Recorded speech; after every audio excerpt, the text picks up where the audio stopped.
relationships with, I think, the majority of schools we deal with. We know faculty, we know staff. Some of our kids, it is their second home. They miss school, they miss their principal, they miss the hugs. They miss the just getting together with their buddies, even at recess. And I do know that some people think that is too dangerous, and I'm respectful of that. And I think that there is a need for possibly separation. For those of us that feel like it's fine to go back to school, let us go back to school with the teachers that want to go back to school. There are teachers that I know do not want to go back to class, and that's fine. I'm respectful of that too. Maybe they can teach online, or maybe they can teach the kids whose parents don't want them to go back to class. There's a way to make it work. We will homeschool if we have to. It's not a first option. My kids love sports. I have 2 in high school, 1 in junior high. Sports are a huge motivator for them, as they are for any other kid. And I know Keisha set out a policy a couple days ago or last week where they allow kids to participate in sports and be eligible as long as they're enrolled in 5 hours of class, whether it be online learning with the school district they play for, or whether it's in class. I know our school district, it looks like, has leaned more towards requiring in-class time. So that's kind of where we're stuck. If masks are going to be required in class as well, we do not want our children to be held behind a mask. They're not that effective. We've looked at research again, and it doesn't seem that they hold a lot back. Emotional issues, psychological issues, once again, I think there's just too much they could deal with to have to wear a mask in school. And so if nothing else, we would appreciate like a waiver or an opt-out of the mask, just like immunizations. And we respect people that want to wear masks. Once again, we just don't feel like we have to live under those requirements, and that children shouldn't have to be forced to either. So, if nothing else, just for my athletes, if they could be allowed to do online learning at home and still be eligible to play, that would be acceptable too with us. But we really don't want to have to learn at home, and we don't want them to wear a mask. So, that's it. Thank you. Stephanie, do we have correspondence?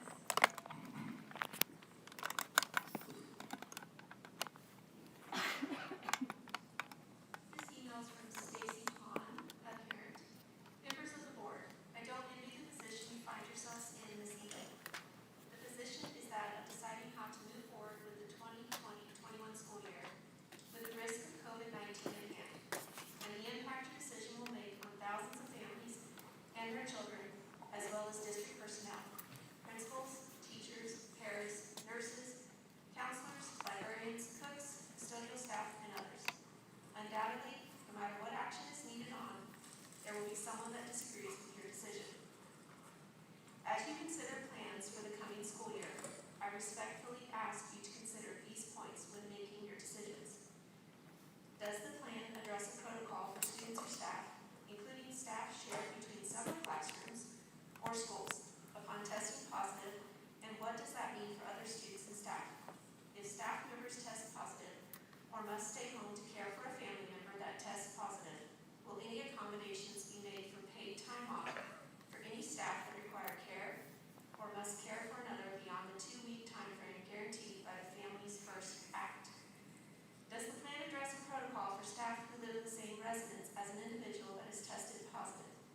If the plan requires staff to quarantine, will they have an ability to work remotely or have paid time off administered if unable to work remotely? Additionally, and with regard to learning environments, will district administration assist staff in finding solutions to distanced in-person learning that can be adapted across classrooms and provide educational equity, or will teachers and staff be responsible for finding and covering the expense of their own solutions? Does the plan provide a sufficient time frame for teachers and other staff to implement solutions to effectively address in-person distancing and safety?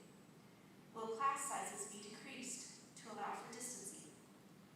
What do the hybrid learning mechanisms look like? Do they provide any form of stability in scheduling for working parents? What do the online learning mechanisms look like?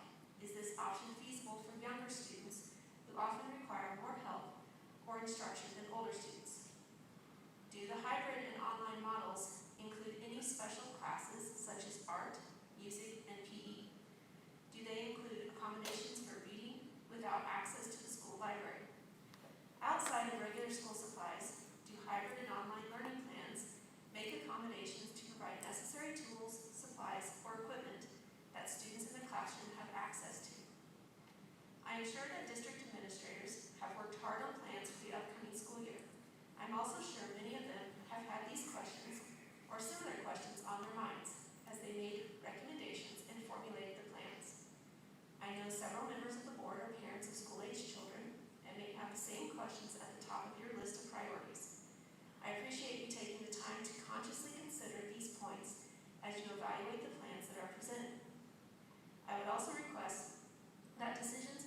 now we're going to be starting with the curriculum reports, and specifically the plan for the 2021 school year to include discussion of Executive Order 20-59. It's my understanding that at best, we're looking at a 2-hour presentation with regard to the plan.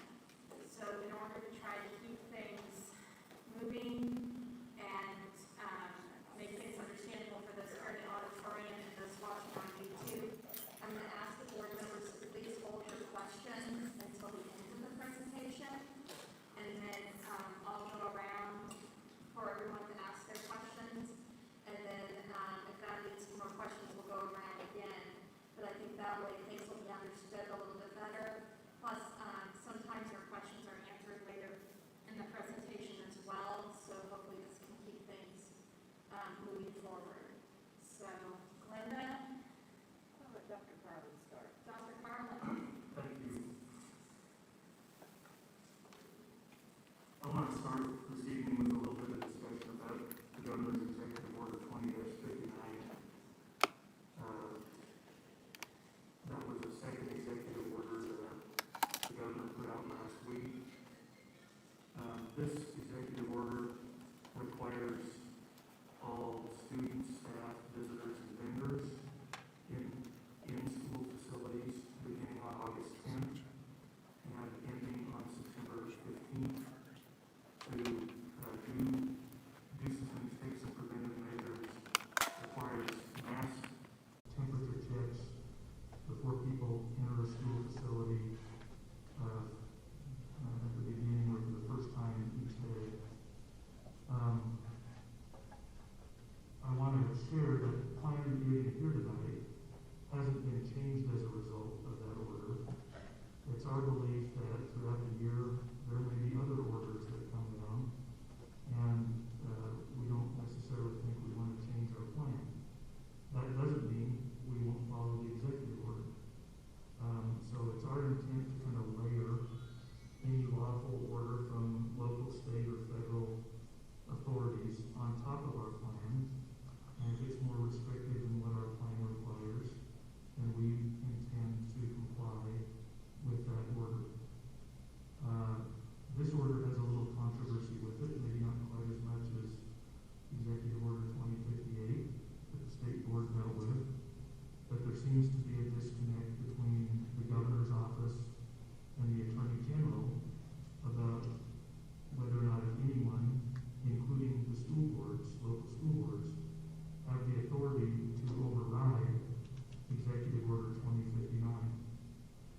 I have consulted with the board's counsel, and the board's counsel advice is because this is unsettled and would likely have to be determined through the courts, that the district, his advice would be that the district should comply with this order.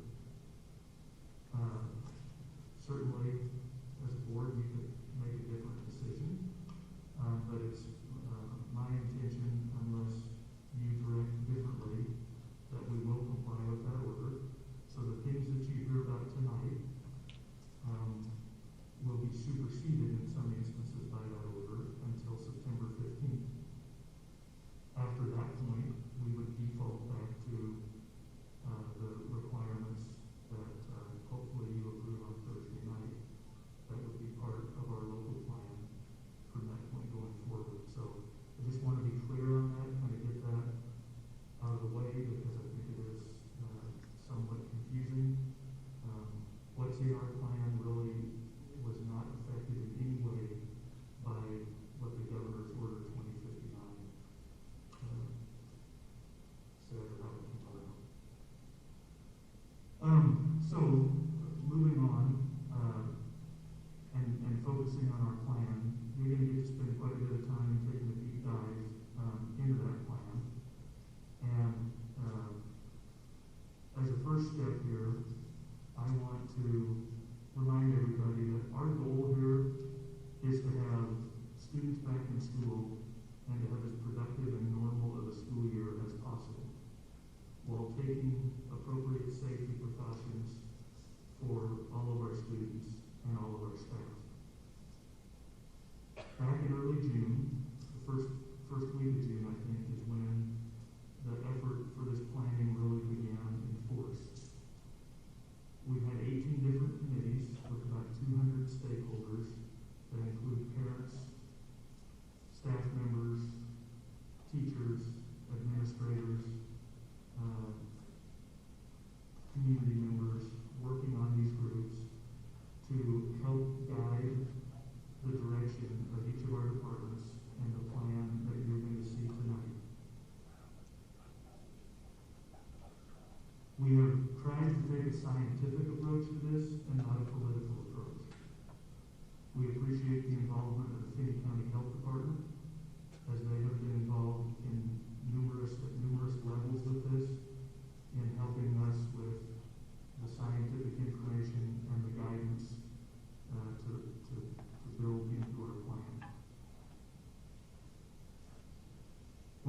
will see that this plan will provide the guidance for our schools, our leaders, our parents, our students, our teachers, our staff members, that will allow the school year to be productive, that will also keep people safe.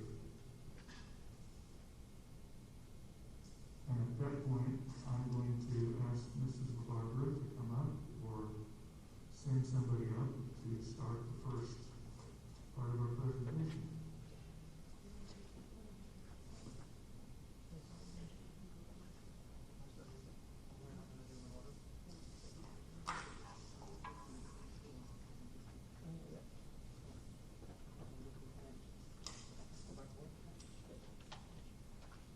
Okay, we're going to use both mics so that we can have more of our people pass back and forth, if that's all right. We have a title page showing now, go to the table of contents, please, Samantha. Glenda, I'm gonna ask you, I think it's more of a directional line, so I think you need to have it facing you. That's better. Yes, thank you. And you might need to pick it up a little bit. Thank you.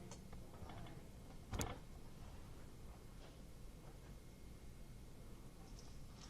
So this covers all of the different areas.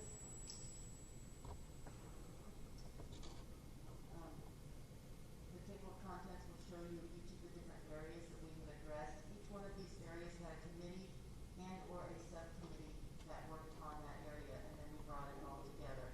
So I just kind of wanted you to see the totality of it and the amount of work that went in. And we're going to have some of the people that worked on this document come up and explain their areas as well as we go through this.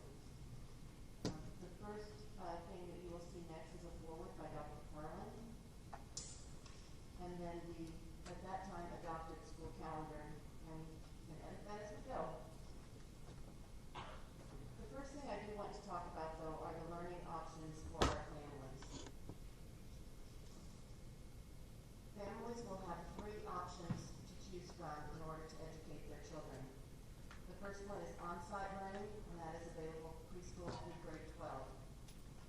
The next is a blended learning opportunity. That is some classes on-site and some classes at home. That is available grades 6 through 12. And then the last option is remote learning, and that is available at this time K through 12, though I will tell you that we are still working on some options for early childhood so that we might be able to add that as well at this stage. The instruction, each of those areas is listed, and I don't know that you want me to go through each of them, but I'm willing to. So, as I said, Laura said this is a lengthy process, so tell me if I'm not giving you enough or if I'm giving you too much. I think it's pretty self-explanatory. Some of the high points on here is that for teachers and student contact with the remote learning, it requires daily interactive contact. So that can be a Zoom meeting with the students, that can be a phone call or an email, but it must be interactive with the student or the family. And that came from state guidance. That is not something that we decided on our own. The other thing, if you will look at documentation of instruction, under the remote learning, it says parent documentation of 360 instructional minutes daily for all courses required.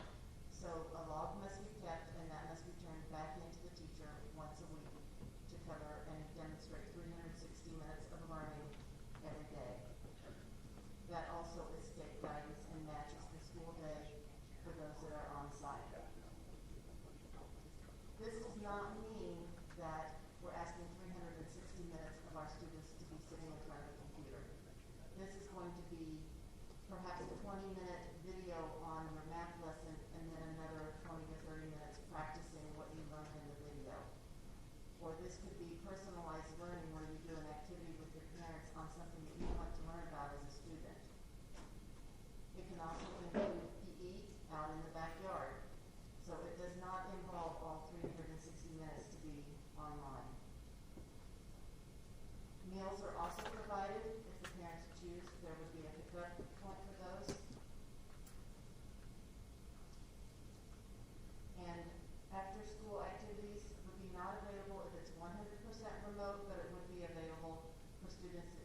blended option or the on-site option.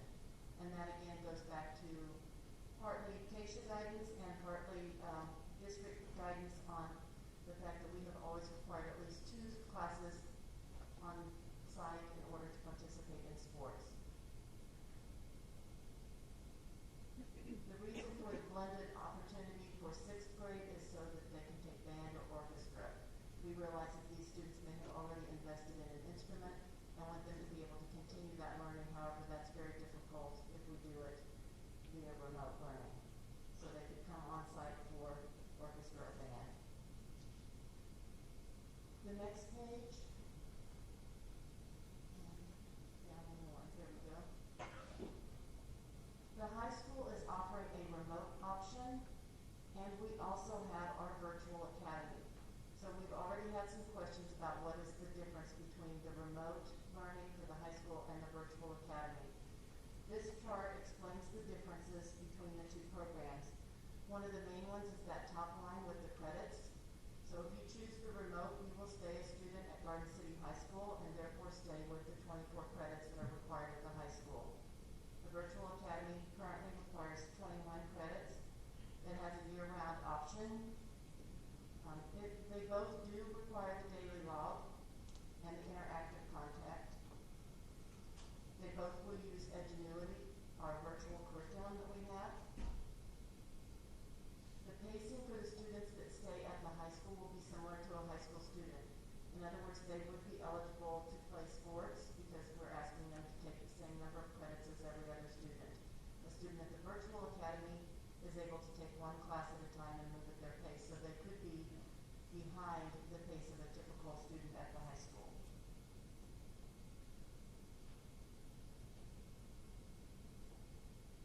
The interactive contact is also different. The virtual school has 2 times a week that they contact students, and then the rest of it they monitor the students' progress with the online learning. The Garden City High School remote option would require that daily interactive contact as requested by the state. The next piece I'm going to go into is the operational levels.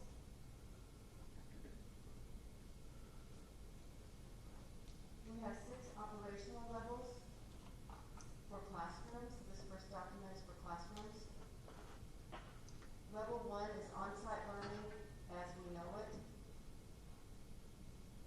And I do want to, before I get much further on the classroom operational levels, these are the levels that our students will need to know, or families will need to know if they choose the on-site model. These apply to our schools and our classrooms. It is possible as we go through here to kind of think about schools being at different levels. So if there is something going on, a possible outbreak, for example, or exposure in one school, they may be at a higher level than the school across town that doesn't have a positive. Level 1, as I said, is on-site learning. No measures in place, no protective measures. This is probably what it was before spring break happened. So kind of think of it that way. And then if you will scroll down to level 6, those are what I refer to as the bookends. So that is 100% remote learning. And that could be any number of factors that get us there. That could be a number of positives in the community. That could be positives in the school. That could be that Mr. Hogan has a lot of staff that are positive and we don't have teachers to stand in front of classrooms, and so we need to consider what's our next option. Level 2, all of our levels require daily symptomatic screening by teachers. You will see that. Masks are recommended at level 2 but not required. Recommended for grades 7 through 12, or a K-12 teacher, any teacher can request that her class or his class wear masks. This could be due to an at-risk student, or it could be due to the teacher themselves being at risk. Hand washing before and after lunch and after recess. Any of our smaller groups, so this could be an intervention group, this could be a small reading group that the teacher pulls up to a table to try to socially distance or mask if possible. And we are taking out the word "if possible" in there, and we're lining out, trying to provide a little more guidance on what those activities might actually look like. All schools at all levels, you will we would have a positive. Modified lunch schedules where we are able to social distance students in the cafeterias. And again, this will be with assigned seating so that we can contact trace. At level 3, masks are required for grades 7 through 12 and at teacher discretion for K-6. We also at this time try to limit mixing of people as much as possible. Level 4, at this point, we are looking at students that have been quarantined or staff members that have been quarantined. So the changes you're going to see here because of that activity now, hourly hand sanitizing, no large groups, school libraries are closed, no indoor PPE unless it's the same classroom group together, no large group activities such as concerts or assemblies, family engagement nights, school playground equipment is closed, and again, then you will see now geographic sequestering, so trying to keep the same groups of kids together throughout the day. Level 5 is the hybrid learning. This is where we have half of the students in a school at a time. So we will go to AB days and split the students up in each school, and they will know whether they are an A group or a B group, and they will come to school on their days. On the days that they are at home, they will have remote learning. So no student will go without the education just because they're being asked to stay home on that day. This can happen with the teachers essentially cooking their own lessons, as it would be called, or perhaps using our remote video bank, and we'll talk about that in just a little bit.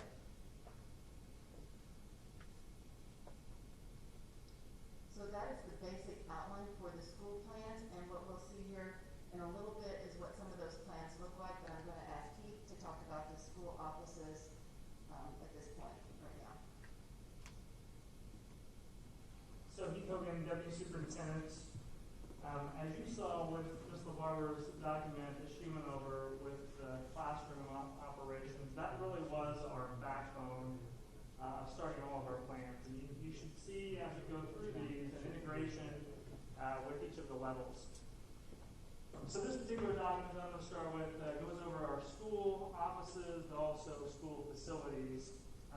Level 1, normal operations. Level 2, staff daily screening, masks are recommended when they can't social distance. We will continue to do visitor screening and increased hand washing encouraged.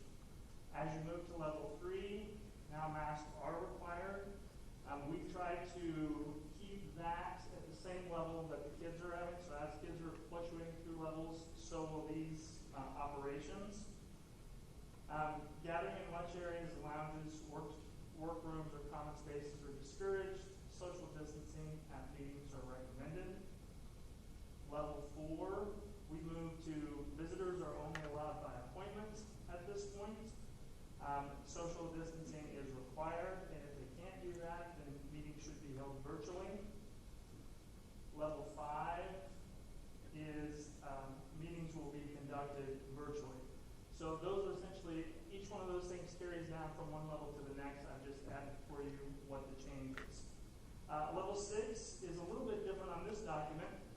So when we get into level 6, which might look like it did over the course of the last 9 weeks, then we've built in different stages that may take place in the office or the buildings. So at level 6, our kids are having instruction remotely, but these will be the expectations of our buildings. Stage 1, offices will remain open with limited public access, fully staffed. Visitors will be by appointment only. Stage 2, open with limited public access. Staffing will be essential personnel only, on-site communication, answering phones, responding to email. Still visitors by appointment only. Stage 3, open virtually, so staff will now be minimum with essential staff only. Still conducting those business kind of communications, but most of that is happening from home. Building principals, supervisors, they will be on site when there are activities that need to be taking place. 4, open virtually with maximum limits. All staff should work from home, but still handle communication during normal business hours. Building is closed to public visitors and staff. Organized activities should be emergency situations or critical functions only. Again, principals should be present when those activities are happening. And then lastly, stage 5, all district facilities are closed, all functions are suspended, except for those critical functions specifically authorized by the superintendent.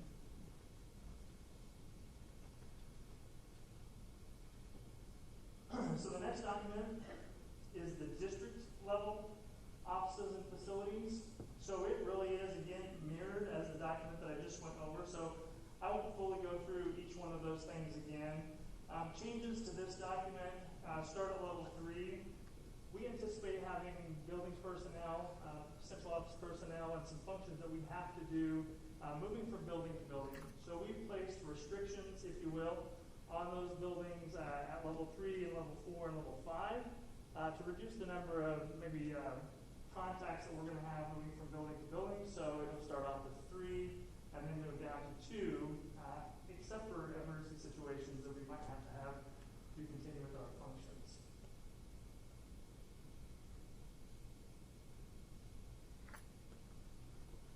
And just a correction, as I noticed as we were going through there, and he was going through this, and Dr. Brown picked up on it. Level 3 is saying masks unless social distancing is possible, and that should just be masks at level 3 or required. The next section is guidance that the Finney County Health Department has given us on ways that we might be able to guide how we quarantine, what critical employees look like, and how we can communicate that to parents. Is Dr. Burns here? I am. Oh.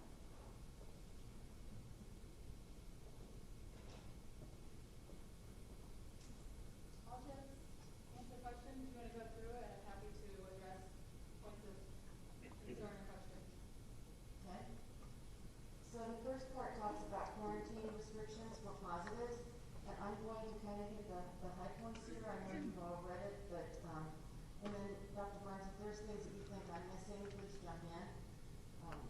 So the latest quarantine recommendations are on here with let's see. I thought I saw the 14 days. There it is, 14 days after exposure. However, there are modified quarantine for critical infrastructure employees. With the health department and with the leadership from USD-457, it is the recommendation that school district employees be considered to be critical infrastructure. So that will modify the type and the way that they are quarantined. And I'm going to let Dr. Burns talk about what that difference is. So essentially, a lot of the way that we structured this is according to KDAG disease investigation guidelines as well as the statute surrounding quarantine. The exposure is the difficult part. If you're positive in your quarantine, it's very straightforward. It's more trying to determine exposures and length of time for monitoring, and we do that based on symptomatology, type of exposure, etc. So anyway, a lot of that will be handled through our disease investigation in partnership with the schools. With regard to the critical infrastructure employees, it is just a little bit different level of monitoring with the intent to try and keep them in the facility. And then if you go down to the next page, classroom academy procedure for isolation. I'm actually, from a parent's perspective, I think this is really pretty unique, and it helps our parents understand what is going on in the schools. So each school building will be color-coded. Red for a teacher quarantined or multiple ill students, and that academy or that classroom is closed. Yellow status is a student is positive, therefore the teacher and other students are under close monitoring for symptoms. And green means there are no positive cases identified within the classroom or the academy. We have worked out a system that this can be on our website, and so a parent can get up in the morning, go to their student's school, say, oh, my student's school is green, we're going, there's no problem. Or they can say, there's going to be a positive there in that building. It will also help us in addition to other methods of communication. If it is a red status, they know they won't go to school that day. Glenda, that'll be available by classroom too, right? Yes, so then they can click on the school and it will go to the teachers if it's an elementary school, and they will be able to see specifically their child's classroom at that time. Thank you. Yeah, or academy at the high school.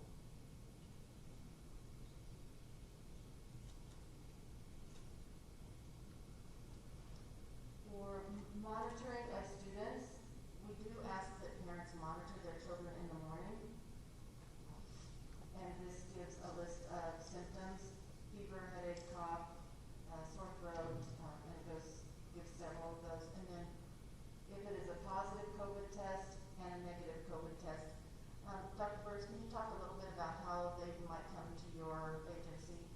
Yes, absolutely. So, and I do want to emphasize, I'm coming at this as a pediatrician and an internist. I work in the hospital environment. I just came back from my week on at St. Francis, and we are seeing quite a surge of hospitalized patients in the hospital. So I have a look at the spectrum of disease and illness. What's, I think, very important to emphasize, what we have seen in our experience here at the health department, is the symptomatology can be quite subtle, and just checking fever is not adequate. And in pediatrics especially, because those symptoms can go somewhat chalked up to your normal kid running noses and these things. And we're working through a group that I'm with that's consisting of a lot of pediatric faculty with KU Med, as well as other officials across the state, school nurses, and these things, to try and sort out an algorithm to really try and sort that out as to who really needs to be referred for testing, who needs to be pulled out and put into isolation. We do know that sore throat, loss of taste and smell can be quite specific, actually. And we need to pay attention to those as maybe even more than fever, as we see that as a late manifestation. So, as I mentioned before, if you're positive, and whether that's because someone in your household has been tested positive, and then you're part of a contact investigation, and now you're positive, that's an easy way to pull that person out. The quarantine guideline is clear. What's more difficult is when maybe there's a child that's now positive within the classroom, and what do we do with the other children surrounding and that teacher who's been exposed?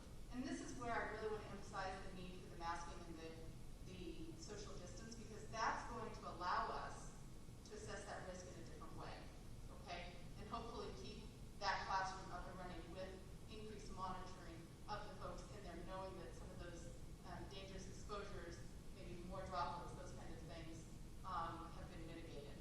So I did split these out into younger children and older children.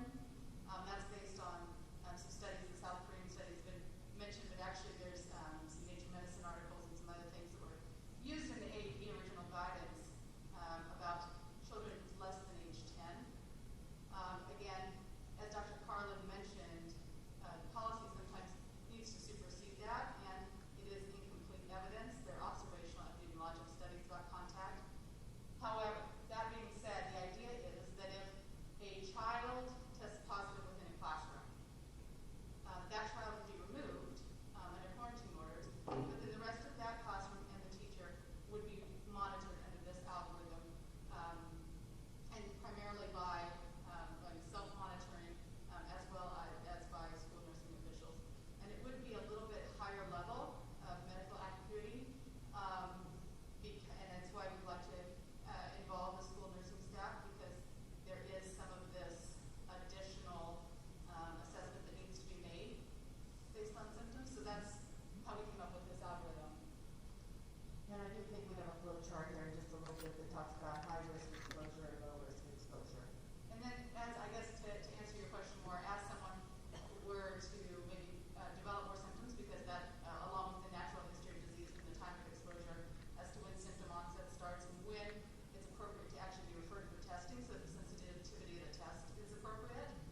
That's also something that we're going to work with closely as a health department with school officials. We would always want folks to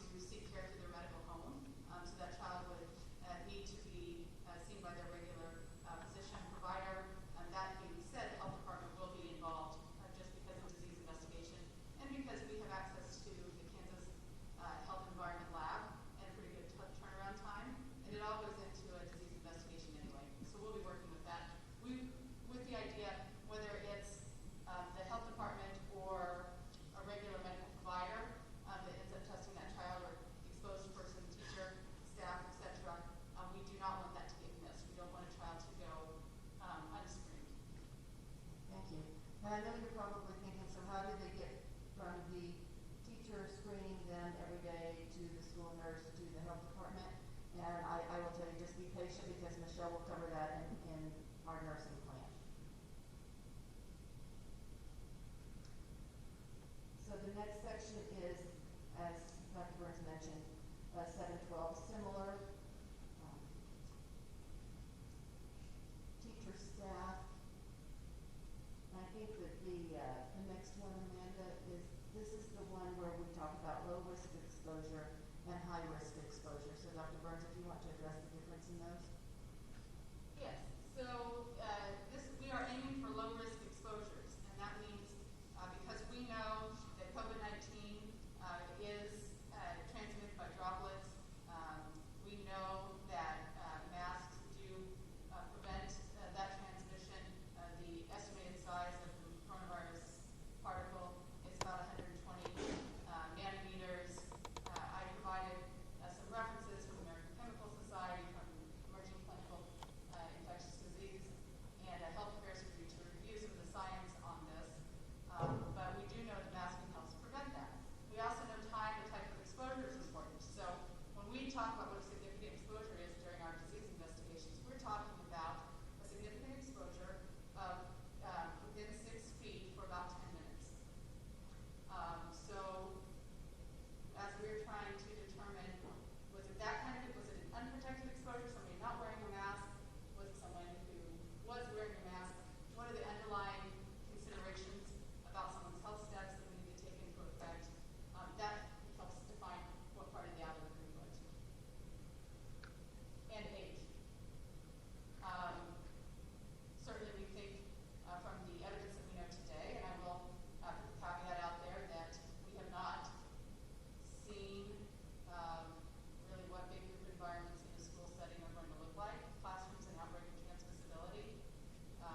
Across Europe they have, and there are some, especially studies out of Iceland and some other places that have looked at very small groups. But some of this is going to be a moving target, and so I think the first couple months of school, we're going to have a whole lot of data very quickly about how viral transmission within the classroom goes. But at this time, through the epidemiological studies that we know so far, it appears that adults very much transmit to children. Children very much are susceptible to this virus. They will get it, but the child-to-child transmission in those at least younger than 10 seems to be less. And that's how I devised that difference in the type of exposure based on age. Thank you. In both of these situations, if we know that there's been an exposure, both of those classrooms, both of those situations would be categorized as yellow on our website. I would say to try and stay in the yellow, we want to try and keep in the blue. So low risk exposures, we stay yellow. More high risk exposures, more people are going to have to be removed from the facility.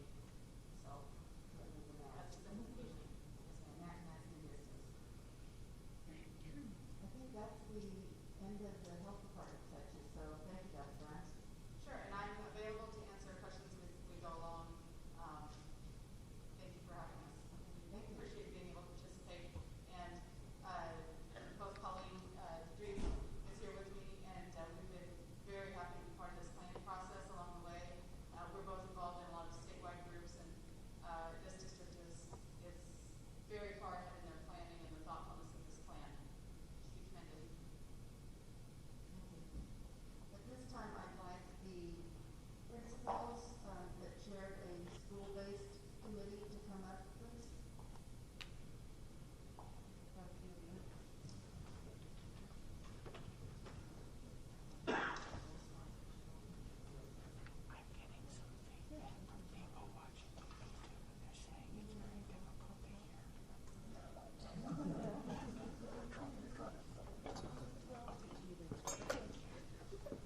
You're all right. We're gonna walk around it here. What's your step there, Andrea? All right, the first one is Garfield, and Andrea is going to be up there to answer questions as well. If we can scroll down to her plan. Can you see it, Andrea, where you're at?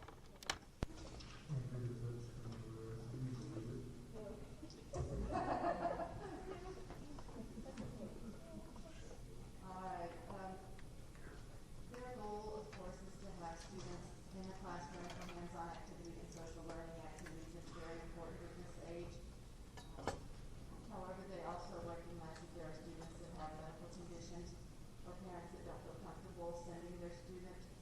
school.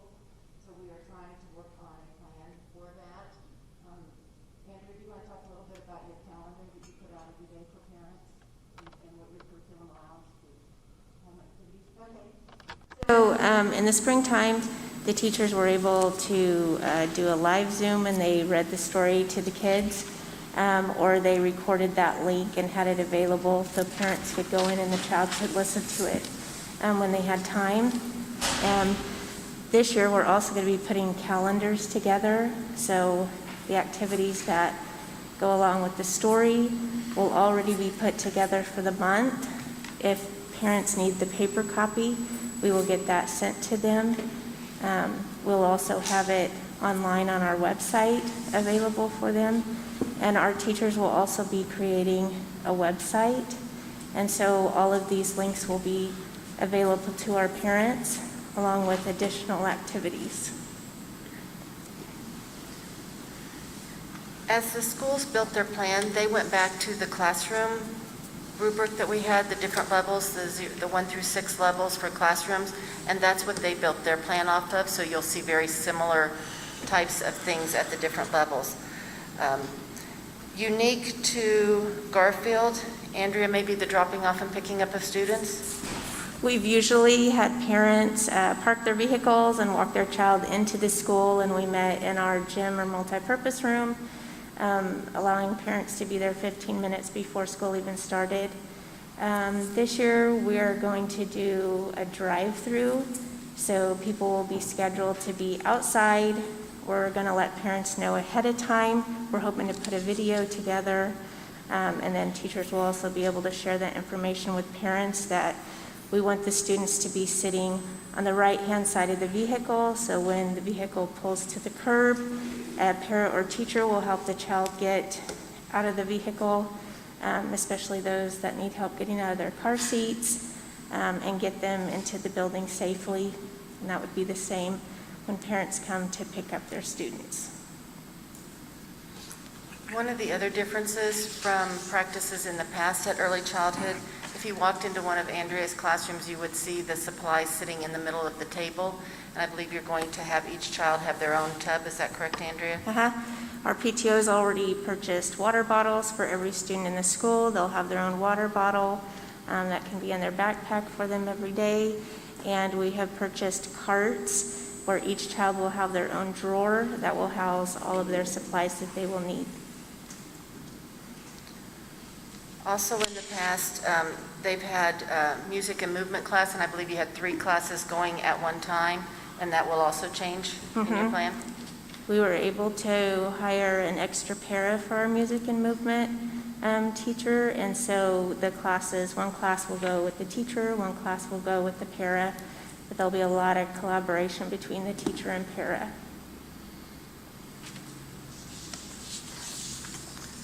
Okay.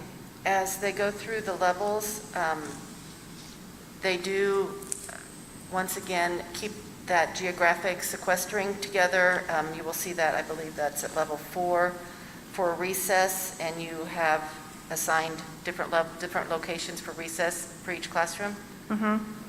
We have 3 different playgrounds, one that's just a fenced-in grass area, one that's a mulch playground area, and one that's a sand playground area. So we will only have 3 teachers scheduled at once to go to recess, but they will all be on different playgrounds. Okay.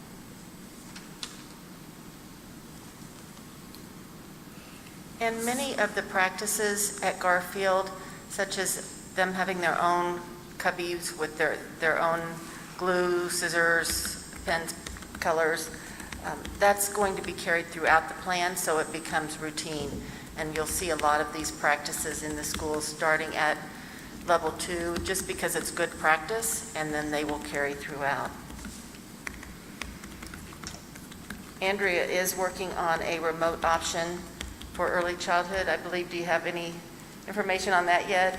We've had a couple kiddos pop it up where parents really would like to keep them at home, and we definitely want to keep them on the enrollment and make sure that we're there to support the parents as much as we can.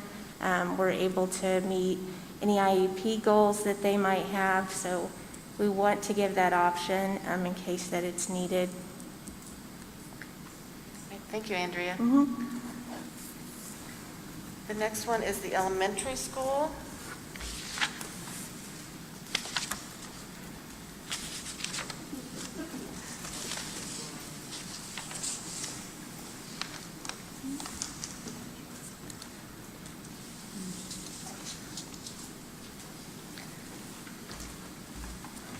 And I think this was probably one of the bigger groups, correct, Linda? Because you were representing a whole slew of schools. Yes, we had them all. Glenda, I think you need to readjust the microphones. Okay, Thanks. maybe I need to get closer also? Yes, please. Thank All right. you. Much better. Okay. One of the first things that is different in this plan from past years will be the arrival at school. Linda, you want to talk about that? Yes, we have kids that come to school early, like their parents go to work, so we have unsupervised kids outside.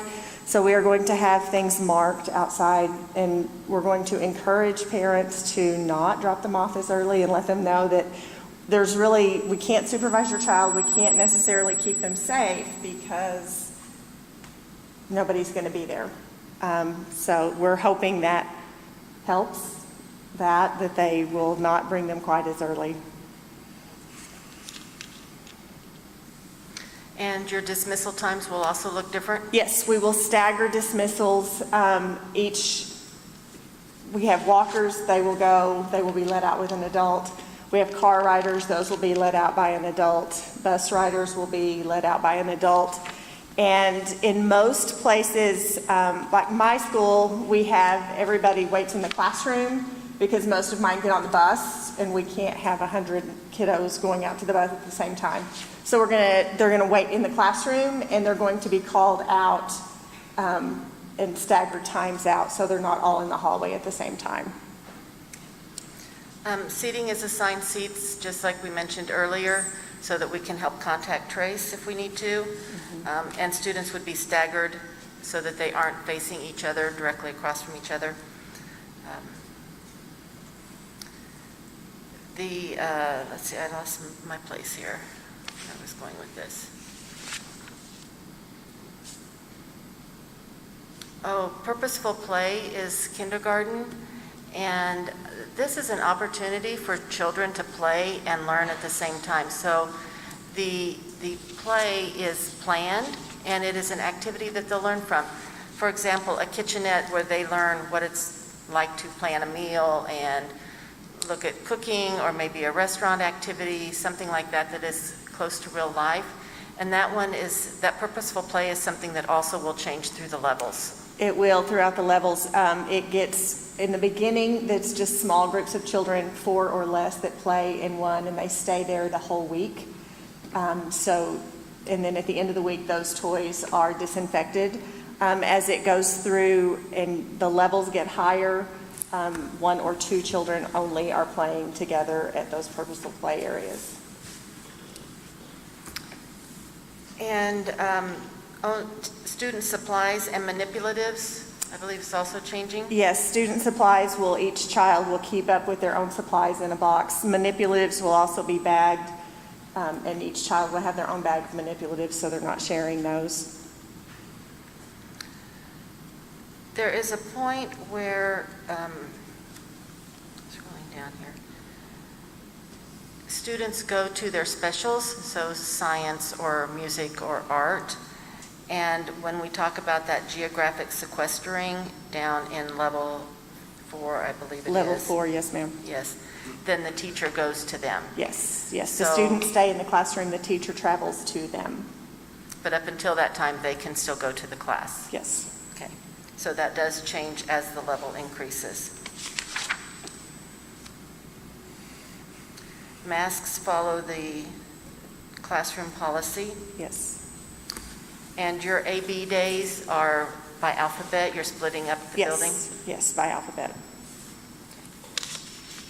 And we ended up just with, that will follow whatever the district decides to do, whether it's 2 days in a row, every other day, that kind of thing. One of the things that has been a bit of a challenge has been band and orchestra, because in the past, our country schools have gotten on a bus and come into town. And I think Linda and the group that worked there have come up with a couple of different ideas so that we can maybe not bus kids and do cross-contamination.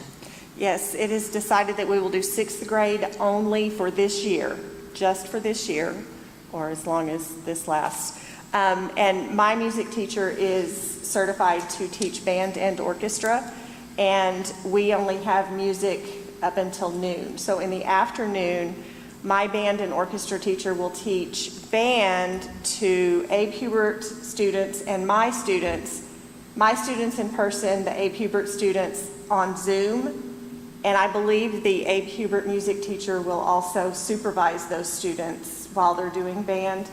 And then orchestra, she will teach Abe Hubert and Jenny Barker students via Zoom. Mr. Elliott, I believe, will travel to Jenny Barker for band.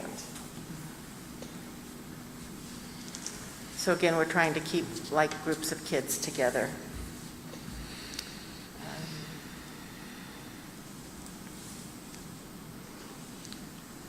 I think that level 5, I think we've covered most of that, Linda. Yes, ma'am. Anything that you think I haven't hit that was a highlight? No, I think we've got it all. Okay. Your counselors are going to do live lessons at the earlier stages and Zoom lessons? Zoom lessons starting at level 4. And interventions? Interventions are the same, yes. They will, level 3, they will try and do as small groups as possible. Those may be shortened times to make sure that everyone gets the interventions that are needed. But at level 4 and 5, the interventionist goes into the classrooms versus pulling them out. Okay. Great. Thank you.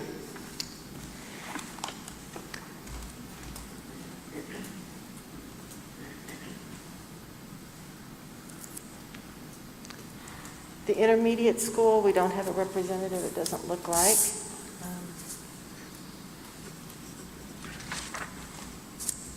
So much of the same types of things. Again, it follows the classroom levels. You will see social distancing in the cafeteria. SAT teams, IEP teams, building leadership teams will meet virtually whenever possible. When students are coming off of the bus or going to the bus, those students will wait in the classroom with the teacher and not be held in a common area like the gym. This group also, for lunch, they came up with a plan for students to eat in the classroom with their teachers, and then they have staff rotating to give each teacher a break, so each teacher will still get their lunch time, but they will eat lunch with their teachers.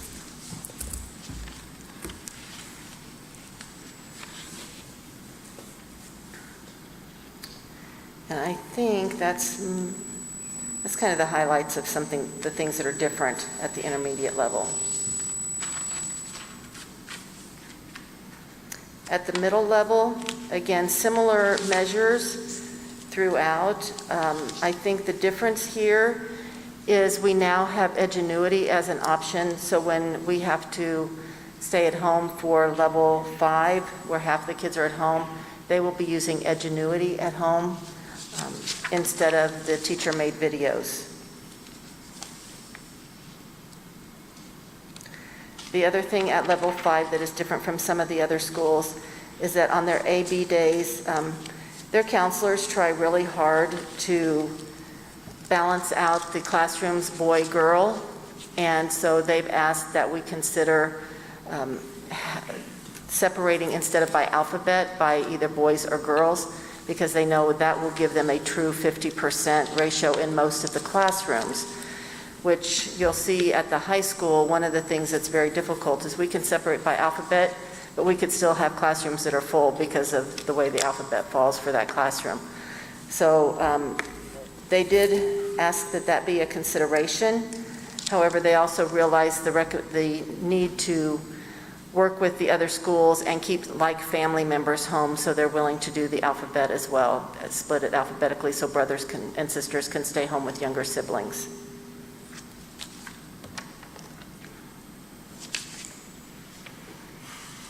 In the high school plan, do we have anybody from the high school? Okay. The high school, you will see, it's broken up a little bit differently. They have a building operations level column and an instruction column for each level. So they put the building operations, that's where they have the masks, parent communication, water filling stations, socially distanced, hand sanitizing,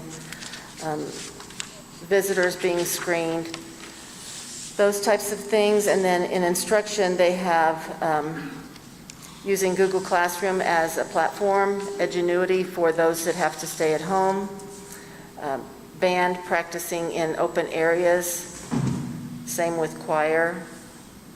And again, assigned seating throughout the day so that we can help contact trace. As the levels get higher, they decrease their large group events and they close the library. Again, closing those areas where students tend to gather in large groups. PE classes will be outside or will do activities where they can socially distance.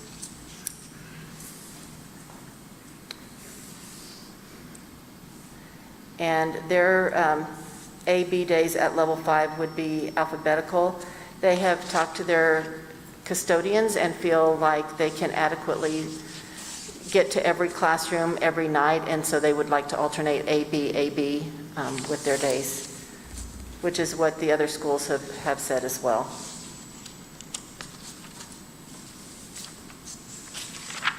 The alternate education center is much smaller, so they broke it up by routines. So they have morning routines. Another school that would like to see the students arrive close to the bell so there isn't congregating in hallways or open areas, the cafeteria. They're going to use a QR code on the iPads and have the students screen themselves, and the high school is going to do something similar to that.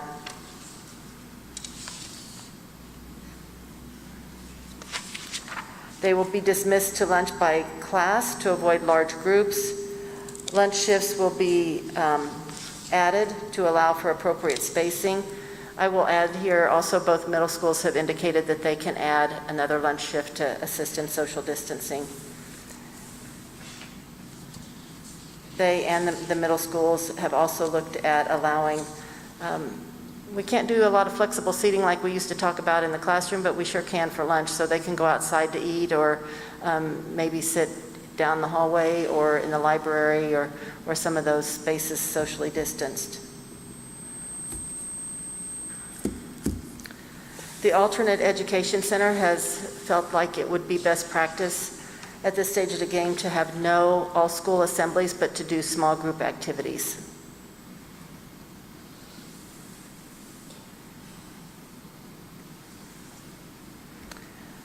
And they will use Zoom for any meetings. Compass is in their building quite a bit. Big Brothers, Big Sisters, IEP meetings, all of those they will use Zoom as much as possible for those meetings. Breakfast will be grab and go and will be eaten in the cafeteria instead of the classroom.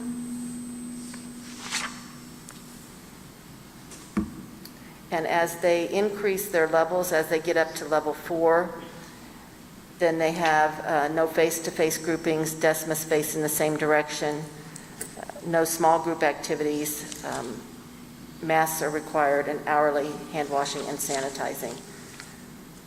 So you see the classroom look a little bit different at level 4.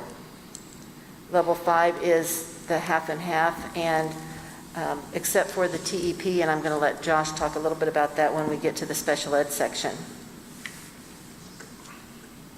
And actually, I think that comes up next. So Josh, if you want to just jump up here. Did I lose? Okay.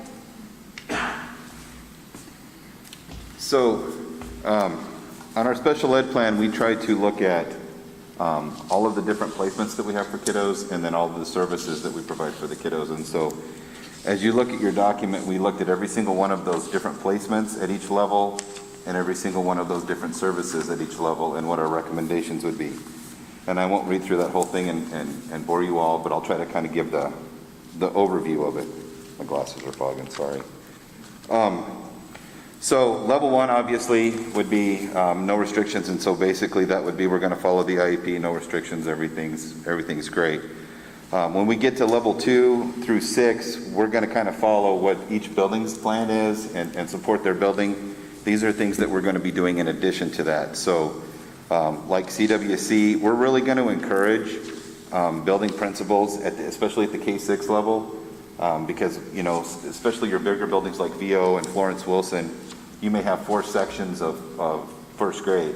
We're going to really try to encourage our administrators to have our kids that are on IEPs in 1 to 2 classes, so that we're limiting the contact of our teachers when they go into the classroom to provide those services, and then also when they come into the resource room, we're limiting the number of contacts that we have. We're trying to limit that. Josh, I'm going to interrupt you. Can you identify the acronym before you use it, please? Oh, I'm sorry. Yes. Thank you. Thank you, Laura. Class within a class is CWC, and so that's our plan for both class within a class and for resource. Early childhood, at most of the levels, we're really looking at trying to separate materials and resources that our kids are using, and so they're all just like they said with the elementary groups. Anything that our kids have that they need for therapy or for their classes that are specific for them, we're going to have special tubs so that they're not sharing those materials. A good example is our occupational therapists have requested that they make a tub for each kiddo. A lot of the times our therapy putty and some of those things they share with multiple kids, and so we're going to have a tub that's isolated for each kiddo so that they're not sharing those materials. And so as we go through, then obviously some of those restrictions increase. Things like speech pathology and our hearing impaired students, they need to be able to see their teachers' mouths a lot of the times to read lips or to figure out what the different exercises they need to do with speech pathology. And so KJ's found some, and we found some other masks that are actually clear. They have an open box. So if we have to wear masks, there's going to be an open box where they can see the mouths.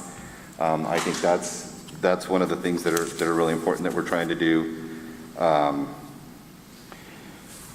We plan to have our teachers reach out to all of our kids that are on IEPs before school starts, so that in the event we do have to pivot to level 5 or level 6 where we're doing hybrid or completely remote, we have a clear plan that the parents have signed off on, so that we're a little bit more prepared than what we were in March when this happened, and we kind of had to scramble. And so I think we'll have a plan in place and kind of follow a procedure that will support our families and support our teachers a little bit more. Let me see.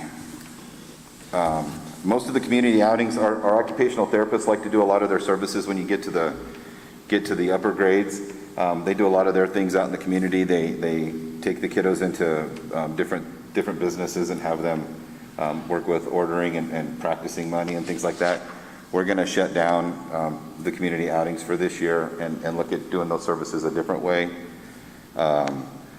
Last year we opened the Bronchbuster Coffee Shop at the community college, and it was really successful, and we were really proud of that. But I think I've talked to Dr. Ruda, and we're going to put a temporary halt on that for this upcoming year, and so those kiddos will come back to Garden City High School for the next year, and then when things get back to normal, hopefully next year we'll bring those kids back to the college campus so that they're working with kids more in their own age. And then the coffee shops in general that we have at the high school, and I know we have one at Horace Good, we're not going to be selling anything with food or drinks and things like that. We're going to look at doing different activities to support those kiddos and the goals that they have. And I think that's specifically it as far as the major changes. Like I said, a lot of it I think is going to, each program has. Oh, I think the one other thing that I did forget to note, one of the things that we talked about in our committee, and I just want to give a kudos to the committee that did that. They did a fabulous job, and we had a great group of people with a lot of good ideas. Our functional classrooms and our self-contained classrooms, those caseloads are significantly smaller.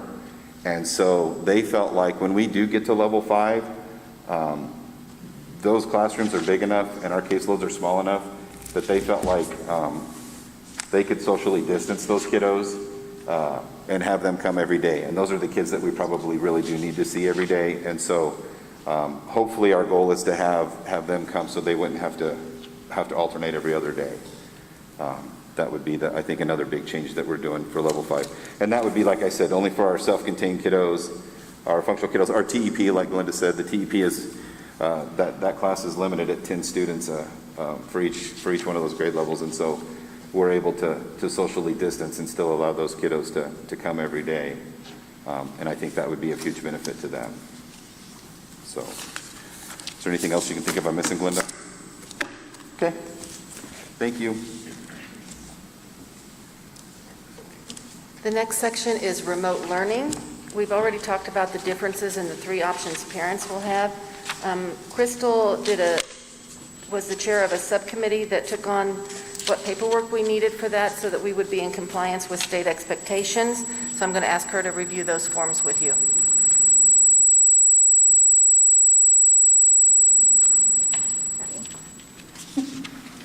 So we just wanted it to be really clear to parents how remote learning is different than continuous learning, which is what we did quarter 4 at the end of last year.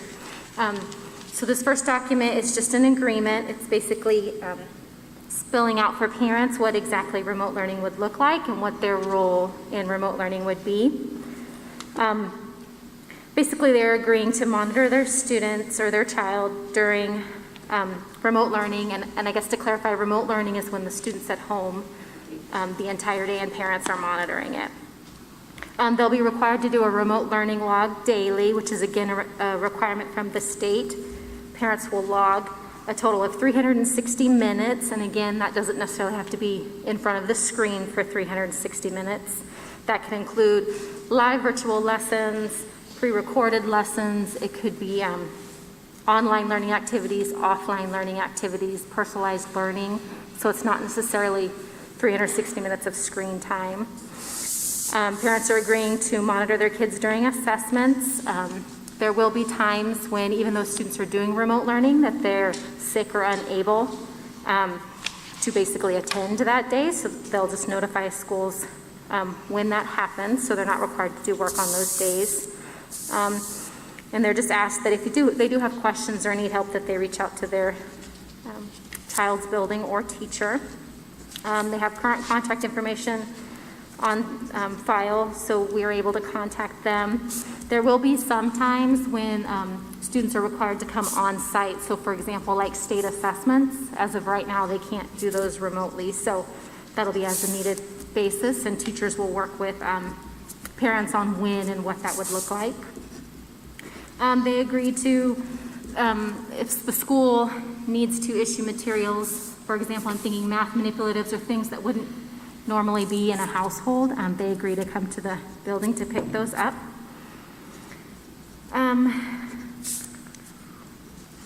They can, if they choose the remote learning option, they have the first 2 weeks. If they decide that this is not the right learning model for their child, they have the first 2 weeks of the semester to contact their school and change their learning model. There also is exceptions past that, after that 2 weeks, and those would just be approved by their building administrator. And then in the agreement, it also talks about they're still eligible to receive meals, providing they submit the remote learning meal waiver, and then they would set up a time with them, designated time and place to pick up those meals. And that remote learning is available to all students. There's also a student agreement, basically just a simplified version of the parents spelling out what they would be doing as a child. And then the next part is very similar. It's called the blended learning. So this is the option where they take some classes entirely at home, so remotely, and then some classes entirely on site. So the agreement is basically for the classes they're taking remotely. So it works the exact same way. The only difference is instead of every class at home, I'm only doing whatever the designated ones are.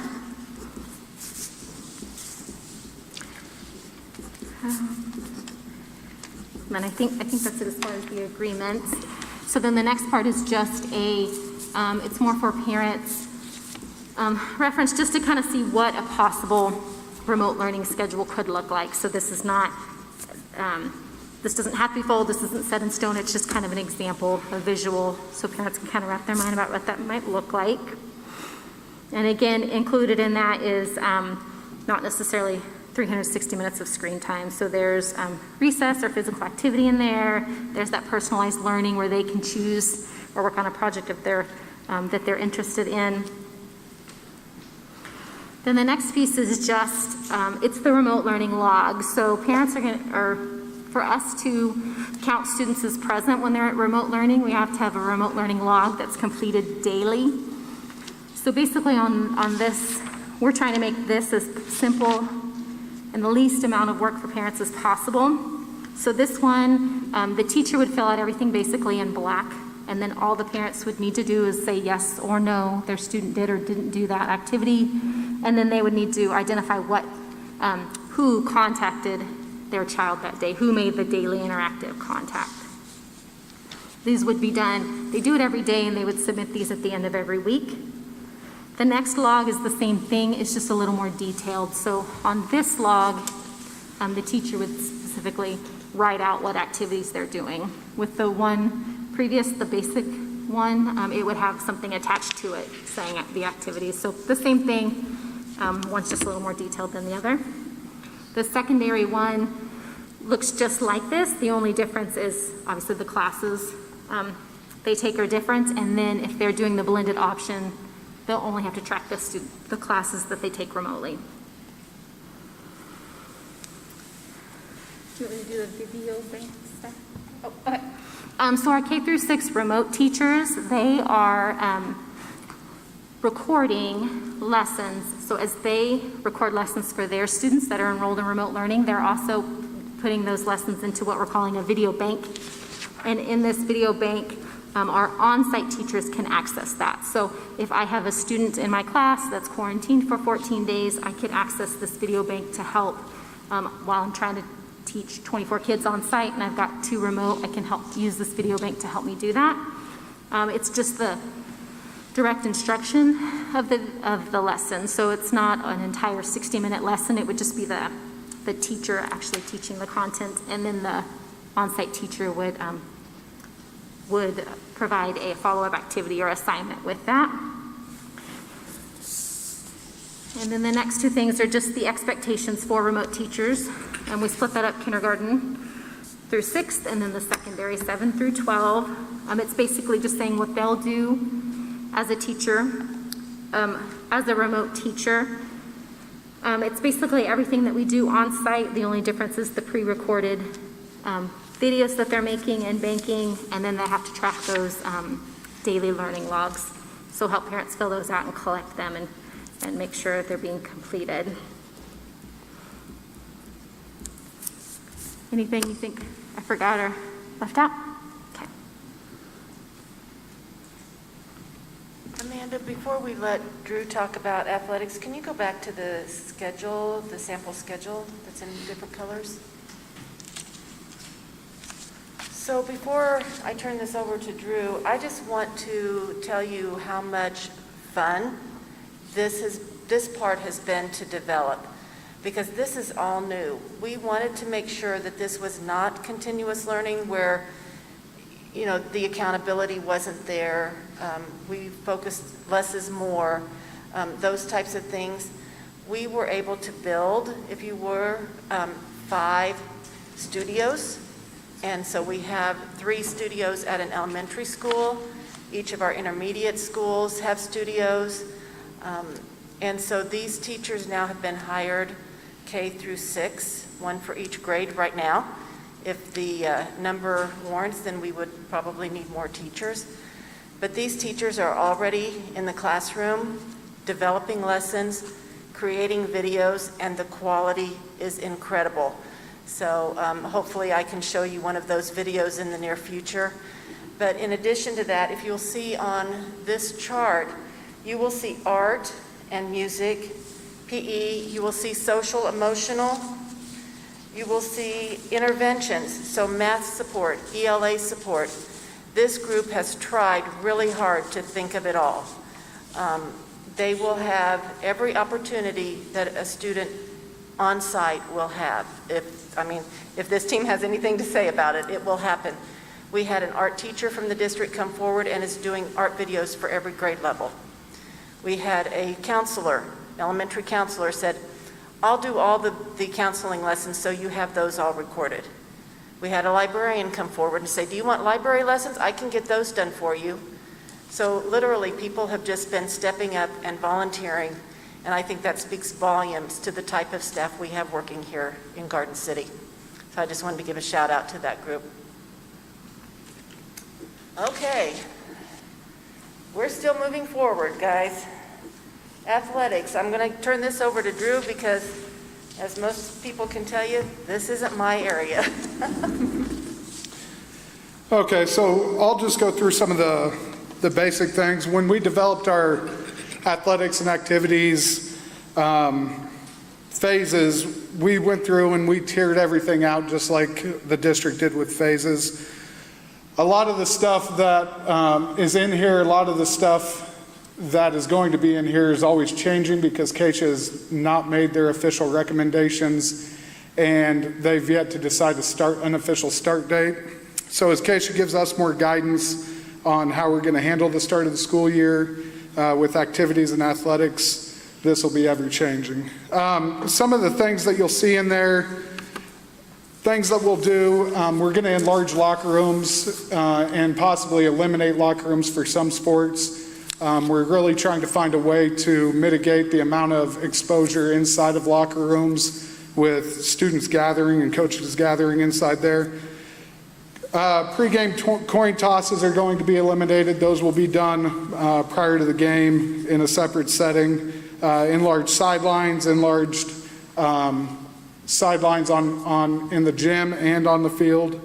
Extended timeouts. Every single athlete is going to have their own specific water bottle, and because of that, they've extended timeouts in all sports so that student athletes can get over and get water bottles and then have the actual timeout. Prior to games and after practices, there's going to be game ball cleaning and sanitization, the same with equipment. Half times may become a thing where they're not necessarily going back to a locker room and having half times outside. If it's soccer, if it's football, maybe having locker rooms and having halftime meetings in larger areas for other sports. Post game, we're going to eliminate the post game handshake. We're going to eliminate any fan contact after games. Down where it says medical, you can see water bottles, increased availability of water, social distancing while on the sideline or benches, face coverings while on the sideline and benches for coaches and players. A lot of that is pretty common throughout the different phases. The big thing that we're waiting on guidance and working with Keisha on is how we're going to approach the game as far as fan attendance. From everything that I'm seeing now, I'm confident that we're going to have most of our season, if not all of our season. The big thing that people are discussing is whether we're going to have most or all of our season with fans or not. That's the big topic of discussion. We've got stuff in there for the band on when we're going to have the band, when we will eliminate the band after we get to phase 4 or 5, how we're going to handle the band and the cheerleaders and dance team on the sideline. We talk about what we're going to do with concessions in there early on in Tier 1. Everything's normal. Once you start getting to Tier 3 and Tier 4, we start to limit and size down a lot of those secondary things that happen at the games. Once we get to Tier 6, it's our plan that if we get to Tier 6, where we're letting out school completely, we'll obviously cancel sporting events completely.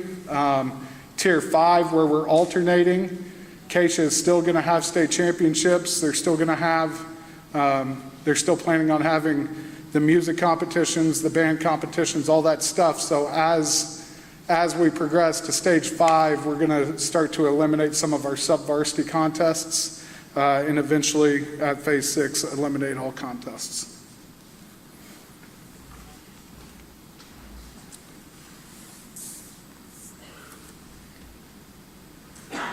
Thank you, Drew.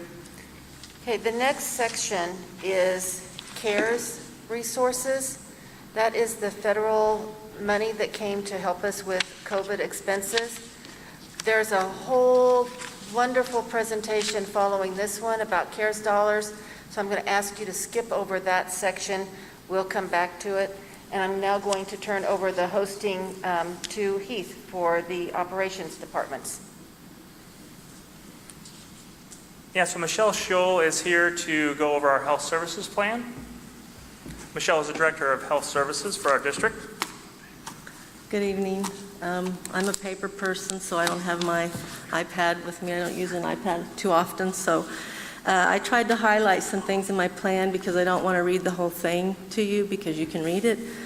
But just infection control measures are relevant in all of our phases, except probably level 6, and then it would be relevant at home. But just to remind everybody that our policies are intended to mitigate, not to eliminate risk. So no single set of actions will completely eliminate the risk of COVID-19 transmission, but implementation of several coordinated interventions can greatly reduce the risk. So of course, healthy hygiene practices, hand washing is one of the most effective things that we can do to control infection. Encouraging relevant measures. Daily we will be doing, we will conduct daily symptom checks, and I have an appendix attached to this just to kind of give you some examples of how we're doing it at different levels. So at elementary schools it will be done in early childhood. It will be done the first hour when the teacher's just basically asking the kids how they're doing in simple terms, finding out if anybody's not feeling well, and then at that point determining if they're going to send the child to the nurse, or determining if it's necessary to send the child to the nurse, depending on what the child's complaining on. We're going to encourage individuals to avoid touching their face, encourage individuals to avoid close contact with people who are sick, and staff, students, volunteers should be instructed not to come to work or school if they are feeling ill. Health office visits, we're going to try to handle as much as we can in the classroom, and we're at least asking the teachers to try to do that with minor things. I'm thinking like maybe a child's complaining of a mild stomach ache after lunch, so maybe they wait a few minutes, ask the child to use the restroom, get a drink of water, that kind of thing. If the child continues to complain, send them to the nurse. But really what we're trying to do is keep as many of the children that are well out from being exposed to children that might be sick in the office.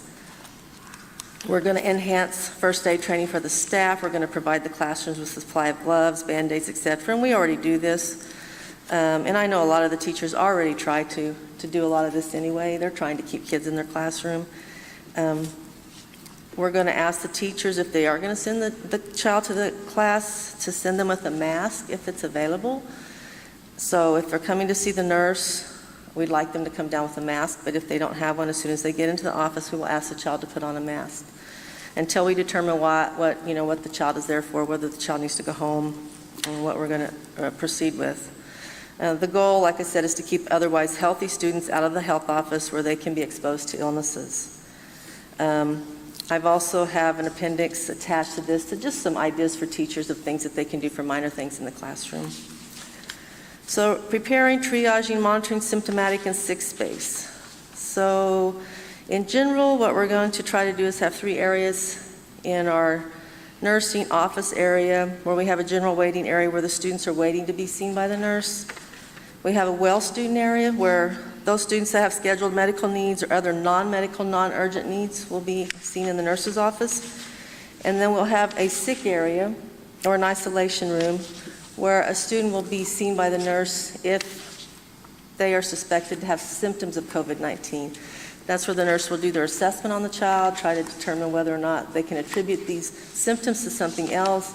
that's not related to COVID-19, because our goal is not to send every child home that has a symptom, but to try to determine, whether or not that symptom could be coming from something else. I will tell you, it has been quite a challenge to try to come up with a sick area in all of our schools, because we are limited in space. We have very tiny nurses stations. We have very small offices in a lot of places, but with the help of our principals, we've come up with a place in all of our schools to try to, hold those students until they're seen, and then if they do need to go home, the child will wait in that room until they are picked up and go home. Right now, we are hoping that we can cover all of our schools with a medical presence, and so in the CARES Act, there's a request for, and you'll see, request for some additional help in our area, but that would be our goal, is to have somebody in our schools full-time. Right now, that's not the case. Right now, we have 6 elementary schools that share nursing staff. So there is a flow chart for and this is mainly for the nurses to help them to know what to, when the child comes down, this is what they do, where they go, do they answer, do they have any symptoms, do they have a fever, what are they telling you? And then if they answer yes, they go here. If they answer no, they go here. So, and you can see that in the back of my plan.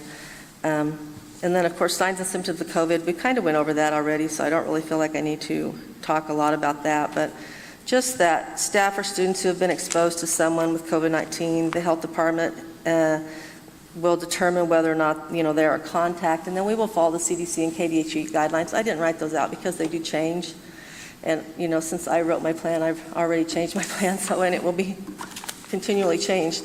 So, and likewise, if somebody tests positive, we will be working with the health department to determine who contacts are, and that's why it's important for us to do some of these things, like assigned seating. Some of those things makes it easier for us to determine who might be a contact to a child or a teacher or a staff person. And and then we'll be following the KDHE, CDC guidelines on, quarantining, sending isolation. We may require a student or staff person when they come back to have a note to come back to school. It's not going to be mandatory, but it'll depend on the situation.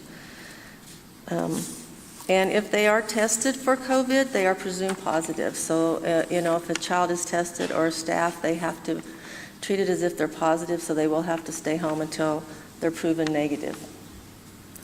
And on about masks, wearing face coverings in a school is a local decision, and we'll base that decision on the levels that we are, on the spread that we have in our community, on what the health department and our health officers are recommending to us. Social distancing, we talked a lot about that. I'm not really going to go into a lot of details about that. A lot of this is already written into a lot of our plan. Medically fragile students, just a reminder that it's important to honor equitable access for all students.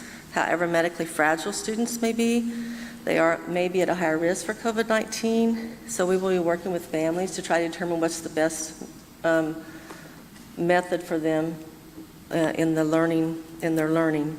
But they will definitely be allowed to, we will welcome them into school and do what we need to do to provide safety for them and keep them safe. Transfer for supplies, just talking about things that we can do if things come into the school from home, maybe having things wait 24 hours depending on what they are, depending on how long the virus lives on different objects. And then just the same drop-off of students and families, different ideas of things that we can do to try to mitigate the risk. And then I talk about how long does COVID-19 live on surfaces, so just an idea of maybe how long something needs to wait before we touch it, or gives everyone an idea of how often things, we know things need to be cleaned, but it gives you an idea of how long the virus can live on certain surfaces, and so how important it is to touch those highly those areas where people are touching it frequently. The COVID-19 screening flow chart, I kind of talked to you about that before, but the child comes to the office and then there's verbal, visual, and physical determination about what we're going to do, whether we're going to allow the child to rest and see if they're improving, or whether we're going to ask the child to go into the isolation room where we can do a better assessment of that child. And if they are in the isolation room, the nurses will be wearing total PPE. They will be wearing a mask, they will be wearing a face shield, a gown, gloves, when they're doing an assessment, not necessarily when they're talking to the child 6 feet apart, but if they're in the room with them and they're having to be close to that child, then they will be wearing full PPE. The next one's just a symptom checklist for staff. Just talks about things that they can do when they're doing their early morning check with the child. And then if we have a confirmed case of COVID, this is just a process that I've come up with in conjunction with the health department, and this can change too, but right now if we find out they're positive, the nurse usually finds out first, and they'll notify their principal. They'll start working on contact tracing. They'll be calling me. They'll be in touch with the health department. I will be going to the superintendent to let them know. I will be in touch with the health department. We will let custodial services know so that they can get in and do cleaning or what they need to do in that area. And then we will just work with the health department on that process of what we need to do to help them and what they can do to help get our children and our staff back into class. And then the last one's just for staff, really just what they can do to help cut down office visits, minor things that they might be able to do in the classroom with students.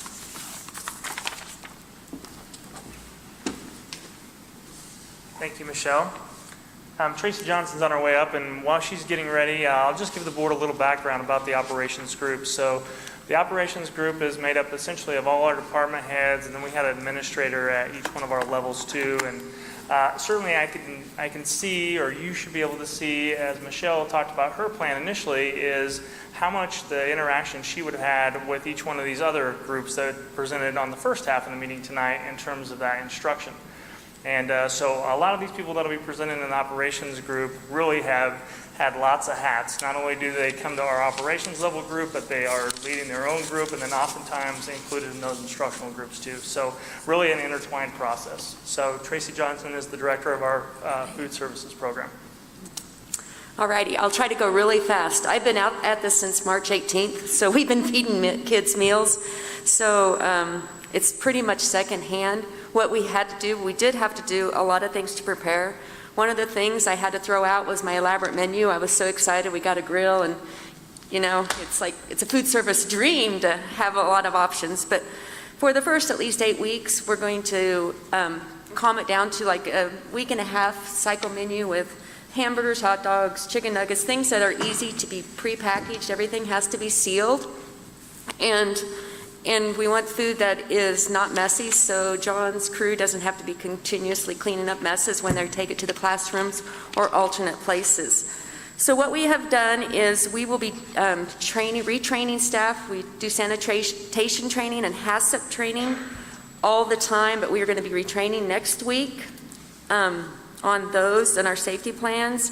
We have ordered sealing machines, so the kids will have the option, instead of serving them all the food, which would result in a lot of waste and a lot of money for my department. So they still have that option. So they can go through, they can get the entree, but they'll still have the option whether they want to take their fruit, vegetable, and their milk.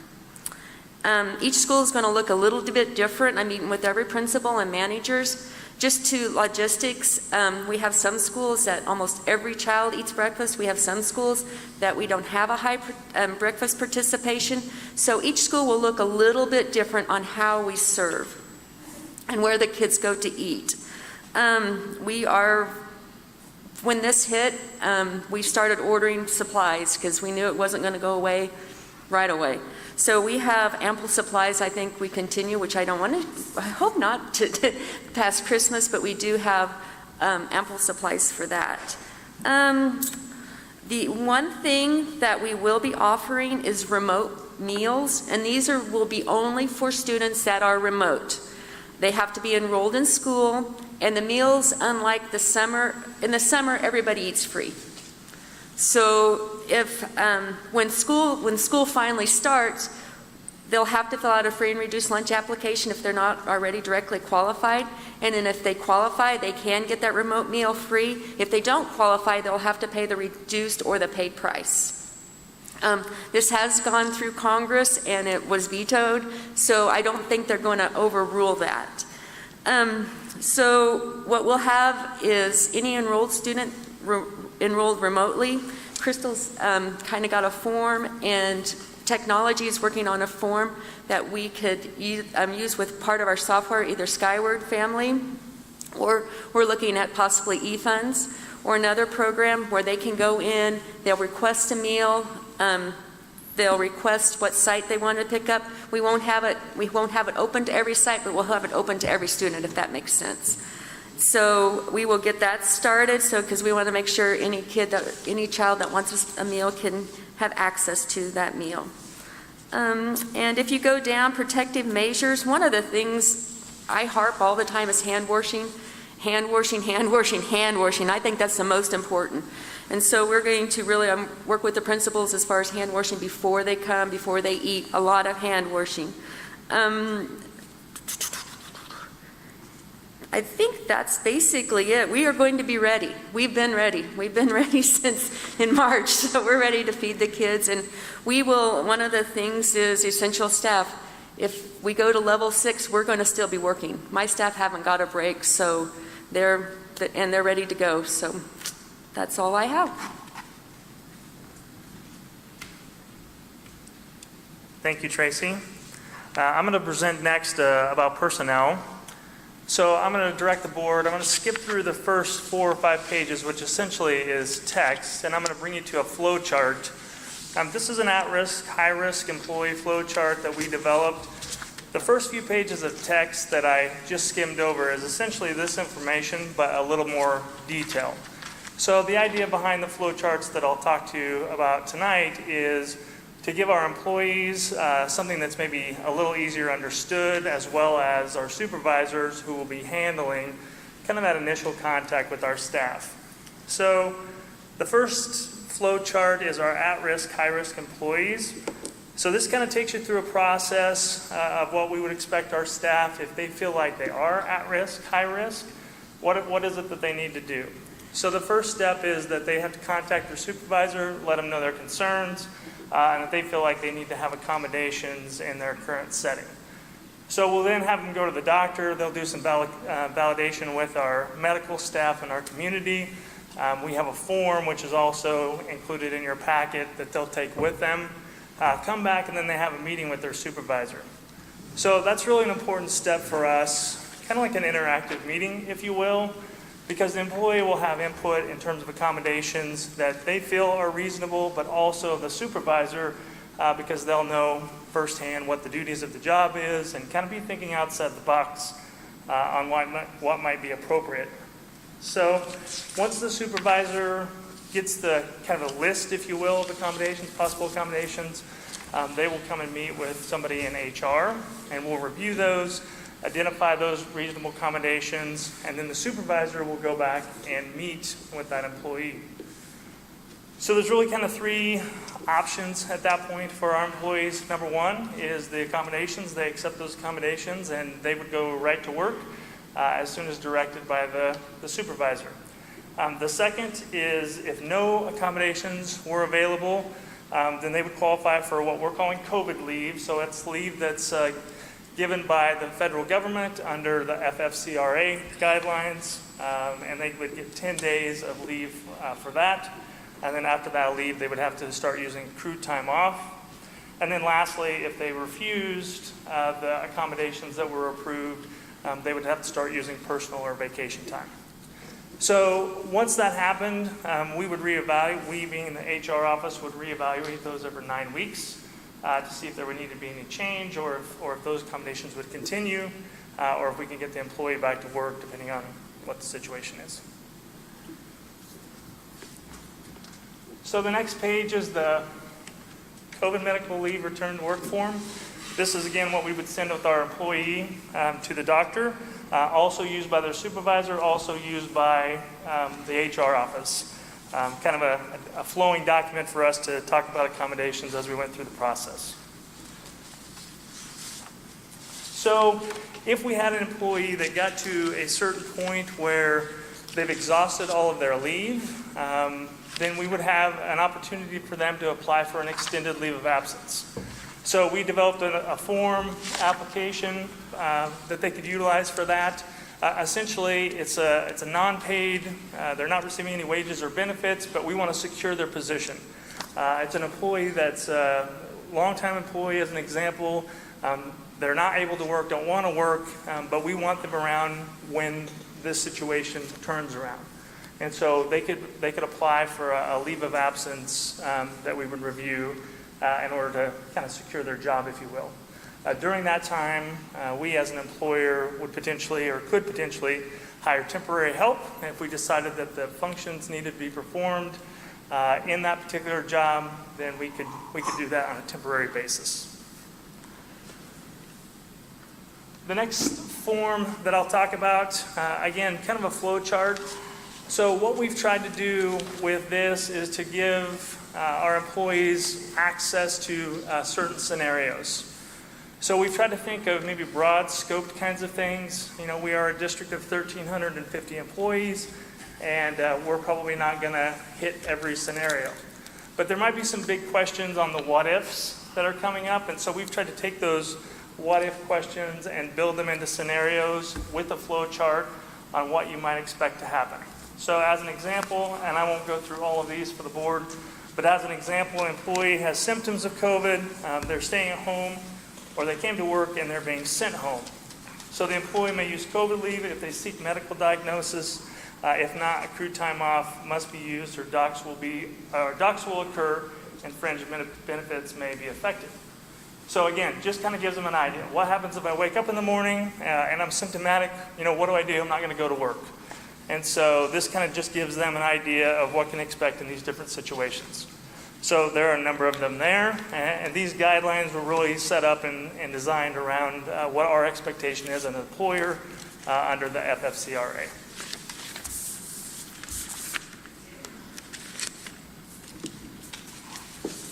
The next chart that you have is the Family First Coronavirus Response Act. This is actually the poster, the federal poster. We just put it into our own format to match our documents here tonight. But items 1 through 6 are basically the qualifiers that employers could use or have under COVID leave. So items 1 through 4 and 6 are a combination of 10 days. So you can receive up to 10 days, 80 hours of COVID leave for those 1 through 4 and 6, but it's just one time. So it's not that it's a stackable, you get one for 10 days for item 1, 10 days for item 2, 10 days for item 3. It's 10 days of COVID leave. Item 5 is different based on school closures or daycare closures, and that can extend out to 12 weeks. But that's just from the federal guidelines. The last page that I'll go over is travel provisions. So the travel provisions, interesting enough, they're constantly changing, a lot like with our other things with COVID. KDHE puts out hotspots that you shouldn't be traveling to. If you do travel to those, then you have quarantine when you return. So we've kind of set up a flow chart on the what ifs if you're traveling. Sometimes people will go to a spot knowing that it's a hot spot, and that's the column on the left. And sometimes people that we have this summer that have been to a location with their family, and then it becomes a hot spot. And so we've tried to, again, create those flow charts to let them know these are the kinds of decisions that you're going to have to make as an employee, and this is what will be our response as an employer. Okay, thank you. Plant Facilities, John Geis will be next.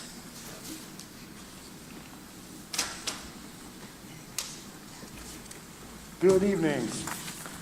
I'm a facilities director, so I get to tell you in all the buildings there. So what building protocols, we're going to start off with sneeze guards. The business office has purchased a large amount of sneeze guards that we'll use in the office areas, reception areas. And then in the classrooms, the teachers have done away with the individual desk and gone to tables over the years. So I'm anticipating mass producing sneeze guards to put at these tables. However, we can't just make one for every table because there's so many different tables. But we've got an idea and a plan for that. So that will start right away. Social distance markers, they'll all be purchased through our warehouse and assigned to the schools, and that way we can know what's going on to our floors and our walls. And trash receptacles, no hands touching, that's pretty basic now. Drinking fountains, we are going to disable all the drinking fountains because they have all got the push buttons on them, and most of the buildings have gone to water bottle fill stations. And we're going to make sure every building has one of those operable before school starts, and then we'll start adding more as the school goes on. Hand washing, hand sanitizing. Our intentions are to put hand sanitizers in every classroom and sanitizing wipes for every classroom. Sinks and soap dispensers, they'll all be monitored throughout the day. They always are already. Our head custodians at the building, they get assigned to do a lot of different things, not custodial related to their job, and this year will be a lot different for them because the head custodian will be concentrating on hitting touch spots throughout the day.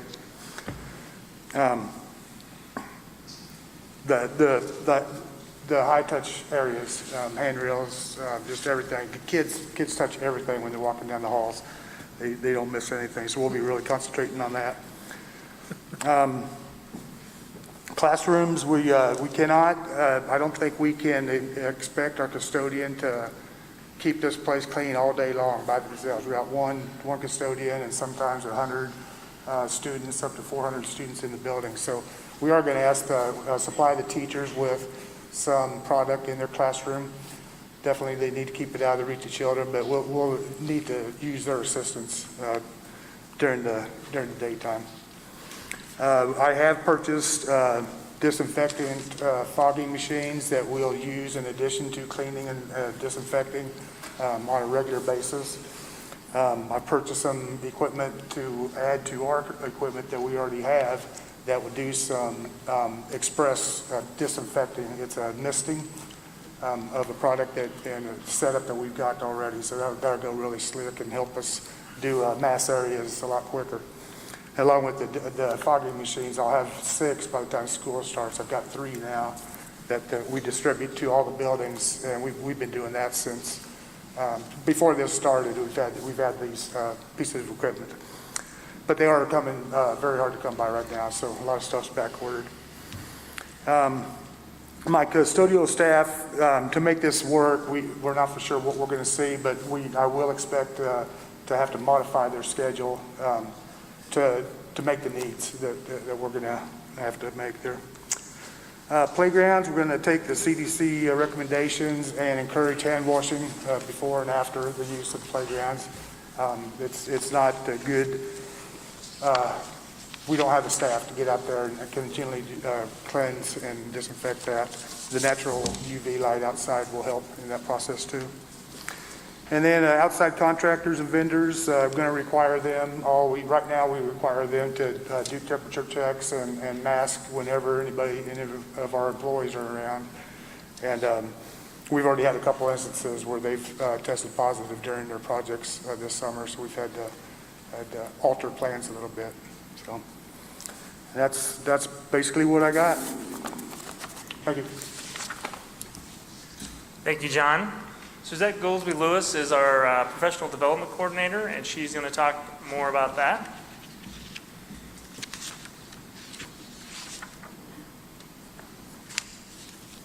Bagging up here. For this coming school year for our professional development, we have a few changes in our delivery as well as the days that we have set aside for professional development. We made these adjustments to be able to help aid in the planning for the safety of our students as well as our teachers. And it'll allow them the needed time to do some training and planning of variations. Each building will look a little bit different in order to meet the needs of the individual staff of each building. As far as delivery, similar to, it's not working very well with glasses. As far as the delivery, we will be doing as we did, ended up in the spring, we will have the option of some Zoom, depending on the levels that we are at. This will help ensure the safety of students as well as limiting cross-contamination even within the buildings. We added let's see if I can see. 4 additional contact days were converted to professional development days at the beginning of the school before students return. And this is to allow teachers to have adequate time to review the plan and develop building and classroom procedures. They'll have some collaboration time, and training will be available to help meet the needs for both the face-to-face as well as switching to remote learning. Usually we have 6 standard professional development days. We did continue those throughout the school year. There's just about 1 a month in our current calendar. And those will be scheduled to ensure that teachers have the adequate time to make any adjustments that may occur as the school year goes on. Again, each building's needs will be a little bit different. So during these days, the professional development, they will be in their buildings, but we will also have the availability to Zoom across the district or bring in some training or have some training through technology, for instance. As far as our levels, they reflect the similarity of all the other levels. Level 1 will be our regular PD, face-to-face, large groups. Level 2, we are recommending masks if we are not able to social distance. This will be for small groups as well as large groups. Small groups would be maybe PLCs within the building, some small collaboration groups. Large groups may be across the district or even in the buildings. Level 3, masks will be required. Small groups and large groups as well will need to social distance as long as they have their masks. Level 4, masks again are required. Small groups will be able to meet as long as they are able to meet the guidelines of the district and the 6-foot social distancing. However, large groups will now at this point need to be all virtual. And then at level 5, although we will still be in the buildings, any small group or large group sessions and trainings will be virtual. And then at level 6 would be similar to what we did in the spring, where teachers would either be in the building or at home, depending on the level. Within level 6, but all professional development will be virtual. As far as trainings where people go out of district, in-state travel will be determined based on the number of COVID cases to the location that staff would be going to, as well as our local numbers. And then any out-of-state travel will be determined based on the KDHD travel guidelines. So obviously if it was in a spot where it was a hot spot, they would not be allowed to go. That will kind of be decided on a case-by-case basis. Thank you. Thank you, Suzette. Roxy Schaefer is our Director of Technology, and she will be going over the technology portion of our plan.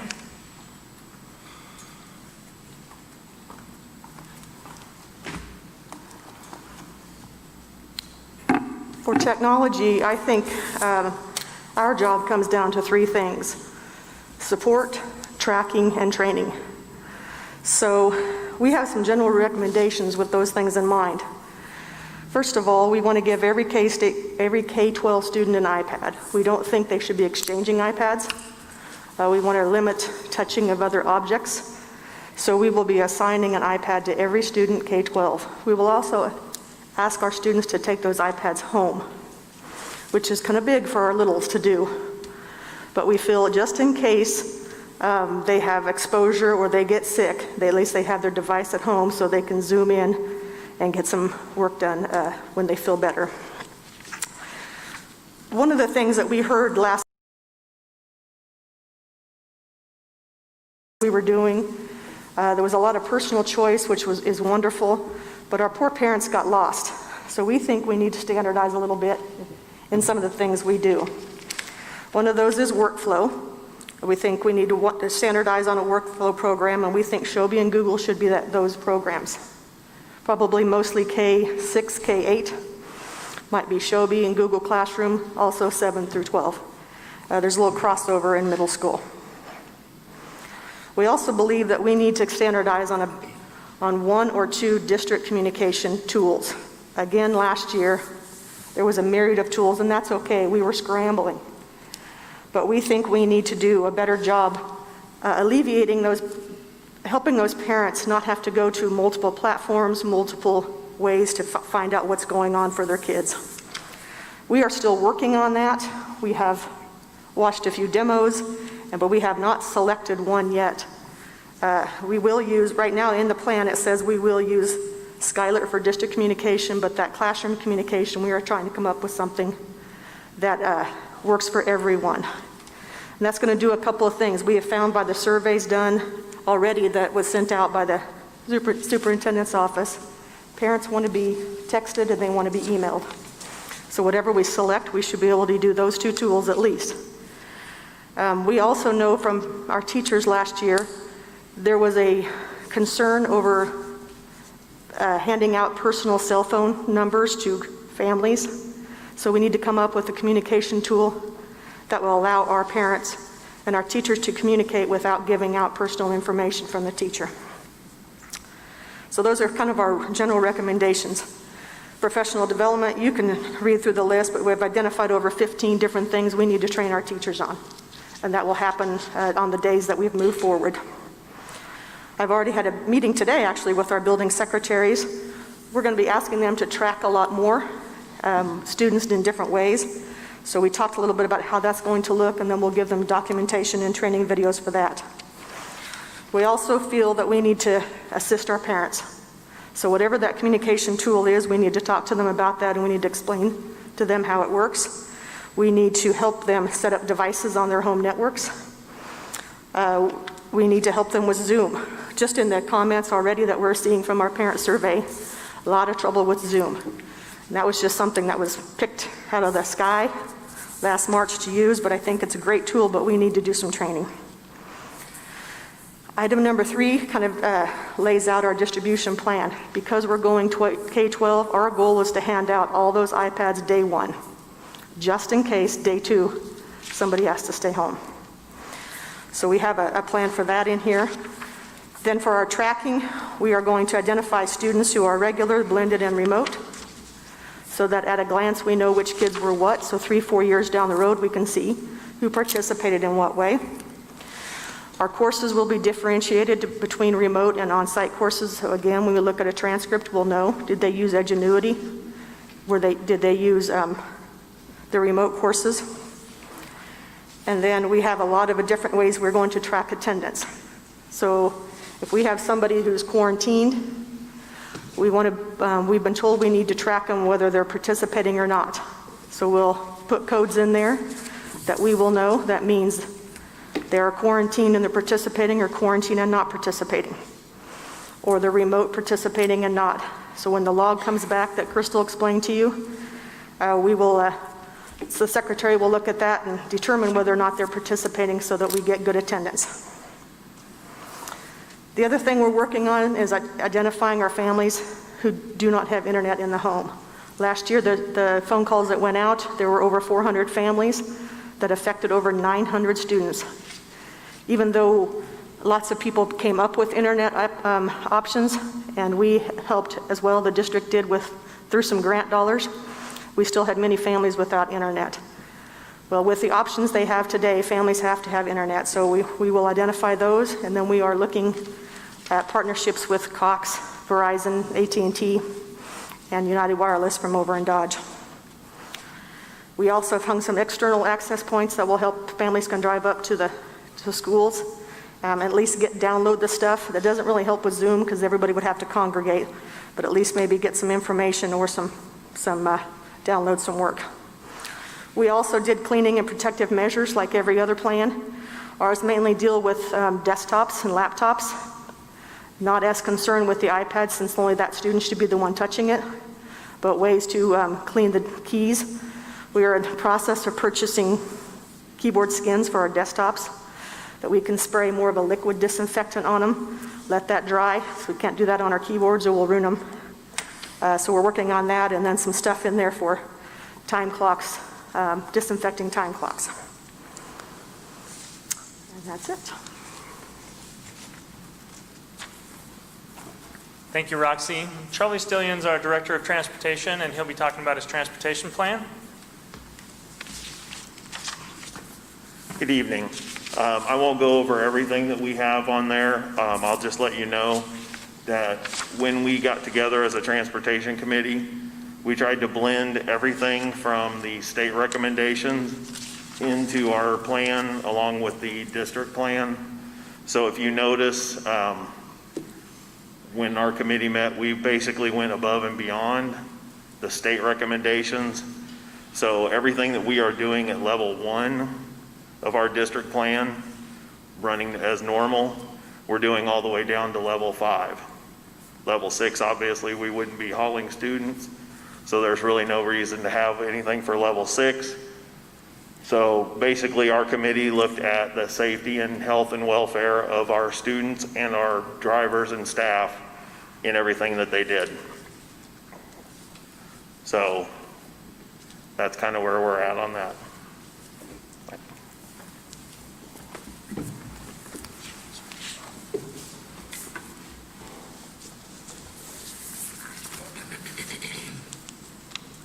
Charlie left the stage before I threw him off for that KU mask, but all right. So that kind of wraps up our presentation. Grateful for the board for your time and patience through this process, and certainly I just want to give a shout out to all the people again. Over 200 people probably participated in this activity.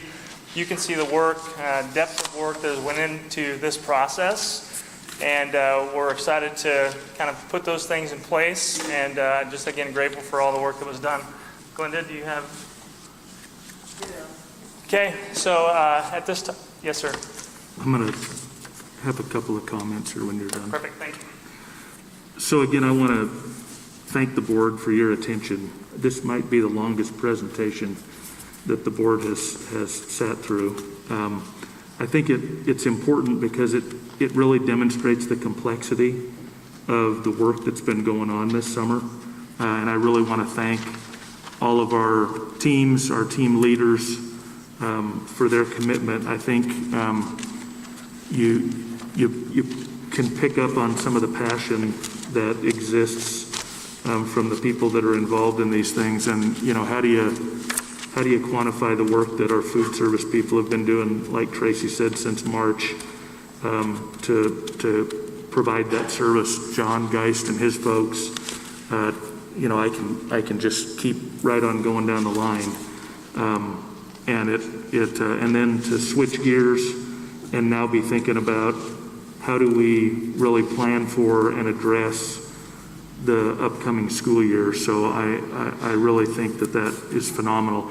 I would like to clarify a couple of things that just came up. I tell you, we've looked and re-looked, and we still have a few typos in the plan, and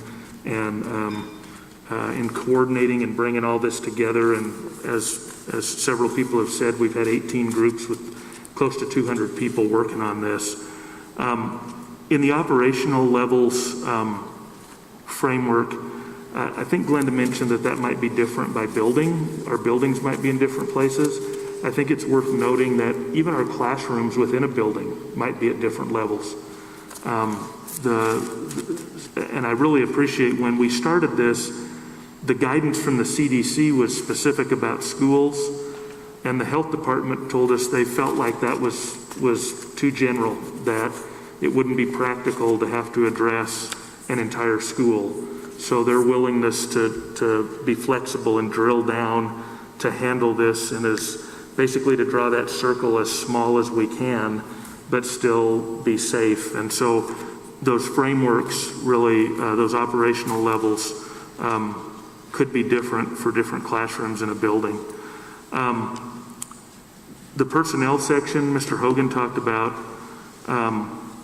we've really done that with our classified and our administrators in mind. And later tonight, you're going to see most of that in an addendum to the classified handbook. So you approve the normal classified handbook tonight in the consent agenda. Rather than changing all of that, hopefully for 1 year while all this is going on, we basically have a supplement to that classified handbook to address some of the issues that we anticipate and we think need to be policy. We will meet with our GCEA group at some point here in the next couple of weeks to begin discuss how those same issues really affect our negotiated agreement. It's a little different process with our teachers because some of these things potentially could be contractual. And remember when we came to you in the first meeting in July and we had a memorandum of understanding, it may be necessary to do that kind of thing again with the teacher's contract, but I think that's worth noting. So as you're looking at this, the board, you have the authority to set those policies for our classified employees and our administrators, but there may be a slightly different process we use with teachers. We talked about when positive cases are identified, and I think it's certainly worth noting that the way that investigation is directed will really come from the experts at the health department. We will work closely with them and assist them in that investigation, but they are our health experts. And so Michelle and her folks will be working closely with the health department. Principals, other administrators will be working to support that. But this is a public health issue, and thank goodness we have experts that can help us with that because it really is beyond the scope of our expertise. And then I think lastly, and we said 2 hours, right? So we're if we go over here by a minute, Laura, you get to blame me, all right? No, I'm going to get a cane and drag you off the stage. So our schools, our principals and teachers, when they get back, they're going to have many details to work out with this. There are a lot of things from student arrival time to student dismissal time to mask policies or protocols and to communication protocols are just 4 examples of so many things that our schools will have to work out the details as to how that will work and how that will look.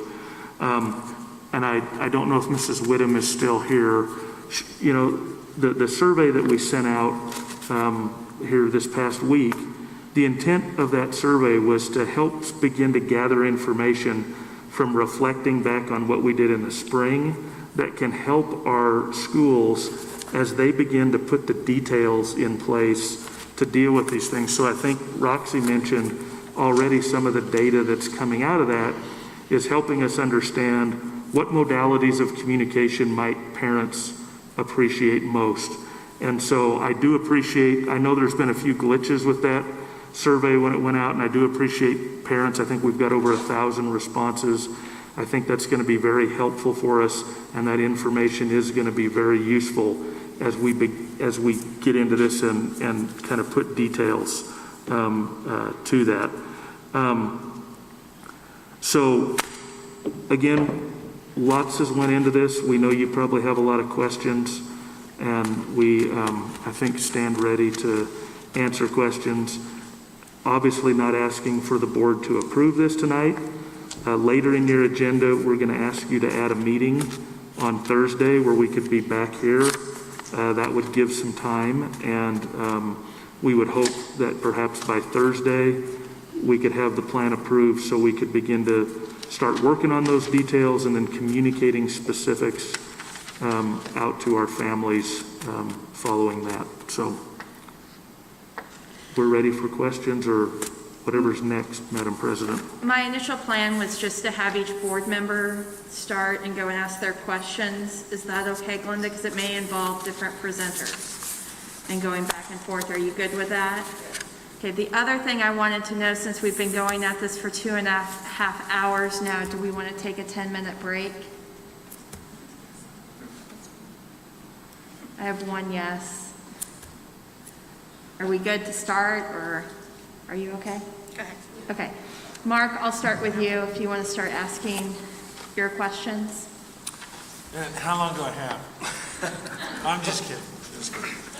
Okay, I've just got a couple quick questions, Madam President. What level are we at right now? If we were going to start school right now, what level do we consider ourselves at? So the best answer to that is probably the question is, how will we know what level we're at? That'll be a joint decision we make with the health department. So I'm going to give you my best guess. If we were starting today, I would guess we would be at level 3. But again, that would be in consultation with Colleen and Dr. Burns from the health department. And I would assume that we would have the luxury of starting everybody at the same place for day 1. Okay, thank you. Next question, and this is sort of a side note. I apologize even for taking the time, but virtual versus the what's the other one? Remote? I'm sorry? Virtual versus remote? Yes, remote. Thank you. That's what I was looking for. Remote is high school. Virtual is its own, as I heard, go at your own pace. And I'm just curious on the virtual, it raised that question in my mind on when we're held to, students have to graduate in 4 years or we don't get to count them as a success story in the statistics with the state. Is that still applicable? Yes. So, Mark, I think it might help to think of, we've had a virtual academy for several years in the district. And so for a student whose intention is they want to graduate from Garden City High School or from the Garden City Alternate Education Center high school program, they would look at the remote version. If the kid wants to graduate, just get done, graduate, and doesn't intend to go back to one of those programs, they could move to the virtual academy. I know it's kind of a minor distinction, but it really does matter. It's whether or not that student stays as part of their original entity or whether they intend to graduate through the virtual academy. I would also add that the virtual academy goes year-round, so they can work all through the summer and make up those credits as they go. Okay, thank you. Next question, procedures for isolation. You know, you've talked about that a little bit, about students and maybe staff as well.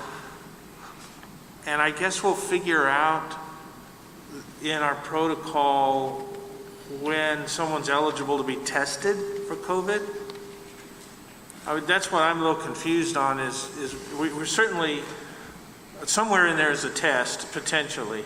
And so that is probably something in consultation with the health department. Yes, so let me give you the 10,000-foot overview, and if you want more details, we have the people here who can answer that. If we have a student who screens through our daily symptom screening in a classroom, potentially with COVID, our school nurse will get involved and do a more in-depth screening. And there will be a protocol that Michelle and the health department train our school nurses to follow. If it reaches to the point where that student should be isolated or quarantined, that decision would be made in consultation with the health department, and it becomes kind of in their bailiwick whether or not that student gets tested, whether they isolate and quarantine, and when they get tested. That really is, I think, as I understand it, guidance that comes to them from the state level. And I see Colleen shaking her head, so are we in the ballpark there? Okay. Okay, that's very helpful. I just heard comments that folks that felt like that they had been directly exposed to someone that was confirmed, but there's a protocol in there, they were denied a test. And so, but that would be something that I would think they'd have to go through their health provider. And so that's just a point I wanted clarification. Oh, I'm more than happy to do so. Thank you. Yes, so this is complex because we're dealing with trying to determine timing of the test because we need to know that we have a good sensitivity on the test. Not all tests are created the same. Even when you hear about the rapid tests, there's different types of rapid tests. Through our experience at the health department, as well as research experience now and usage experience over the last few months, we are starting to understand the timing of that test, how sensitive it can be. It doesn't do good to do a test too early in the onset in the face of a possible exposure. And so that's why we want to be involved at the health department to help make some of those decisions so that when we go to test, we determine a need for a test, and it's also certainly dependent on the symptoms, sir, certainly dependent on the type of exposure, and then the timing is a big piece too, as well as the type of test that we're using. But all of those go into our decision making. We've now been doing this since March. We have a pretty sophisticated system for doing this. People who have been denied, I will tell you, we're following them too, and there's a reason maybe why, for one of those reasons that I mentioned, that they've been denied. I don't know that that's always the case. It is a reportable disease, and so the health department, through Kansas Department of Health and Environment, and through our EpiTrack system, we're tracking those. So even if you're tested at your primary care doctor's office, that test should be reported through the reference lab back to KDHE, and that's reported to us. So we still have a handle on all the tests that are done. It just depends on the route that it happens. And we're responsible in this county for all of those disease investigations. Does that help? Yes, it does. Okay. And I know that there's statistics out there that come from all of this, whether it's tested or not tested, whether it's positive or negative, all of those things. And even whether it's, some rumor that some of the tests came back negative, but the person ended up getting the disease. So, indeed, and that's why we follow symptomatology. That's why we look at the type of environment that the person's in as well, and we're looking to continue. We retest folks often, especially if there's a high suspicion. I mentioned earlier that I work in the hospital. I'm a pediatrician, but I'm also an internist, and I work as a hospitalist. There are many cases where we have someone who maybe initially they test negative in the emergency room with a rapid test, and 2 days into their hospitalization, they're testing positive. It's the nature of the test, it's also the nature of the disease, it's the nature of the sample, there's several variables. I might address your first question too about how do we know where we are. We within the health department have looked at different statewide alert levels. Maybe you've seen this certainly in LA County, Harris County, and Ohio has a statewide system. And we've got criteria based on the disease activity within our community to help assess what level we're at. And then that can be applied across organizations, whether that be the school district, businesses, other organizations, to kind of flex their operations. So it's all criteria based, looking at local hospitalization rate, positivity rate, test cases, a few other criteria.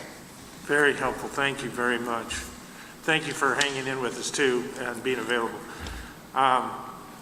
Do we have the supplies? I mean, the reports that I've heard that we have the supplies, we're ready to go, except maybe for the right communication software on the technology. It was the only thing I heard that gave indication that we're not ready to go now with supplies.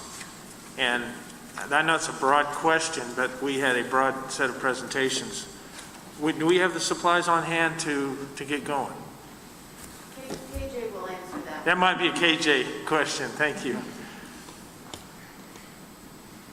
Well, I'm definitely not the end-all be-all of PPE supplies, but it's been very high on my radar. And between John and myself, we do have a considerable stockpile of hand sanitizer and refill gallons of hand sanitizer, masks, face shields,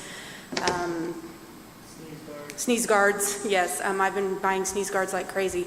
So I do believe that we are, I'm not going to promise you that we're completely prepared until I can get people back into the buildings and make sure that certain areas, hey, did you forget about this, or did you forget about this? I mean, I'm trying to order extras, but I also want to be prudent and not order more than we need. So I do think that we are on top of it, and John has been doing a great job with cleaning supplies and things like that, so I think that we are, I think we're ready. Wonderful. Thank you for that, KJ. Mark, I think it's also worth noting that once teachers get back and principals get back, there will be conversations about what's appropriate in each of those classrooms. What are teachers' needs? And so there's going to be probably some effort that's going to need to be made to make sure we can meet those needs. And so hopefully that'll be ready by the time school starts. But we will be, again, like KJ said, I don't think we can guarantee that everything is done. I had a question from a teacher today. Their question was, well, do I need to be buying this or does the district need to be buying it? It's our intention to provide that personal protective equipment, but it's a matter of a SPED room might look different than a regular ed room. This third grade room, the way the teacher goes about things might look different than another third grade room. So there's not a one size fits all. So there probably will be some time that's going to be necessary to gear up for that, but the district is committed to making sure it's safe in those classrooms. I appreciate those comments as well, Dr. Carlin. I really heard a lot in this presentation that it was sort of high level and that there was a lot of flexibility provided for the individual buildings in order to implement as best works with their team and their facilities and their students and their teachers. So there's a lot on the shoulders of the teachers and the staff. I recognize that as well. But fundamentally, it comes back to that basic question. First and foremost, if we started at the soonest, as the calendar is right now, right, can we do it in that general sense? And I heard the answer was generally yes. Okay, thank you.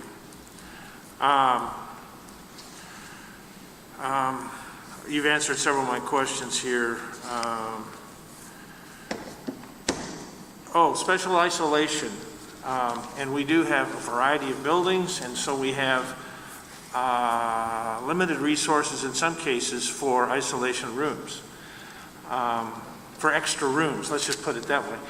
And so I'm wondering, it certainly popped up in my mind, the question of whether we were in need of any temporary structures in order to adequately have separation. As I think was mentioned earlier, some of our offices are very tight, very efficient, if you will, from an office and communication standpoint, but not so much from a spacing and isolation standpoint. Do we have needs still there? Heath or Michelle, I know Michelle was working on that.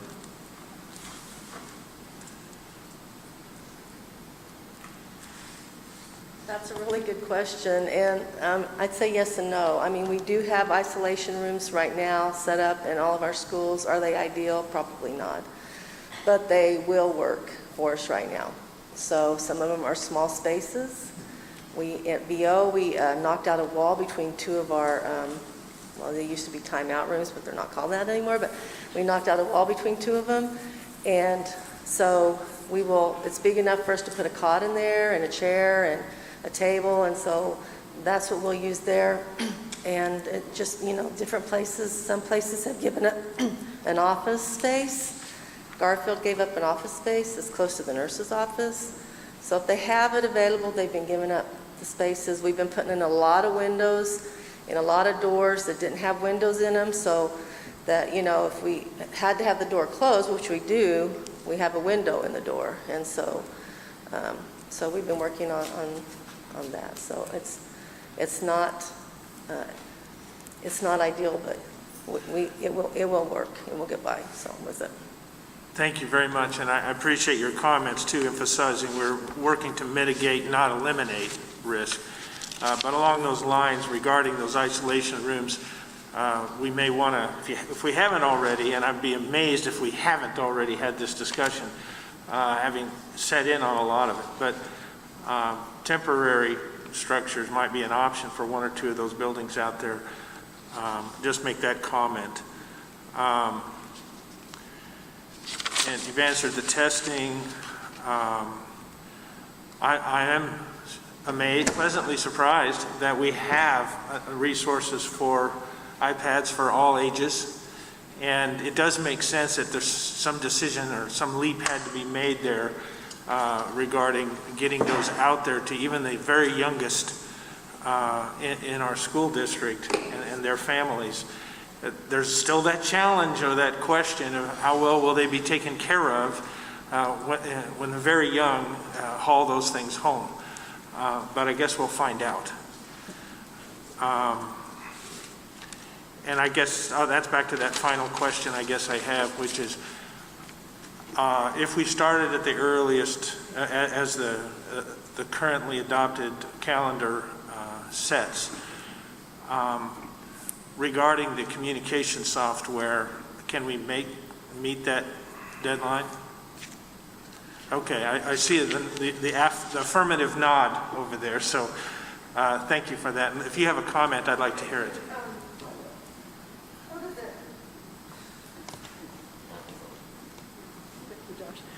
I think we can select it and we can get it implemented. The tough thing is going to be the timeline to train our teachers if we want them to use it. That's what we might hit up against. The implementation wouldn't take us long if we selected one that works already with some of our existing applications. But we are, in those 15 to 17 things, we're asking our teachers to do things that we've never asked them to do before. So we're training, and this would be one of them, a different platform than maybe they're used to. So I think we can get it in, but the training is going to might be a hiccup. Okay, thank you very much. And Madam President, I think that's all I have, except to just take an opportunity to reiterate, having sitting in on the vision team and hearing the reports from those 18 or 19 committees, it's just phenomenal, the resources we have and the amount of time and energy and thought that's been put into this plan. And so it's just big kudos. I think it's a flagship example. So thank you.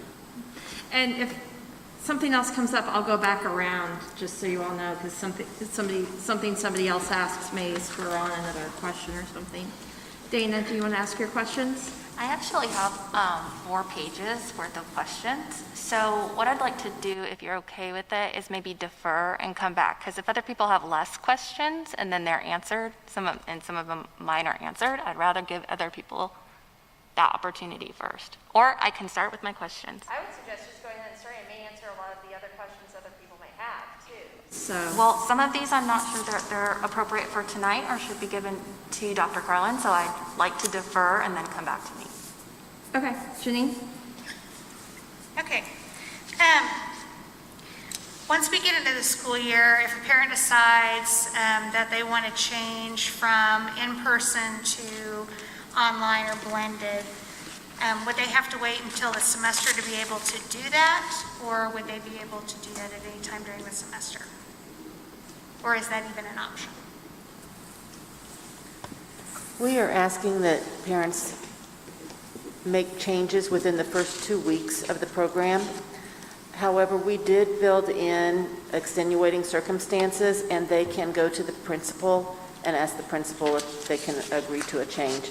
And one of the things that came up is, for example, foster children moving, and maybe one parent liked the idea of in-building and the other one wants to keep them home. So we know that situations for our families are always changing as well, so we built in the option of going to the principal and having that one-to-one discussion.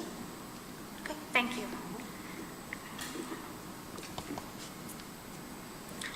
So Mrs. Tolan kind of asked about this a little bit too. We have certain levels that masks are required that we wear. Can parents opt out of having their children wear masks? Can teachers opt out of that? Or is it going to be across the board, everybody needs to wear a mask or some kind of face shield, face covering that? Yes, so the advice that we've received from the medical professionals and the evidence that we've looked at is, really my mask protects you. when you're talking about a cloth mask. So while we recognize there will be some exceptions to masks, we may have kids who have medical reasons, and again, we recognize that nobody's going to put a mask on and wear it from 7 o'clock in the morning until 4 o'clock in the afternoon. There's going to be mask breaks, and probably the age of the children, and the lower the age, probably the more frequent those scheduled breaks need to be. But there also needs to be, ways for when kids just need a break, or when the adults needs a break, that they can take a break from the mask, but do it in a way that doesn't increase the risk for the others in the room, kind of thing. But if it's strictly just, I don't want to, our intention is, no, that's not an option. It would be an expectation that masks are there to protect everybody at the school, and that's what the evidence suggests, and that's what we would require. Okay. So kind of along those lines, when the kids are on the bus, it's a much more confined type space. Why, especially on the higher levels, do we not recommend that, we're not requiring students to wear masks on the bus during that period of time that they're on, traveling back and forth from school? On that, we went with the recommended state requirements, which is masks are highly recommended. But on level 3, when we go to that level, we are requiring them K-12. Thanks. I missed that part in there evidently, so I appreciate that. When we're looking at the size of classrooms and trying to keep social distancing, about how many kids in the classroom are we looking at each level? So like grade school, about how many kids in the classroom are we looking at as compared to like high school? Does that make sense? Measured some of the rooms, but. Yeah, so we've measured rooms, and it's generally somewhere between 13 and 15 students if we use 6-foot social distancing. Obviously, that can vary a little bit from building to building or classroom to classroom, which comes out to be about half of our students. It's worth noting, too, that at the elementaries and the intermediate centers, our groups are pretty homogeneous. The kids that you're in the classroom with at 9 o'clock are the same kids that you're in the classroom with at 2 o'clock. When you go to PE, it's that same group of kids that goes to PE. When you go to music, it's that same group of kids. We get maybe a little bit of mixing at the 5th, 6th grade centers, but not a whole lot. When you get to the middle schools and the high school, you may be in a first hour class, and when you go to your second hour class, there may not be a single student in there that was in your first hour class. Those groups are not homogeneous at all. So when we talk about our level 5 and social distancing, it works at the classroom level very well, grades K through 6. Grades 7 through 12, it works from a total students in the building approach, but there is no guarantee that we are going to be able to truly social distance in every class section. Now, one of the things you noticed was the middle schools are wanting to split their A-B at level 5 by gender. The reason for that is they make a concerted effort to balance their classes when they schedule them by gender. The high school isn't able to do that. So the middle schools, that would take them closer to a 50-50 distribution if we did an A-B schedule. But it might make it less likely that we could have all siblings from a particular household scheduled on the same A-B days. So that's, the middle schools are willing to go alphabetical, but they would, I think, like to do the gender because they think it would give them a better 50-50 balance on an A-B schedule. And to be truly socially distanced, that's what our goal is, but there's just no way to, unless we eliminate kids' opportunity to choose elective courses at the high school, there's probably no way to build a schedule like that for 2,000 high school kids. Sure. Thanks for explaining that too. I would also like some clarification on school activities. So I know that I've heard it, misheard it, I think. If kids are in a remote, doing the remote option, can they participate in athletics or after-school type activities? Or do they have to be doing the blended piece or in person? I don't know if Mr. Tone can. Go to the next question, I'll come down and answer.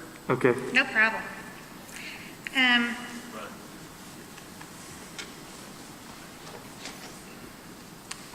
had another one.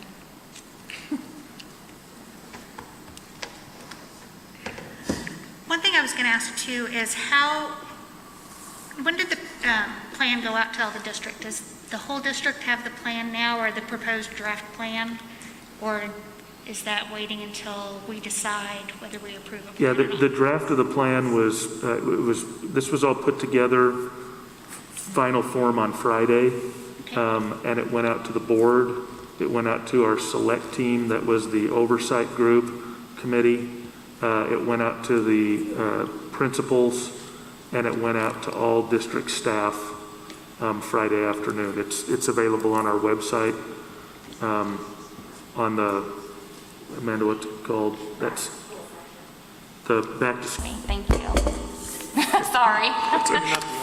On campus for 2 classes like we normally would with a virtual student, or do we, because it's a separate circumstance, allow them to just attend completely remote from home?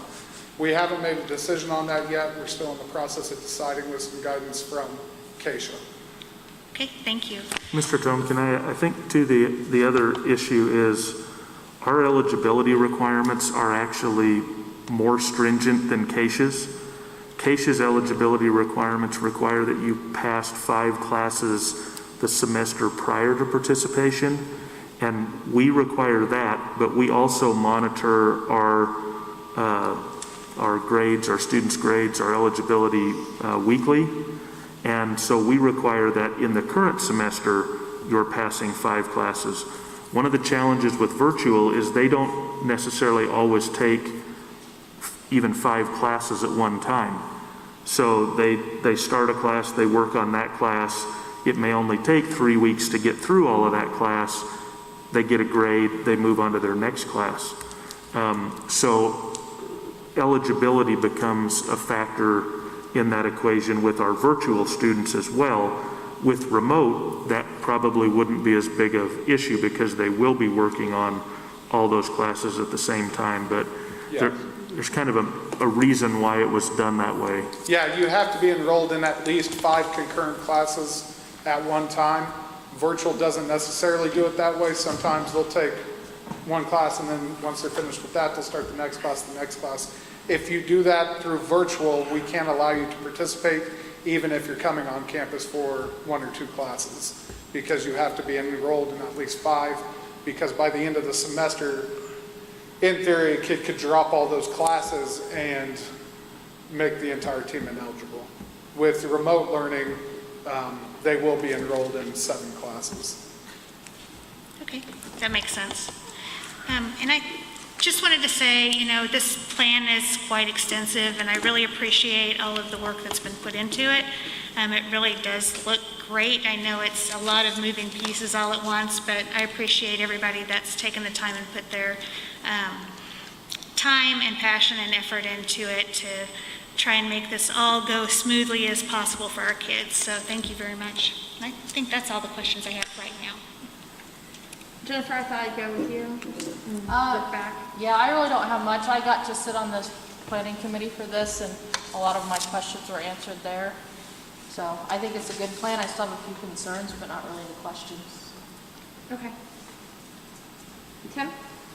Sure. I guess my voice doesn't carry very well. My first question is for you, Heath. It's related to your classification of employees into a high-risk category. Yes, sir. So as I understand it, the determination of an employee's status as high-risk employee, that'll be made by a physician?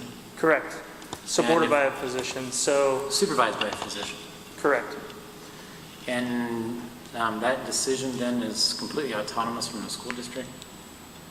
Yes, to a certain extent. So that employee will they'll get to start the process. Just because somebody would be, have an at-risk factor, 65 years old, wouldn't necessarily mean that they would need to go through a process to get accommodations or do those kinds of things. So we're going to let the employee trigger that process. And the first step is that needs to be validated. Their at-risk needs to be validated by a medical professional. So then that comes back, and then we as an employer will sit down and talk about what kinds of things, with input from their doctor, what kind of restrictions are there perhaps, what can we do as an employer to accommodate them to still perform the duties that we would expect them to do, but maybe in just a different setting. So a custodian as an example, so somebody that's at risk as a custodian, we might change our hours up and give them an 11 o'clock p.m. to 7 a.m., what I used to call graveyard shift.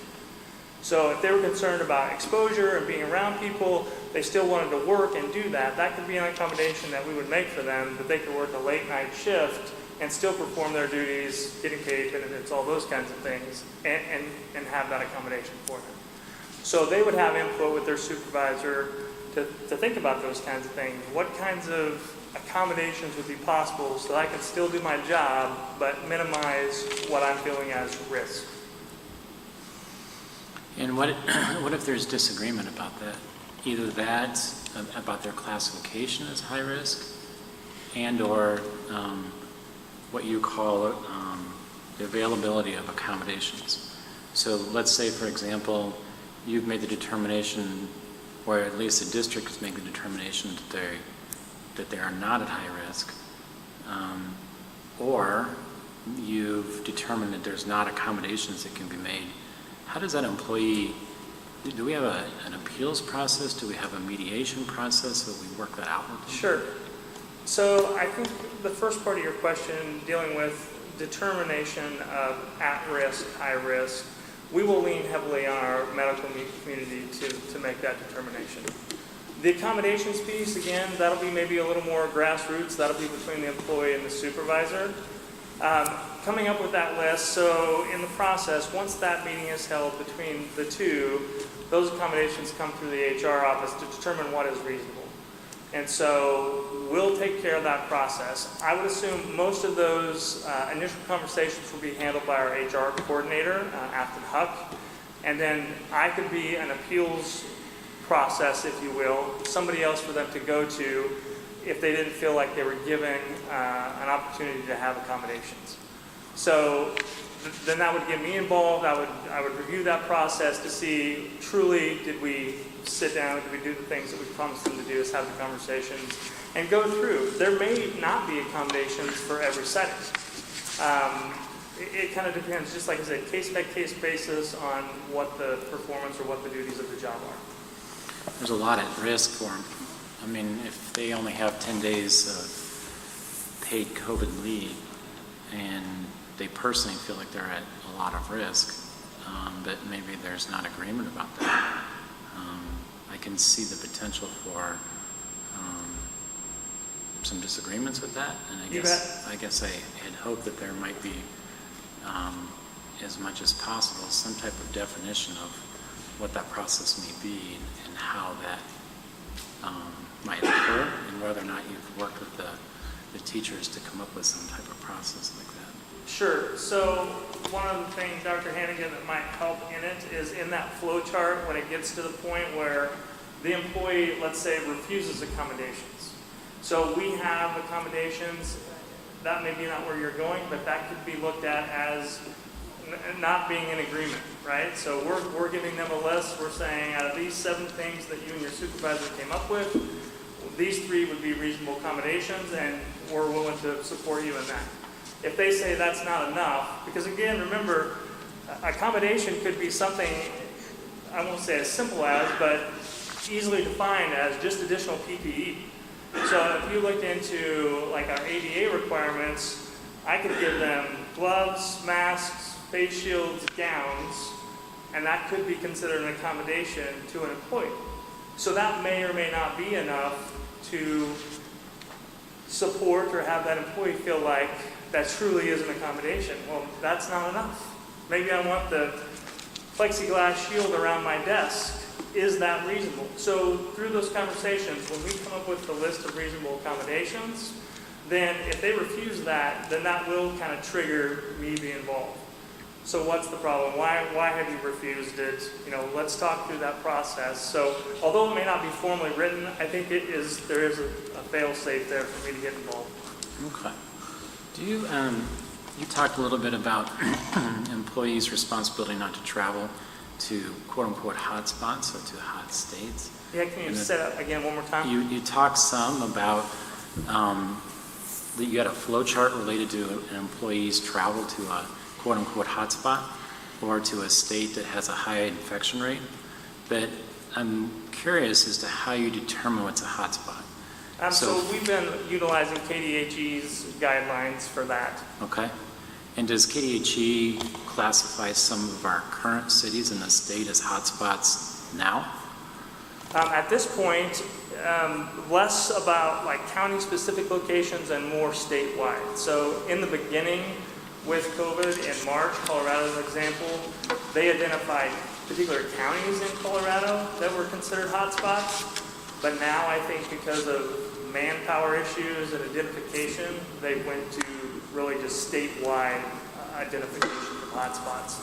And typically those are updated in that 14-day incubation period. So every 2 weeks, that list could change.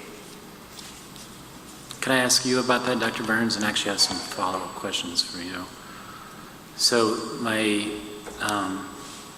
thought process here is making sure that we're clear what's a hotspot.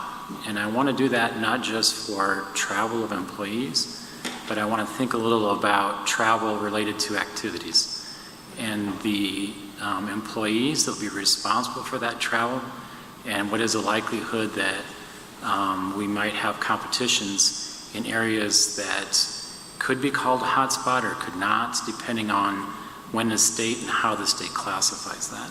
I think that's a very excellent question indeed. I will say KDHE does update states that there are travel requirements to quarantine when you return from, and it's part of many professionals' professional responsibility to adhere to that, including my own.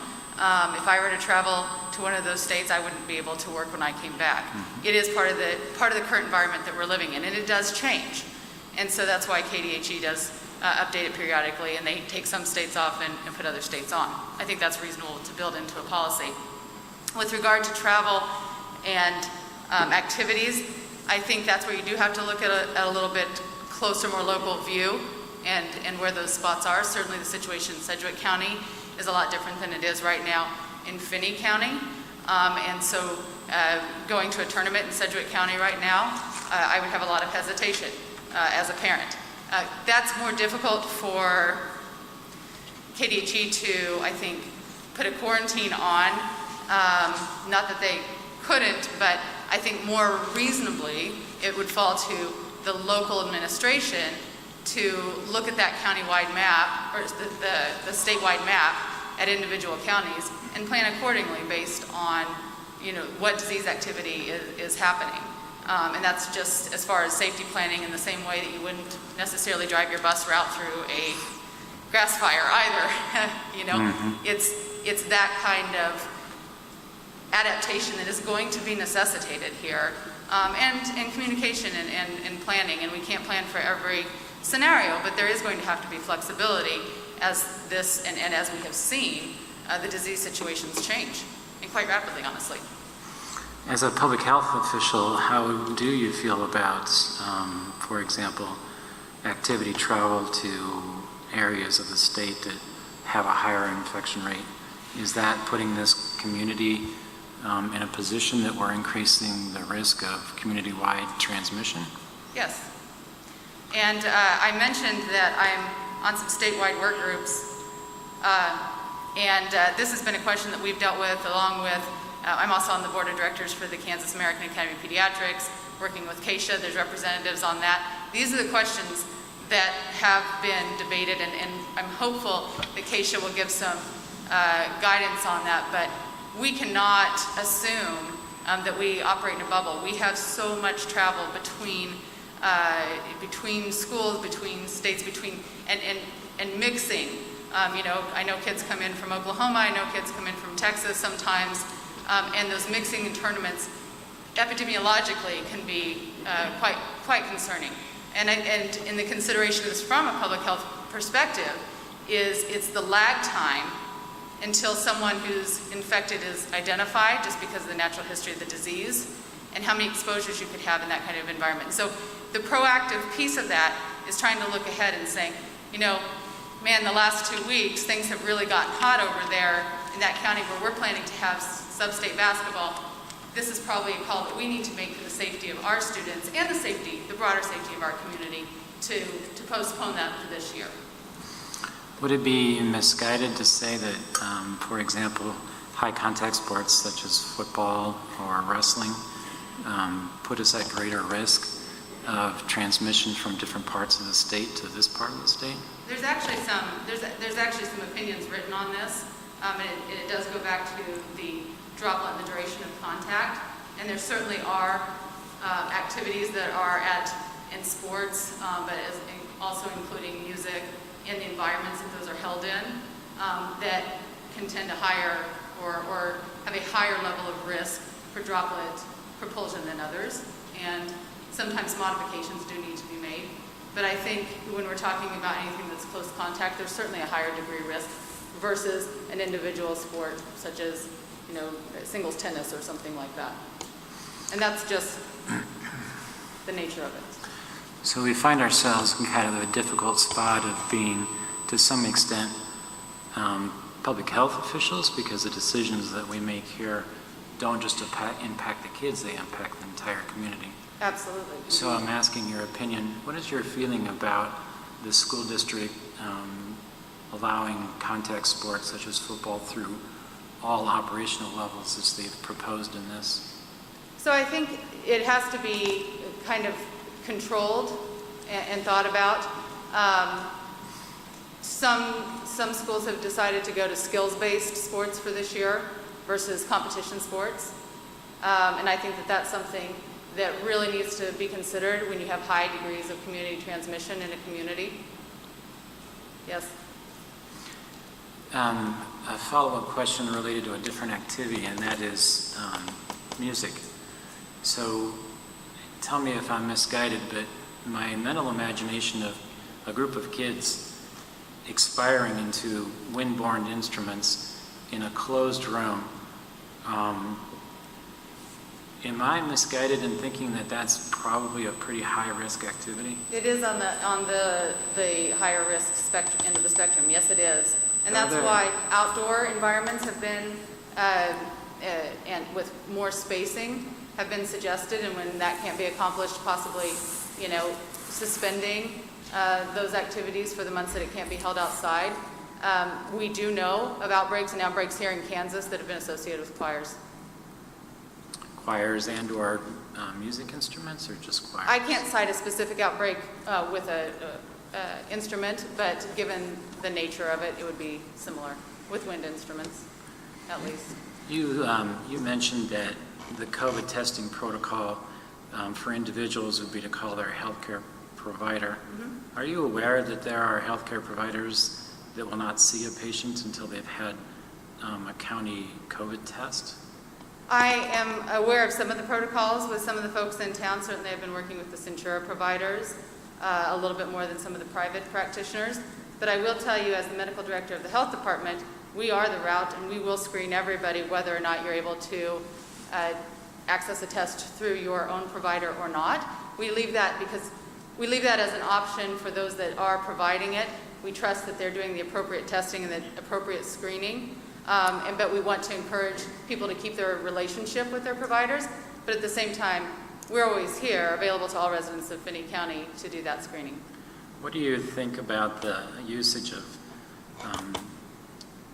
you mentioned that there are several types of rapid tests. In my office, we've been using rapid tests as a screening device that we can get some results back within a day.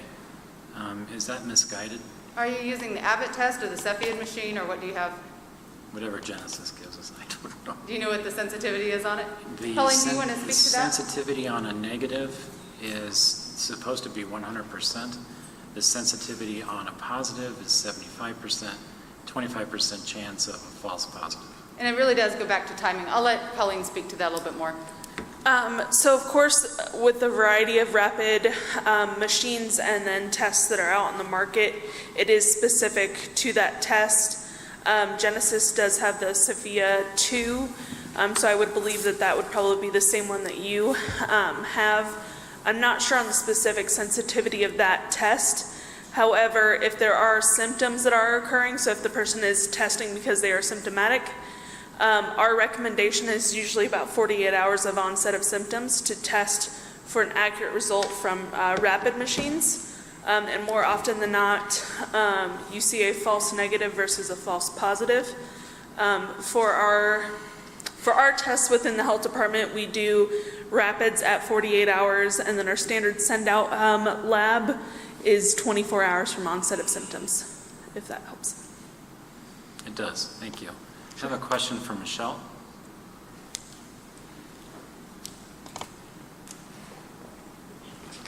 You mentioned briefly some protocols for contact tracing. Did you imagine that you'd be doing the contact tracing through the nurses and nurses' assistants that you have in the school district? Did I imagine it? Yeah, that what you said? is that what you were referred to? Did you imply that that would Well, be done I mean, that in conjunction with the health department, so really, we're part of that process. We're helping them find out who the contacts are in the school. So they're the ones that are really doing we're assisting with that process, but the health department really does the contact tracing. Do we have a rigorous contact tracing protocol in place in the county? Yes, sir. Okay. Do you have the staff available? Do you think you have the staff available to staff your nursing offices in the way that you would want to?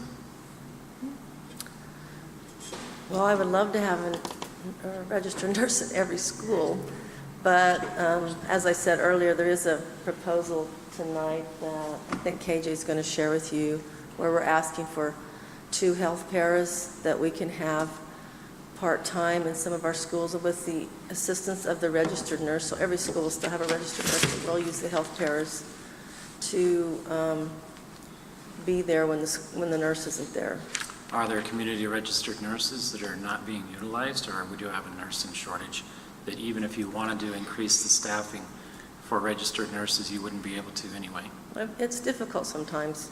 Last year it took me 6 months to fill a position, and that's not typical, but it was. I mean, last year it was really a struggle. So I couldn't say right now. I had 2 positions that I filled, one in May and one in June. That wasn't too difficult. I didn't have too many candidates, but we had good candidates, so we didn't have to try to get more candidates. But like I said, last year it was a struggle, so I couldn't really say for sure. I think that overall there's a shortage of nurses, but. Okay. But I was trying to read your body language. You do feel you're adequately staffed, or you would be if you had the 2 paras added? We could, if we had the 2 paras added, plus we are going to utilize a substitute nurse in a long-term sub position.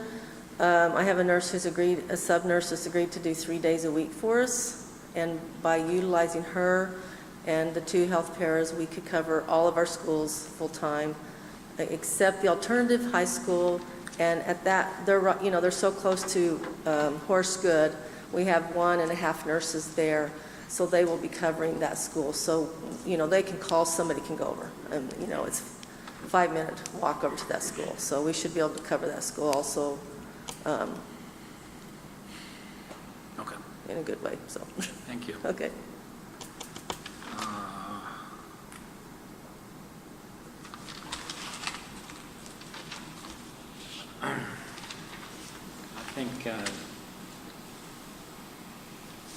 I think that's it. Oh, actually, I'm sorry. How far away are you, Tone? Can I ask you a couple questions? Oh, good, he's right super close, okay. What do you think the practicality is of athletes wearing face masks when they compete? During competitions, everything that we've read so far, all recommendations are during competitions not to wear face masks. Okay. On the bench, everywhere else, they will be wearing face masks. What we're looking at are the ones that drop down around their neck and then they can pull over their nose and face. What about during practice? They would not be wearing face masks? It would be the same protocol. If they're not in, they're going to have their face shield up. If they are in practicing, doing physical activity, it'll be down. I was looking through your anticipated response to different levels. Yeah. And I'm not sure I caught that correctly. You did not anticipate competition cancellations until level 6, is that right? No, we're going to start canceling JV, any sub-varsity at level 5, only varsity during level 5. After level 5, everything's canceled, obviously. With no What's the rationale for canceling? I mean, if we're thinking about social emotional support for the kids as the rationale for taking the risk of a sport, what's the rationale for keeping a varsity sport, which may actually engage fewer kids, and canceling a JV sport as you go from different levels? Can you talk to me about why that makes sense to you? Yeah, so the idea behind once you get to level 5, from what I've been told and what I've learned through all these meetings, is we're starting to see in-school spread, more community-wide, major community-wide spread, more in-school spread, and we're just finding ways of limiting contact where possible. Our hope is that obviously not to happen. If that were to happen, we need to find a way to minimize risk among our coaches and athletes. They are, from what I understand, Keisha is still going to have state competitions, state events. We don't feel like we want to necessarily pull our teams out of those state competitions and state events and lose that opportunity for postseason play or activity. Thank you. I've already taken plenty of time. Thank you. Are you sure? Because I mean, I know I have a lot of questions, so. No, do you have more? I have follow-ups, but I think I might address them individually. Okay. I think the gist of my points were addressed, so I appreciate that. Okay. Alex? Tonight I was able to find out about the isolation question from Mark, and then also from Tracy Johnson that we keep feeding Garden City kids no matter what level of learning, so that's pretty awesome. The travel for activities that got asked and answered, and then iPads for all is also awesome, so good job, Roxy, appreciate that. This is kind of be a question for Dr. Burns and Steve Carlin together. Since we are at level 3, what would it take for us to move back down to level 2, and what will it take to move up to level 4? Is it a KDHE thing? Is it a county thing? Is it It's not a government thing? Yeah, so we've tried to set some criteria here at the health department. KDHE doesn't have a statewide plan as yet as alert levels, but we're trying to make some sort of metric, and then we've correlated what kind of the rationale of what those interventions, those mitigation interventions should be to associate with particular levels. And I don't have it in front of me, but as we stand today with our current metrics within the county, it would be level 3, as Dr. Carlin had stated. And I'm trying to, we are trying to make a clear, transparent, evidence-based template, if you will, that could certainly be applied for many organizations and facilities. And, you know, Colleen and I are talking to long-term care facilities, we're talking to the junior college, we're talking to a lot of other different organizations who have different risk levels, and even amongst businesses. Certainly Dr. Hannigan's office has a different risk level than others. And so we're trying to make something that would be uniformly applicable across organizations. And that answered my follow-up question as far as applicable to different entities and businesses throughout the city or state. Next question I have is, On the mask policy, because we are at level 3, we are going to be requiring masks pretty much at all levels. Who enforces that? Who's going to enforce that besides the teacher? I mean, we're trying to make sure that teacher has enough contact time with the student for instruction. But who enforces that? And then throughout the whole day, the students here on campus or any of our property. And then also will the SROs be involved with that as well? So the SROs would. I got one more question. Okay. That's dovetailed onto that. And then if the student is reprimanded, will there be certain levels, because this is all going to be brand new to our students this year, and getting acclimated to the environment, acclimated to what we got to do, constant, I wouldn't say barrage, but a constant reminder, a constant poke to do this, do that. So is there going to be certain levels of discipline, and or would it possibly lead to a suspension? Dr. Carlin, can I speak to this real quick? Certainly. Valid questions, very much. I mentioned I'm working with that statewide work group, and included in that are child psychologists and nurses, parents, in addition to pediatric faculty, who are very concerned about how we do this. And nationally, both Harvard and Boston Children's have some really excellent resources about how to talk to kids about wearing masks, how to train them to wear masks. I'm personally a mom of a 5-year-old, an 8-year-old, and a 9-year-old, and since March, we're wearing masks. And there really is something to be said about, and this goes to the uniformity of a policy, hey, this is what we're doing. And your friends are doing it, and we're all doing it, and this is the norm, and I do it because I care for you, and that's a really good value to teach young children. And so I think really there are ways, I mean, I can tell you from personal experience, my 5-year-old doesn't want to do anything I tell him to do, but he'll wear a mask if he really wants to go somewhere, or see his friends. So I think that there's some positive reinforcement versus always thinking about this from a who's going to enforce it negatively. But I think with children, and especially children that are really wanting to go back to school, really want to have that social interaction, just say, hey, this is the deal, this is what we're doing.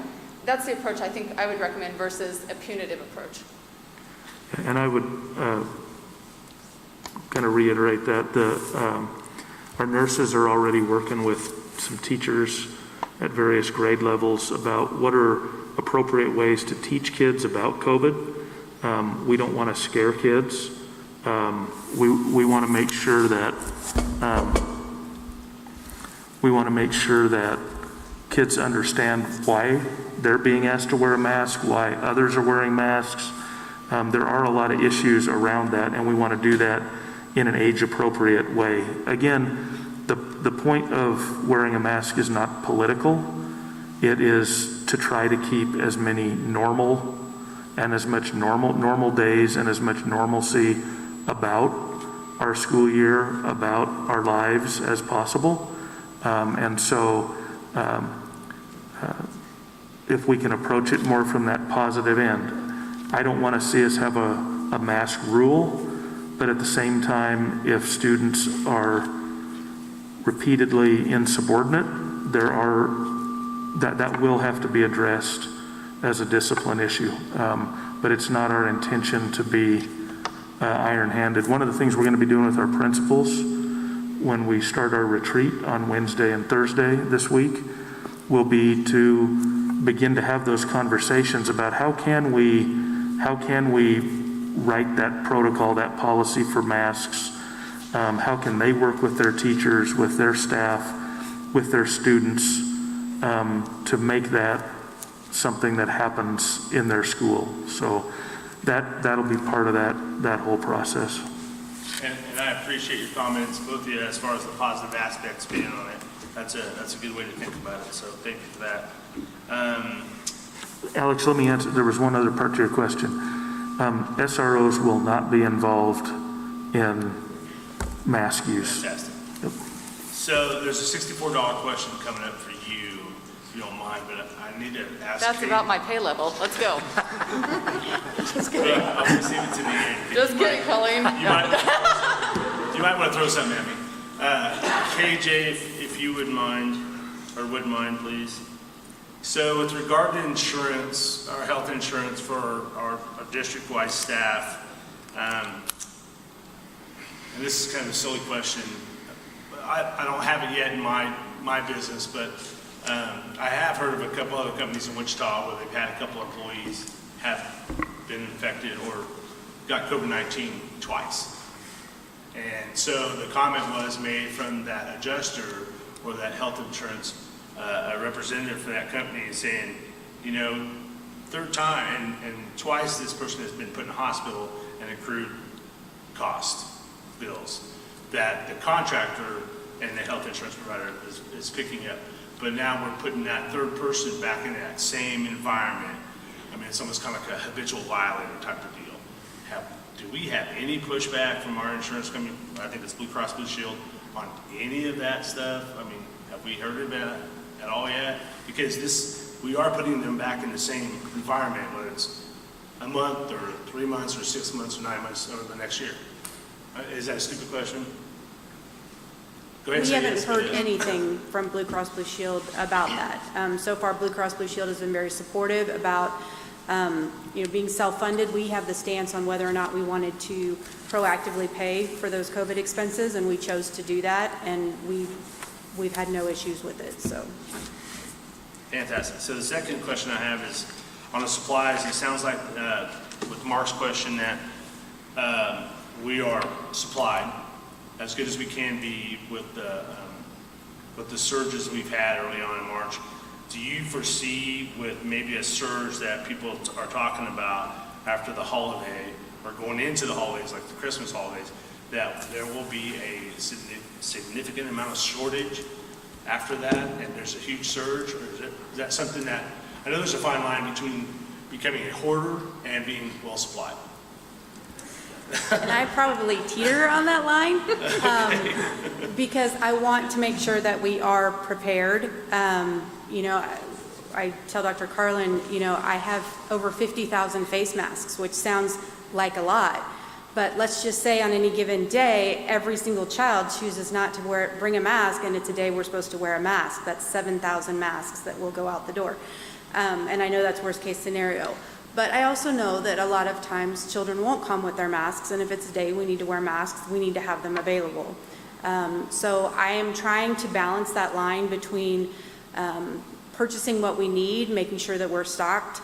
The nice thing about being a district is that we do have some avenues to purchase that the regular consumer doesn't. So I'm trying to take advantage of those. I'm trying to make sure we're watching price points, and it's a fine balance, but it's extremely important to me. Kind of like when I do budgeting, I want to be conservative. I also want to make sure that we have enough on hand for what our students and our staff needs.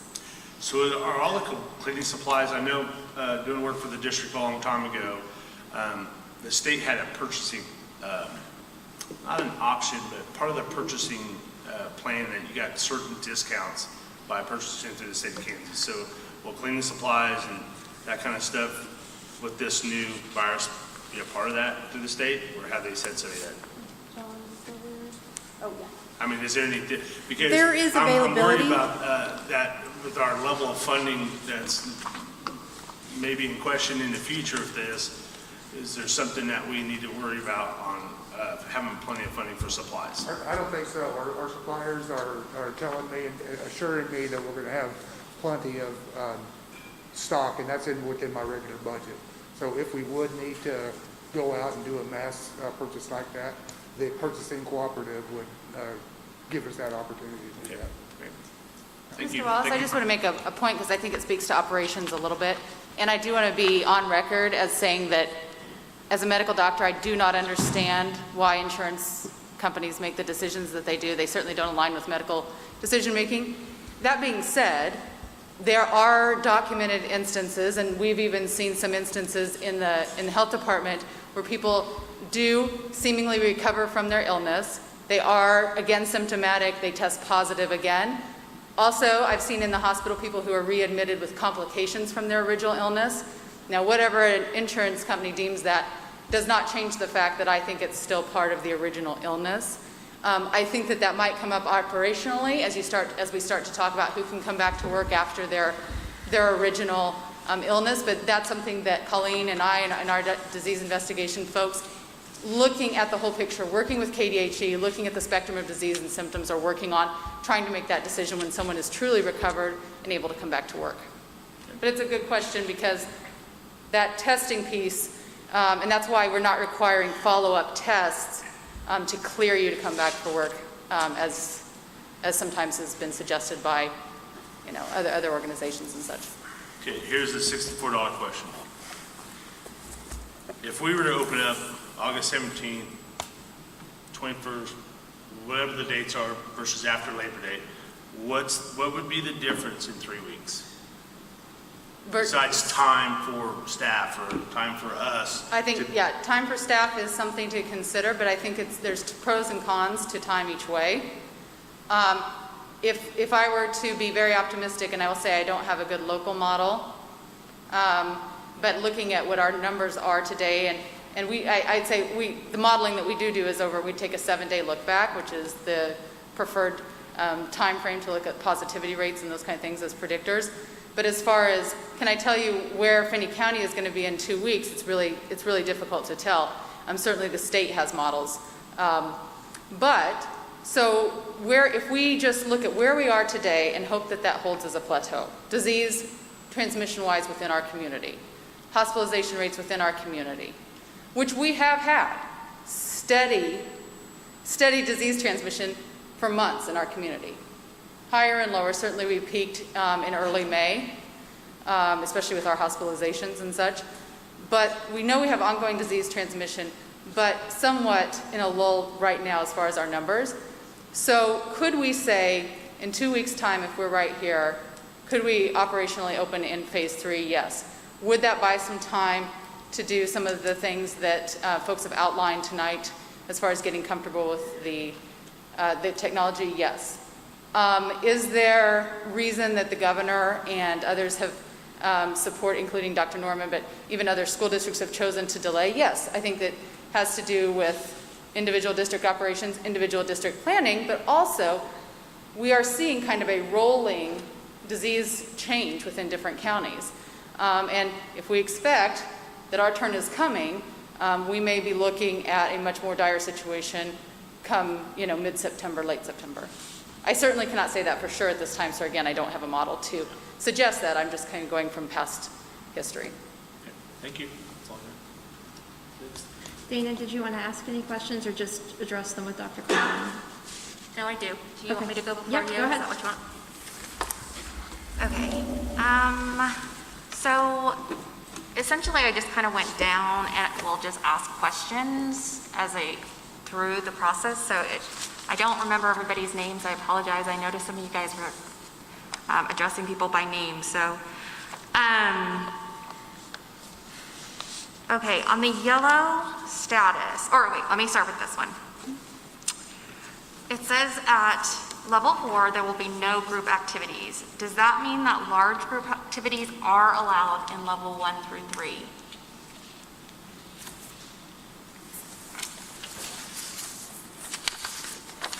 Yes, group activities would be allowed, as I believe Suzette commented in hers, with masks and social distancing.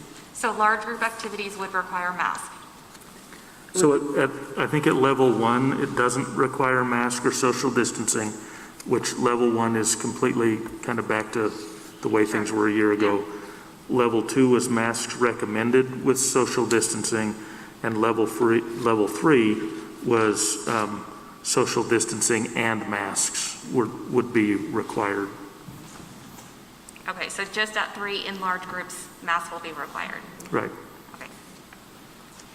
And then at level 4, it says no face-to-face groupings and desks face the same direction, and small groups must maintain 6 feet distance. So if, number 1, if all the desks are faced the same, do all classes have desks? It says some of them have tables, but then I'm assuming then we're facing all the students the same way, but then social distancing becomes the issue, right? Becomes an issue. Correct. So we don't want them facing each other and potentially exposing each other. So, right, just at level 4? Mm-hmm. Yeah. And so how are you going to work that so that way you're also social distanced and faced the same way? So one of the things I actually received this afternoon was looking at face shields and putting them between the desks so that potentially they could still face each other but not put each other at risk. So we're still looking at options that might keep children safe.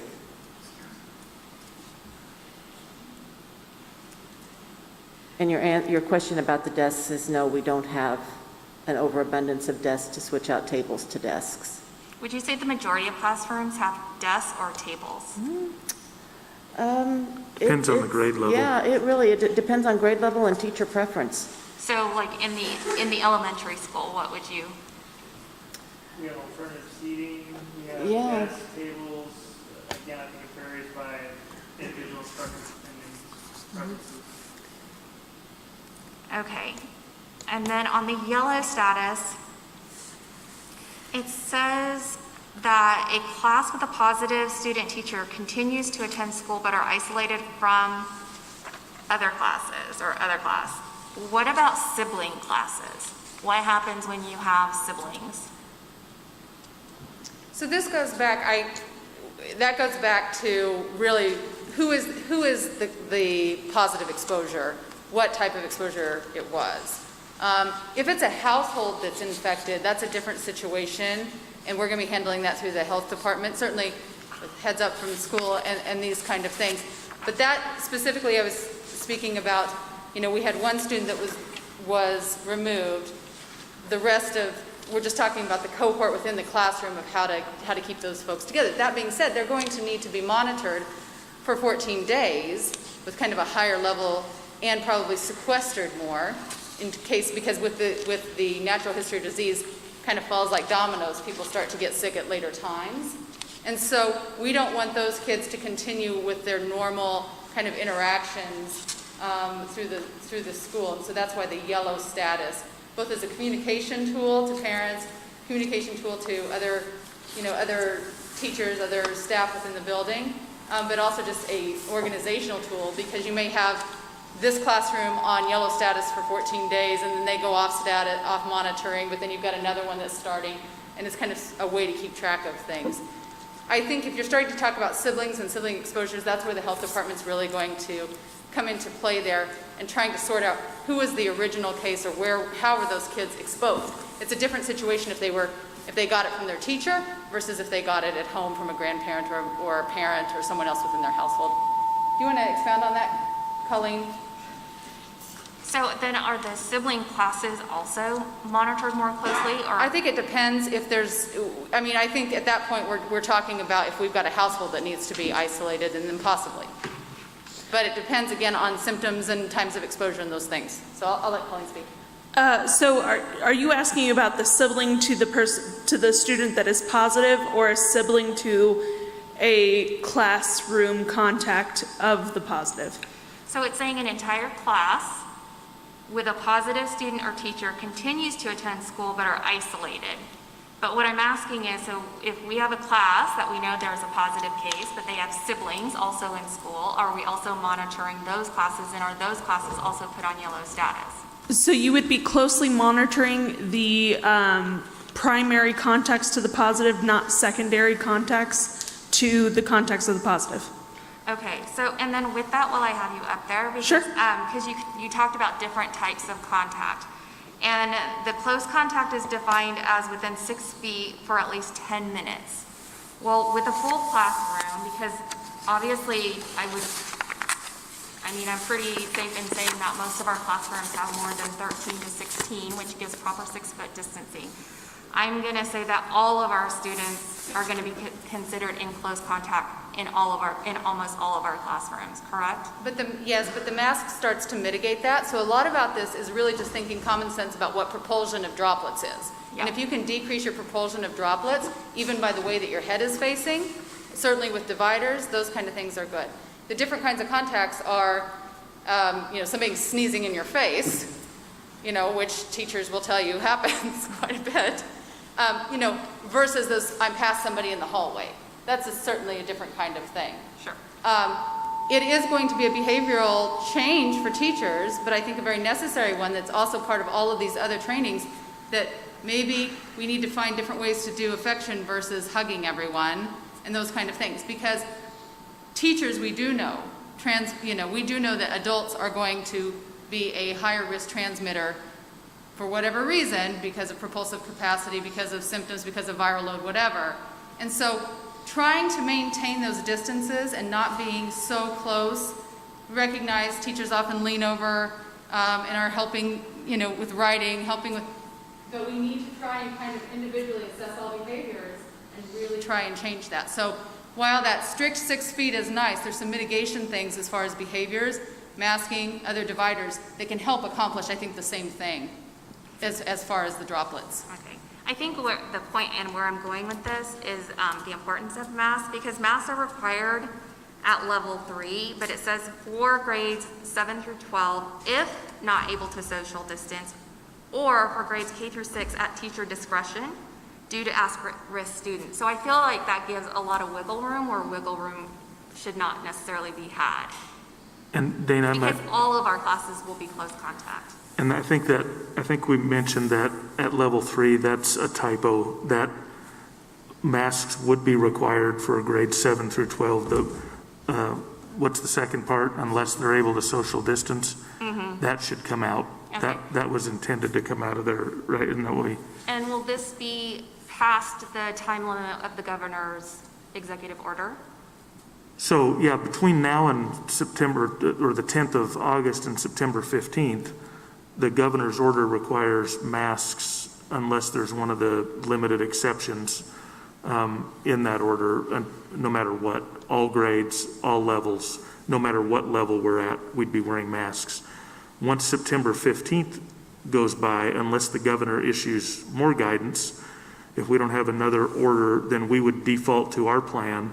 And if we were at level 3, then our grades 7 through 12 would continue to wear masks, and grades K through 6, they would be recommended but not required. And again, by recommended, teachers would have the flexibility to make that choice in their classroom if masks were appropriate in their classrooms. And I should say, Mrs. Naniga, the way that there's an underlying risk assumption that's built in to these risk levels that's based on what the community transmission is. So the reason that so many of us are reticent to accept what's happened in school, the studies that have happened in schools in other countries that have been open, is we have such a much higher level of community transmission in the United States than any of those students, that it's not really, or those countries that have gotten their community transmission down. And so it's not really apples to apples. So that's why part of that being in level 2 assumes a lower risk of community transmission, less people just moving the virus around. And so that's why it's maybe a little bit more discretion on that end. That's kind of the assumption that runs through all of these levels is the community transmission. And that's why we as the health department have kind of set that up. So you don't have to try and sort that out individually. Does that help?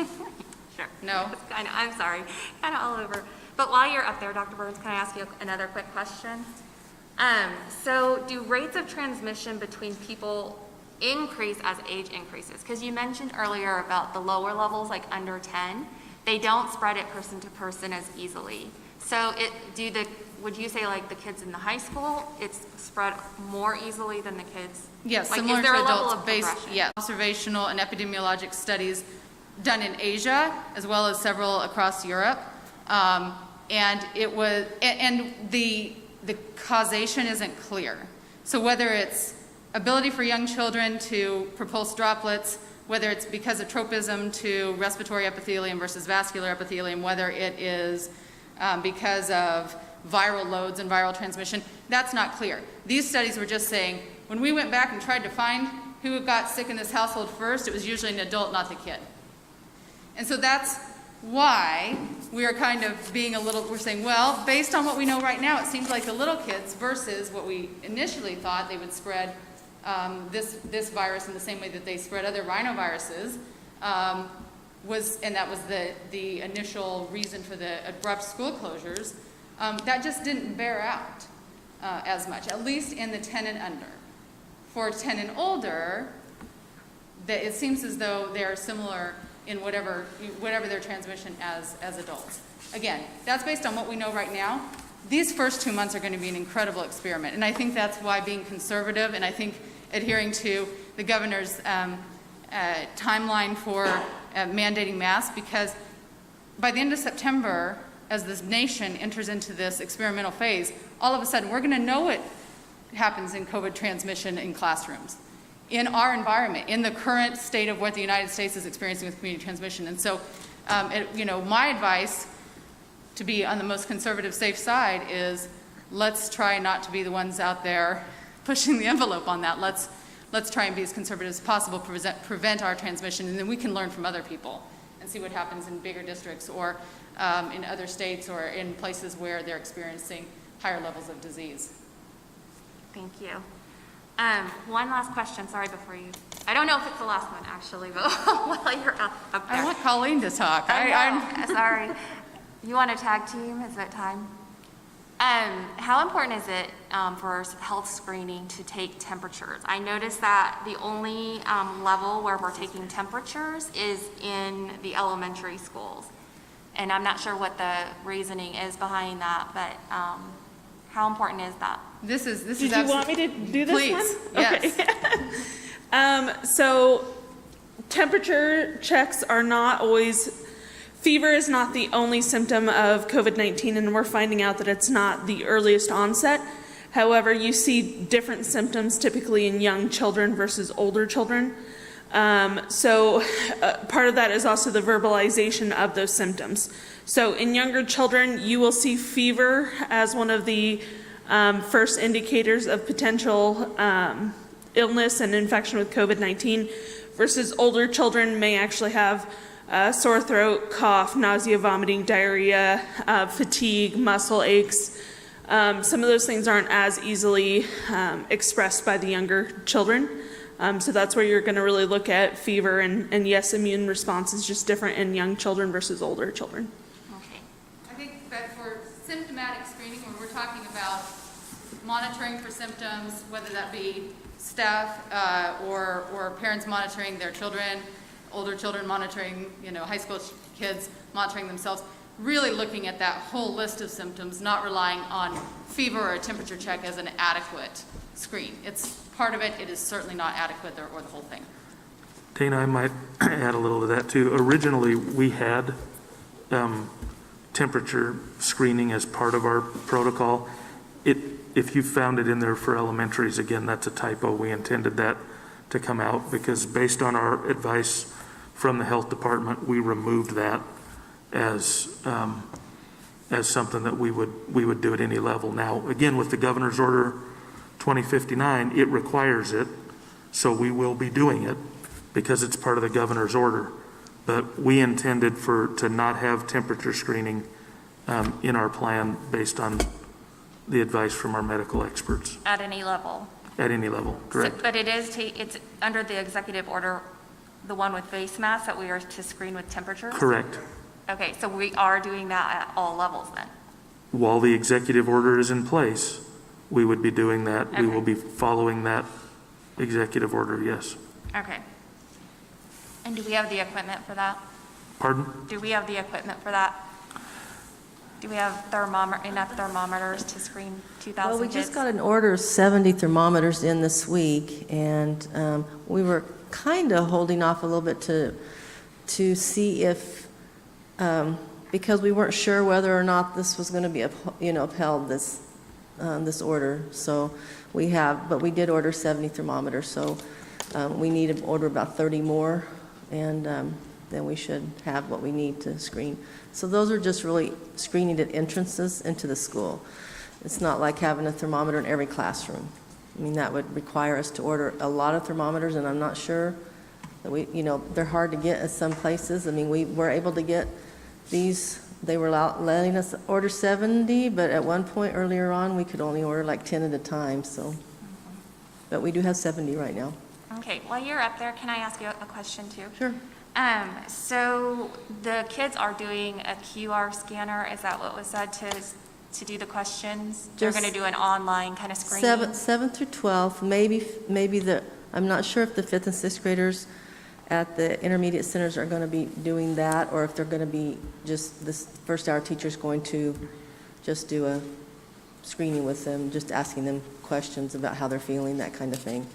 At the early childhood and the elementary schools, even our elementary schools K through 6, it'll just be first hour teacher checking in with all the kids, finding out how they're feeling today. So my question is, with the online screening with the kids that do answer the questions, is there? A report will be generated if they answer yes, and the school nurse will get that report, and then they will call those kids down.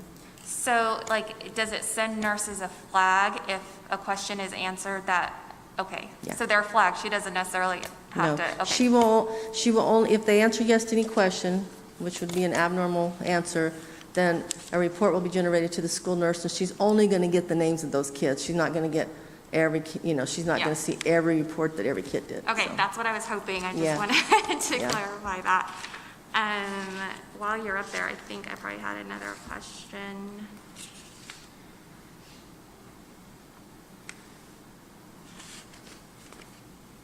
Okay, so I think this one's already been answered, but on that chart with the health at every school, so that's obviously with the para, if we get those health paras, but does that mean, so you said then every building will have like a nurse type person on staff, is that all day?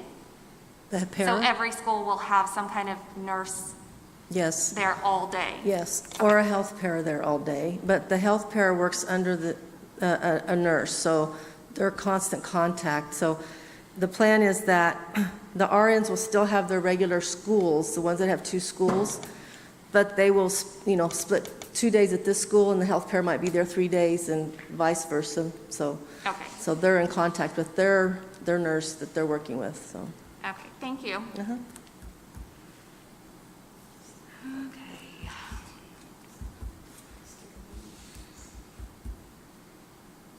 Okay, for the intermediate measures, it says masks are encouraged in the halls but not required. Masks are only encouraged, not required, where social distancing is not an option, and masks are required at level 4. Why is that different for intermediate? So at level 2, masks are not required for anybody. At level 3, masks are required for grades 7 through 12. And at level 4, masks are required for grades K through 12. So the intermediates would not have masks required at level 3, but they would be required at level 4. Okay. And the idea with that is, again, depending on what's happening with the progression of the disease, either in schools or the community, each level is increasing in intensity of the precautionary measures that we would be taking. I guess I'm just unclear as why intermediate schools aren't included with the upper grades, with the same expectations. The original information from the health department was with children in those grades with the transmission being lower, that it wasn't probably as necessary for them to wear masks. Again, we started out with the idea that we'd have masks probably K through 12, but then the medical evidence suggested that it maybe wasn't as necessary with the younger kids because of that transmission, and so that's why the adjustment was made from required to recommended, and again, individual classroom teachers can make that choice if there's a student that's high risk or based on their activities, or just the teachers concerned about their health, they could make the choice to require masks.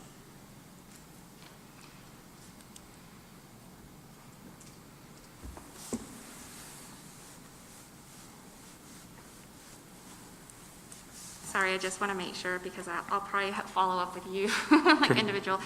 Okay, so it says a survey will be conducted, under intermediate a survey will be conducted to determine best days for students to attend based on sibling attendance at other schools in the district and family needs. So when is this survey going to be conducted?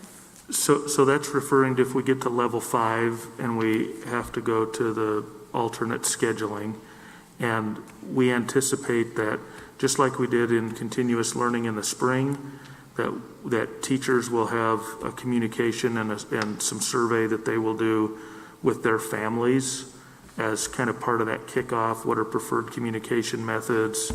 And one of those questions then would be, do they have siblings that potentially it would make sense to have them scheduled on the same days? And so when is that survey going out? Not till teachers get back to work. I don't think we have a specific date planned for that. But something that's not going to be done necessarily before school starts. I would be pretty close to when school starts, I would think. Okay, because you mentioned like what their preferences are for other things, so it makes it sound like that would be before school starts. Yeah, again, I don't know that we have a specific date, but it would be similar to what we did with continuous learning early in the process. Good way for teachers to get to know their families. I will tell you that, and I don't know that it's really discussed in depth in the plan, but our vision for this is probably that the first couple weeks of school, the first 2 to 3 weeks, lots of time is spent building relationships with kids, lots of time is spent establishing those communication channels with parents. Time is spent helping students understand how to use the tools that they'll need if we have to go to hybrid learning or to remote learning. So, you know, we'll probably be delivering some math and reading curriculum too, but really the focus, at least for the first couple of weeks, will be on those other things, starting to address some of those social emotional needs. And part of that is opening those lines of communication with parents.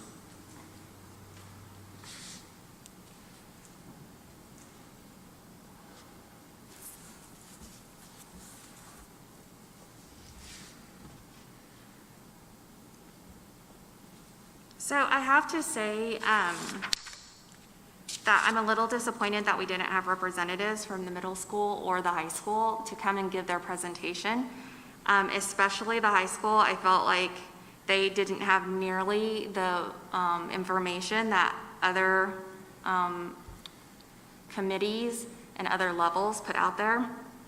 It feels incredibly scary to not have any of the bulk information that we were able to get in other levels. So I just want to, I hope that that gets built upon. Yeah, if I could because address was that disappointing. or answer that. Mr. Nordby's wife is ill, and so he asked if I could represent his plan for him.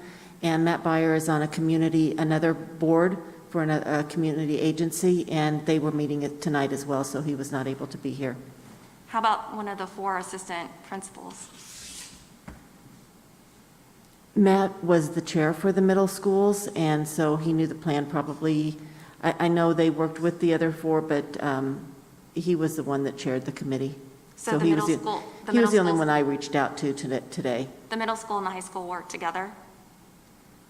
No, they were separate committees. I meant the 4 assistant principals that work with Mr. Nordby. Oh, I see. No, I can't answer to. Okay. Do you want feedback from the high school committee?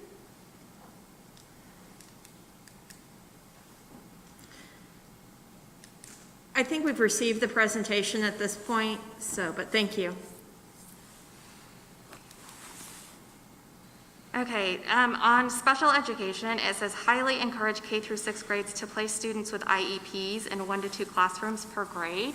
I don't really understand what that means. So take Victor and Alex, for example.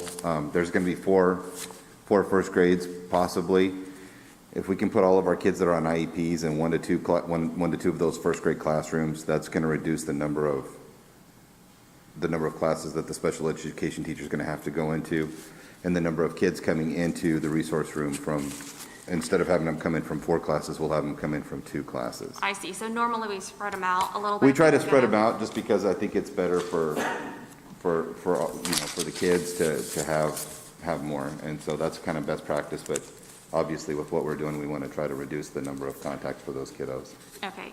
And what kind of protective equipment is being provided for staff that work with students that might exchange bodily fluids more easily? Are they just doing the same protective, or are they having? So, and that's kind of listed on there. So whatever PPE that they feel like they need, we'll definitely look at, but gloves, masks, we bought some N95 masks for our families. Michelle and I talked about having either a lab coat or an oversized coat, or oversized shirt, excuse me, that they would wear so that they could take it off and wash it real quickly. I bought and Katie's bought some too of the, thank you, the face shields, very good. And then we bought sneeze guards for like our speech pathologists so that they're gonna have to do a lot of their work face to face. And so we bought the sneeze guards so that they could sit across from the kiddos and model the things for them, and they can still see their mouths and do that, but do that in a safe way. And then if there are other things that they feel like they need, obviously they need to let us know, but I think we've tried to, and I've worked with Michelle as far as what she thought. We have a lot of kiddos that are medically fragile, and so we're gonna have to provide services and supports for them. And I was a little apprehensive about having families go into the home, but we kind of visited, and I think for our staff to go into a home doesn't put them at any more risk than it would be for them to come to school with, like if they're working at Garden City High School and they have 2,000 students. So as long as we're providing the PPE for them. So they're going to have N95 masks, they'll have the face shield, all of the things that they need to be protected. And if there are things that we're not providing them, they just need to let us know. And if it's realistic, we'll definitely get other things that we need to get for them. Okay. What percentage of special ed students would you say are considered high risk? Like high risk, are you saying like our medically fragile kiddos? Yeah.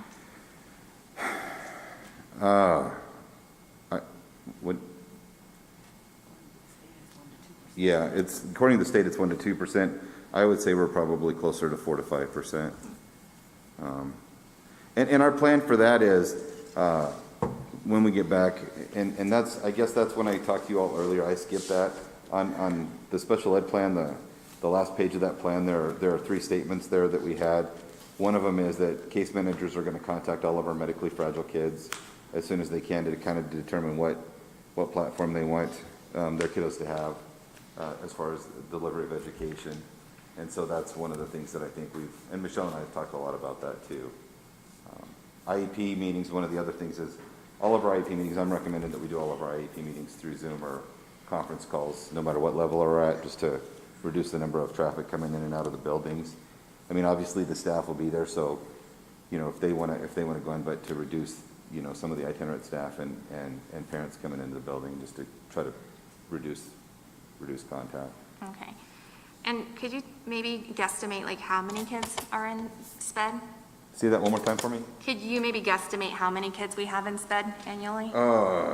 When I did our count, it was just slightly over 1350. Does that sound right, Tracy and Mel? I think it was 1350, or around there.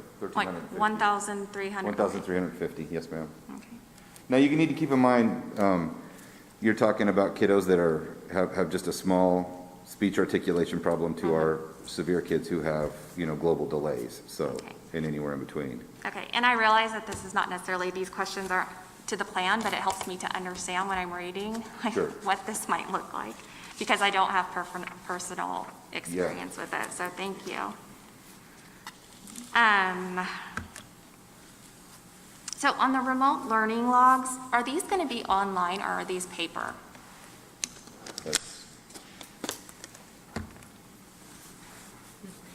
It'll actually vary by family. So let's say I have 5 kids in my remote learning class. Let's say 4 parents aren't comfortable with technology. They would have the option to fill out paper. Or if I have one that wants to do it digitally. So it's going to be between the parent and the family, what they're comfortable with, how they're comfortable with turning them in. Okay, and then if they have multiple teachers, how does that work? So if they have multiple teachers, it would just be one log, like it would be a line for each. So if I'm a high schooler and I take Algebra 1, Biology, each of those is just a line. Yes, no, I participated. It wouldn't necessarily be a log for every teacher. It's a log for every day. Does that make sense? Kind of, yeah. I'm a visual person, but.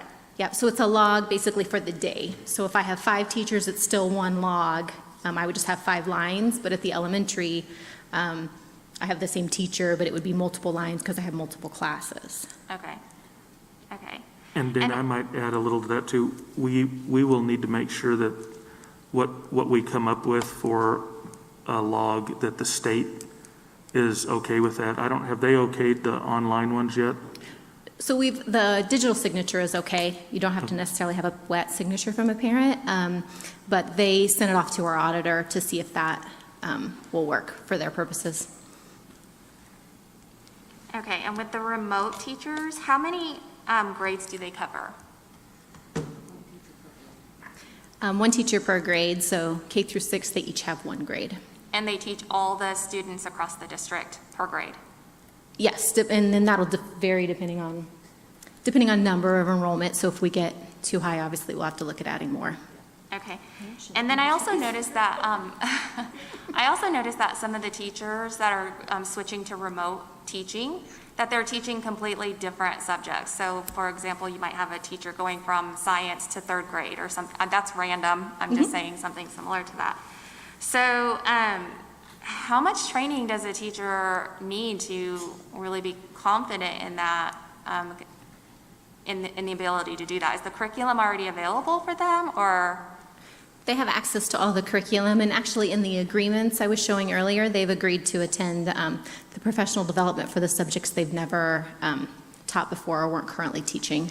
And so what does that mean? Is that like on a weekly, a monthly? So we do professional development at the beginning of the year for like new teachers, so they would join that, assuming they've never taught math or ELA before, and then we do training throughout the year with our coaches. So that looks a little different in every building, but we do that during PLCs, we do that during district-wide days, building-wide days. So that's embedded throughout the year, and we just don't do that for our remote teachers. We do that for all our new teachers. And they're following the Edgenuity, or I'm sorry, I don't know, I'm not good at pronouncing that word. They're following that curriculum, right?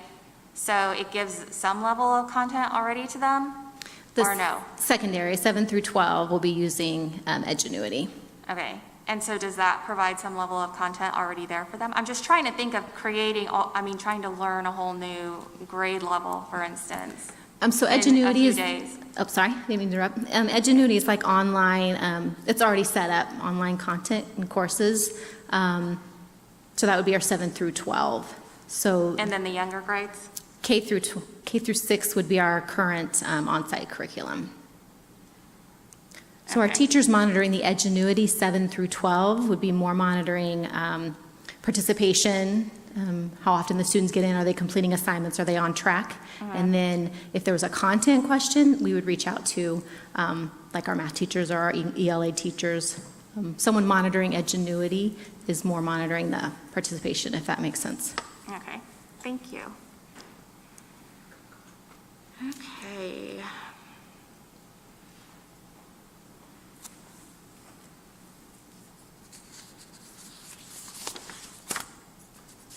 Do we already have an idea of how many at-risk or high-risk employees we have for the school year?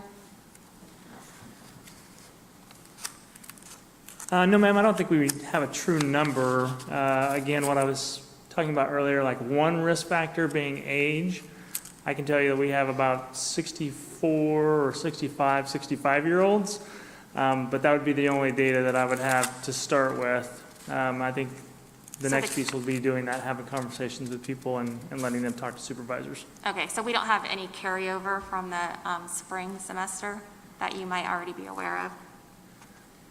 Carryover from the spring semester? Do we have high-risk employees that kind of? Well, I'm sure there's a potential, sorry to interrupt, I'm sure there's a potential of carryover, but we didn't have a criteria or process, again, based on the expectation at the governor's order at that time was all of our hourly employee would be paid kind of no matter what. So we didn't have any criteria set forth at that point. So I'm sure there will be some people that identify themselves as high risk that did not work over the last 9 weeks that will be talking to their supervisors in the upcoming fall as well. And how quickly do you think that placement or that, being able to place them or work with them, like what do you envision that process, like the time that might take? Well, I think it'll start immediately. Once the plan comes out and we have the process in place, I think that's going to trigger lots of conversations from people who are in that situation currently. So I think it'll start happening right away.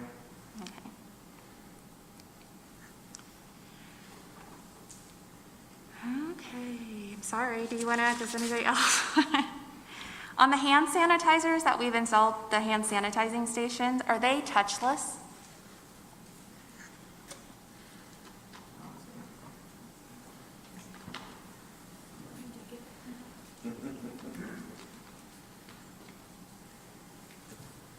They are not. They are not. In a perfect world, the supplier would have supplied dispensers free of charge, and just as long as we bought the product from them. So we could have done the foam touchless dispensers, but those aren't available right now. So what we came up with was a solution for the teacher to have the hand sanitizers to distribute to the students in the class. Okay. And in all the different things, it talks about the importance of hand washing. Have we increased the number of ways that can get done? I'm just trying to think of, for example, country schools with one bathroom. Yeah, so those how's that schools- going to work? Those schools were designed, they're fitted with the drinking fountains that they were designed for. So it's not going to make any sense for us to go try to add drinking fountains or wash stations. So we can look at buying little individual stations to put in, but those are becoming unavailable also. Got a doctor here.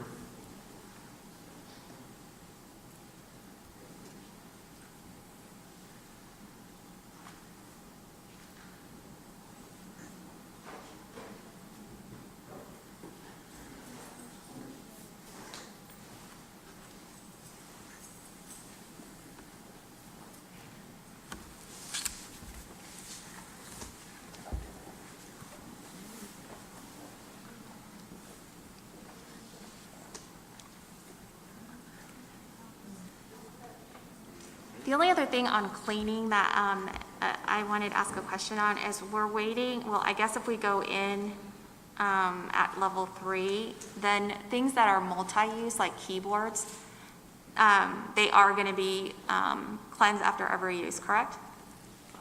That's.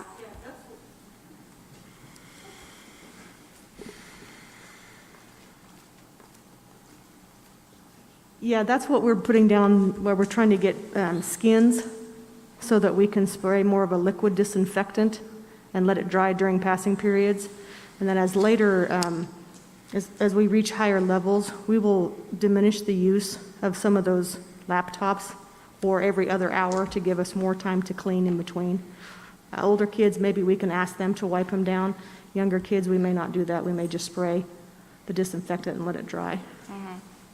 Okay, while you're up there, can I just ask why we're waiting to install the VPN on teacher laptops until level 3? Part of that is during the summer, we bring in so many new laptops. So once the sysops, or they got back today, once they distribute it, we'll need to install. So as we're shuffling them around, we also want to be sure we try to get teachers' laptops that have cameras. That was an issue in the spring. So there'll be some shuffling, so we want to wait for that. We only have so many licenses, so we don't want to put it on every laptop to run into licensing issues. So we need to identify the laptop that goes with the teacher, and then does the teacher need access to it back to the home directory here on campus, then we'll install. So you don't think that all of our teachers need access to the network? I think some teachers last spring moved things over to Google Drive or OneDrive. They took things off of the home directory. Off the top of my head, I can't think of any application that they have to be inside, except for some that maybe we use. There may be some, I'm just not familiar with 100% of them. But I think a lot of teachers took the time to move their stuff to the cloud. If it's in the cloud, they don't necessarily need access to the home directory. Go ahead, sorry. If they do, though, we'll certainly install that. So when you do say a lot of teachers, would you guesstimate how many teachers maybe already transitioned to that? Yeah, I don't know that I could guess. That's an assumption on our part in our tech talks that because it's readily available no matter where they are, through the years, teachers have moved their stuff. And maybe we're completely wrong, but we did a survey with our teachers, and we got about 200 teachers this summer to respond to us, asking some questions about tech, about what kind of laptop, did they even have a laptop? Not all of them have a laptop assigned to them, so that's something we'll go over with our sysops right away. Get a laptop for them, see if we can find one with a camera, and then install that software. Okay, thank you. You're welcome. Speaking of teacher survey and teacher input, so you said teachers were given this, when we did, was that Friday evening? So are teachers able to give any input or feedback regarding the plan? Oh, yeah, teachers have been on every one of these 18 committees. So they've been involved in this process since the 9th of June, when we had the first committee meeting. I don't know exactly how many have been involved, and their contributions to this have been really what has given it the quality that it's got. But what I'm asking is the teachers that weren't on those committees but got the plan on Friday, does their input have any, will their input play any role in the plan? Because what I'm asking, I guess, essentially is there going to be any, after the questions tonight and inputs, is there any changes that are going to be made to this plan when we vote on it on Thursday? Or are we supposed to vote on this plan as is? Well, if you have suggestions or concerns that you would like us to address, then we certainly would like to know that. We don't have a formal process since the draft was put together, but we have included teachers all along. We solicited volunteers. I think we placed any teacher on a committee that was willing to help. So we've tried to approach it from that standpoint, but we have a lot of things that have to happen fairly quickly between now and when school starts. So I don't know that we have large amounts of time to extend the process, but if there are suggestions the board has, if there's things that as a board you believe we're going the wrong direction on something, we need to know that. But again, we've been working through the process since early June, and if I could add a little bit to that. So every week this summer, Dr. Carlin sent an email out to all staff talking about the work that was being done. And every single email he said, if anybody's interested in serving on a committee, let Glenda or Heath know. He didn't say let Dr. Carlin know. But literally after every one of those emails, we would just be swamped, and no teacher was turned away. So anybody that wanted to be on a committee was absolutely allowed to come in and serve on a committee. And we had many, many teachers serve on a variety of committees. Some of them were on Heath's. As you can see, the schools each level had a committee. Then the Office of Instruction had a separate committee. The remote learning was a separate committee. SPED was. So there were a lot of committees and plenty of work to go around. So anybody that wanted to offer their talents could. Then with that, on Friday, before it went out district-wide, any of those teachers that worked on a committee were allowed. I called it a sneak preview for lack of something better to come up with, but we set up a Zoom, and they all were, that's how I knew it would take 2 hours to go through this, because we did it with the Vision Select, and then we did it with any teacher that was on a committee as well. So they got kind of their last input, if you will, and suggestions, and several of them caught some things that they wanted tweaked, and we were able to address that. So with that, Glenda, while you're up there, is there this question would have to do with professional development and the training and the added training days that we put in the new schedule. So were teachers given, were they able to provide input in terms of what they felt their needs would be for the training with all kind of some of the new stuff or the expectations that might be put on them?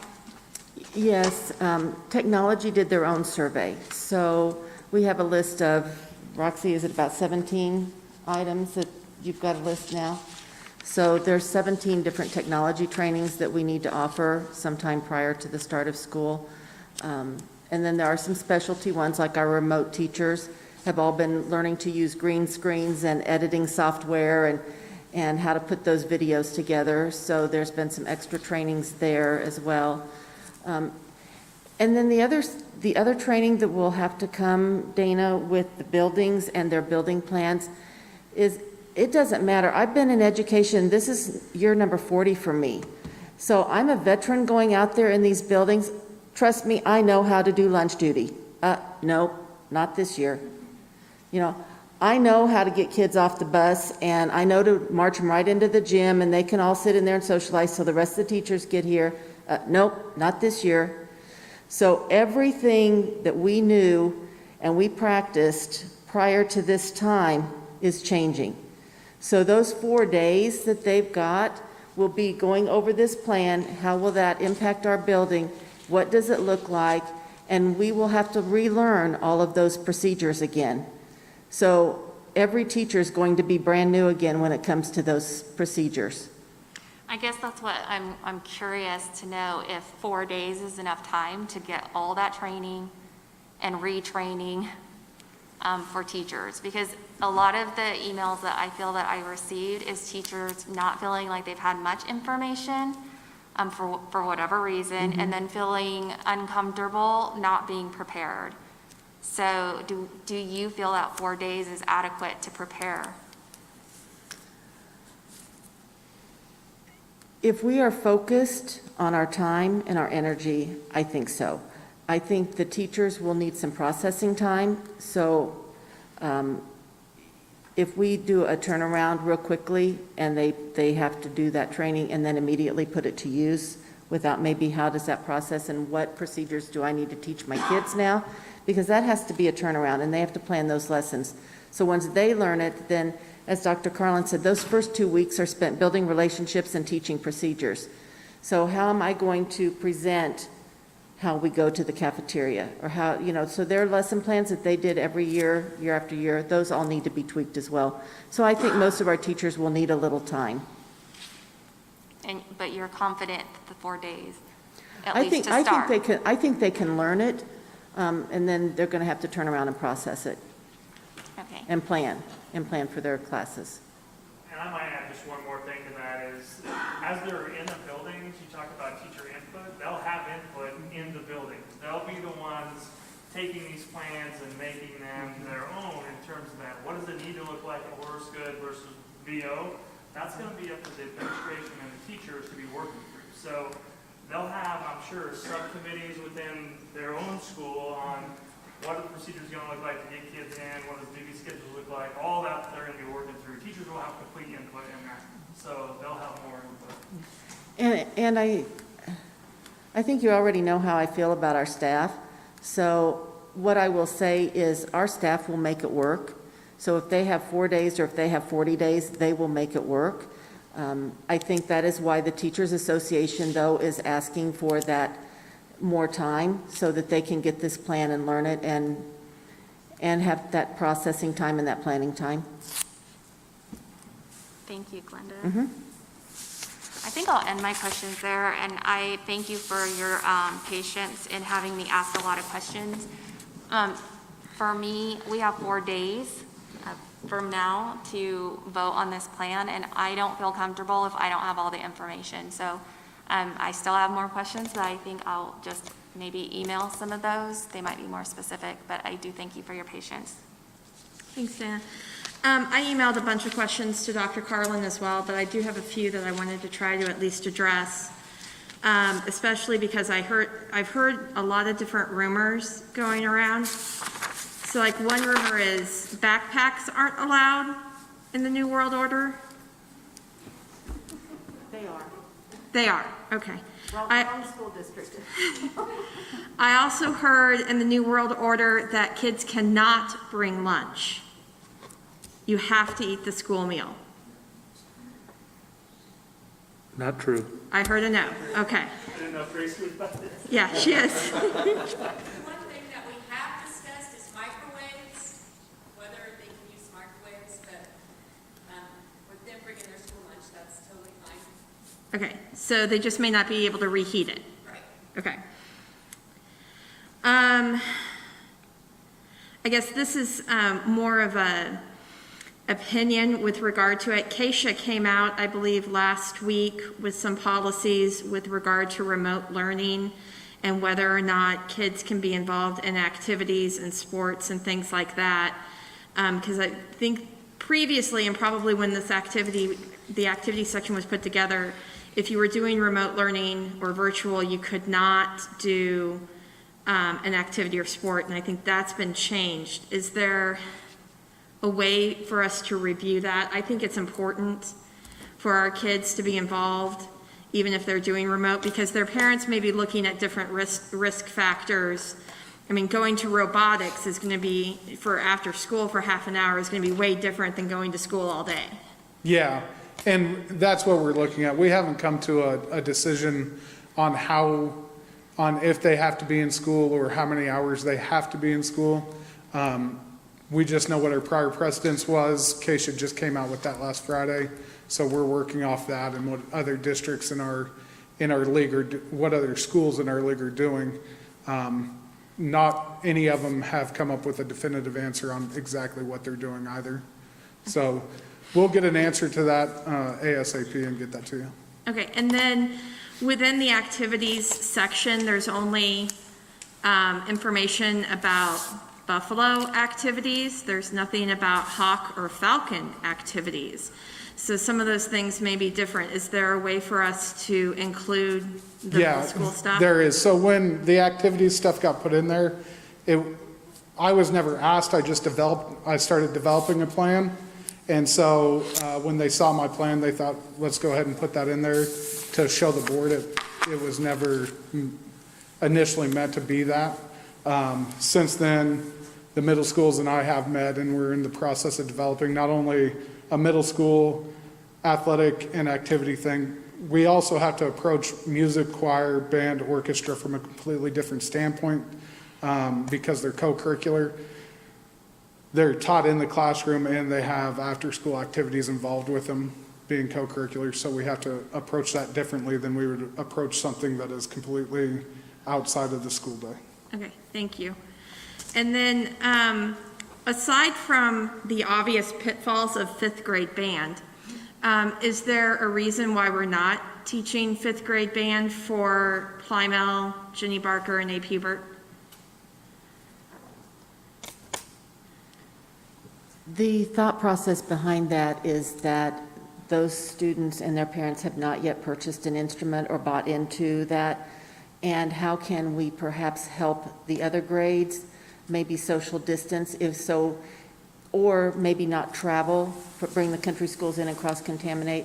So can we move a teacher around and maybe split up the middle schools some and maybe have like a brass section and a drum line or whatever, if we had the extra pair of hands. So it was to try to use the staff that we have more efficiently for the larger classes. I might add to that too.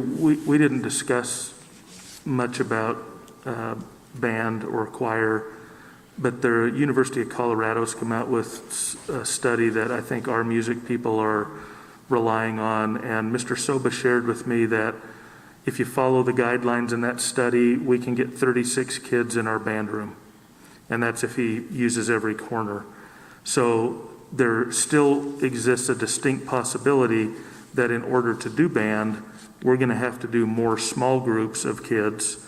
And I think, what's our number at the middle school? It's 90 for just one grade. One grade, I think we have between 90 and 100 kids who were enrolled in band. So their band room is smaller than the one we have here.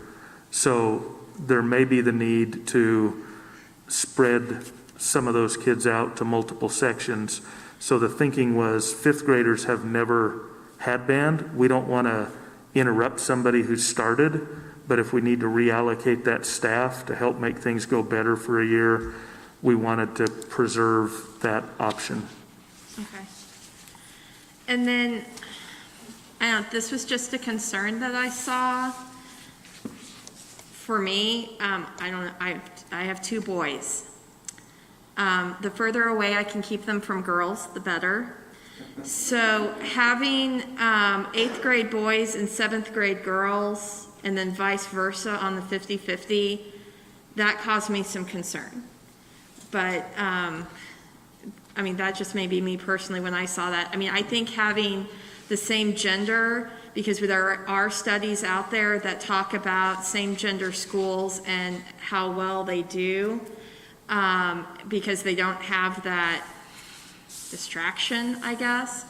But I don't know, to me that just seemed like an odd dynamic at the middle school level that concerned me. But I mean, I also don't want to micromanage, but that did take me aback when I saw that, that I was a little worried about that. And then I also wanted to check, so Josh, are we basically doing addendums to IEPs then if we go to the different levels? So my answer is, yeah, that was the plan, but I'm hearing now that we may not need to do all that. And so I'm working on getting clarification from the state on that. I had a SPED directors meeting on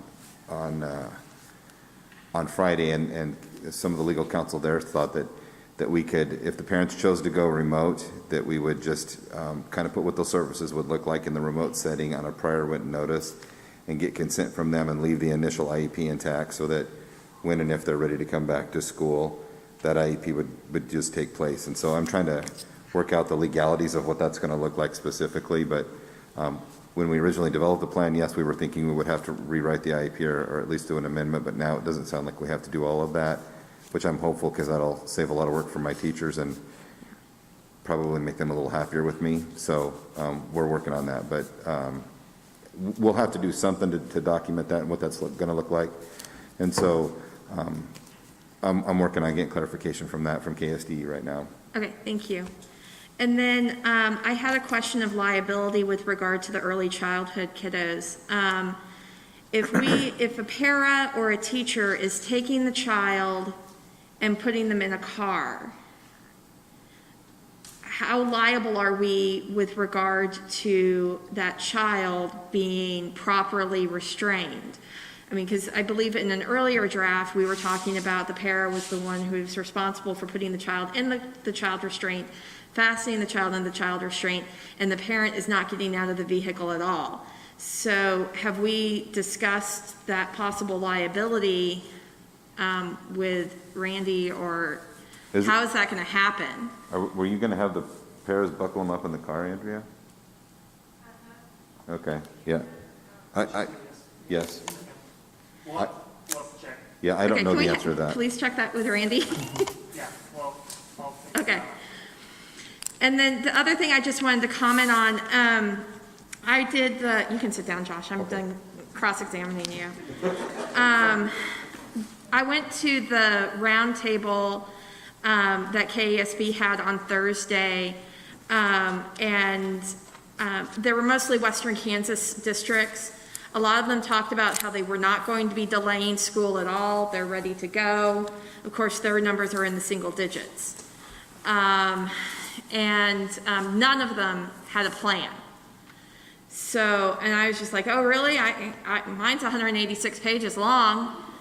So I'm really glad that we're leading Western Kansas. And then I also understand that part of the reason why Johnson County is delaying is because they don't have a plan. So we're even ahead of the Johnson County schools, so I'm really excited about that. And then with regard to Executive Order 20-59, I know Derek Schmidt in a TV interview said that we could opt out. I'm not sure on that. The KASB attorney wasn't sure on it either. Also advised that the governor's office has a bunch of attorneys ready to go to contest it if somebody decides to opt out. I can find better ways to spend that money, so I'm really hoping that, and it should, I mean, at most, we're talking about a month. So it's probably going to be over before we even get into court anyway, but Again, I think our money is better spent on our kiddos, not fighting this fight in the courts. Because it's not a battle I know if we're going to win or not. So I would be worried about that. But I would echo what everyone has said. Thank you all for all of your hard work, and thank you all for spending the last 4 hours and 44 minutes listening to this presentation and all of our questions and answering our questions. Thank you so much. Do we want to go through again, or are we good with questions so we can proceed on with the agenda? I'm good. I do have a quick question about early childhood. How many students are we going to have in early childhood classrooms?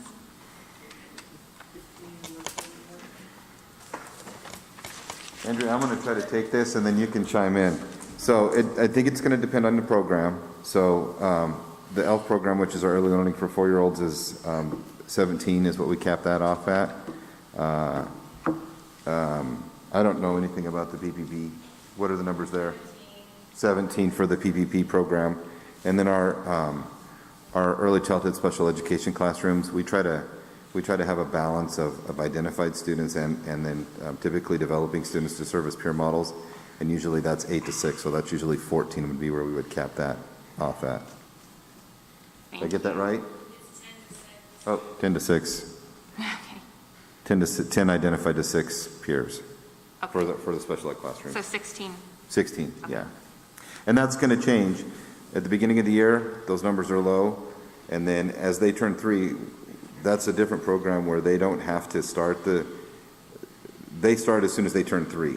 We transition them from RCDC to us as soon as they turn 3. So they could turn 3 on November 3rd, and they would start with us on November 3rd. And so those numbers always start off a little lighter at the beginning of the year, and then by the end of the year, we're at 10 to 6. And forgive me that I don't know this, but are most of the classes there half day or full Yeah, day? they're all half day. Yes, They're ma'am. all half day. Mm-hmm. At Garfield, yep. Thank you. Mark, did you? Okay. Okay, thank you all so much for that again. One other thing I wanted to mention before we move on. At the last meeting, I mentioned that I'd like to have a student desk here to remind us of why we're here. So if anyone's wondering why that wood chair is sitting there, it is a student desk to remind, and it's staring at us, so kind of staring us down. So that's why that is there. I think now we're ready to proceed on with the CARES Act resource plan, unless anyone wants a break. Okay.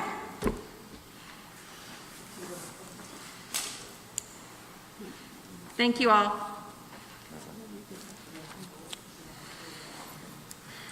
All right, this is a section in our plan that I skipped over earlier because I just felt that we needed a little more explanation of how we're spending this money.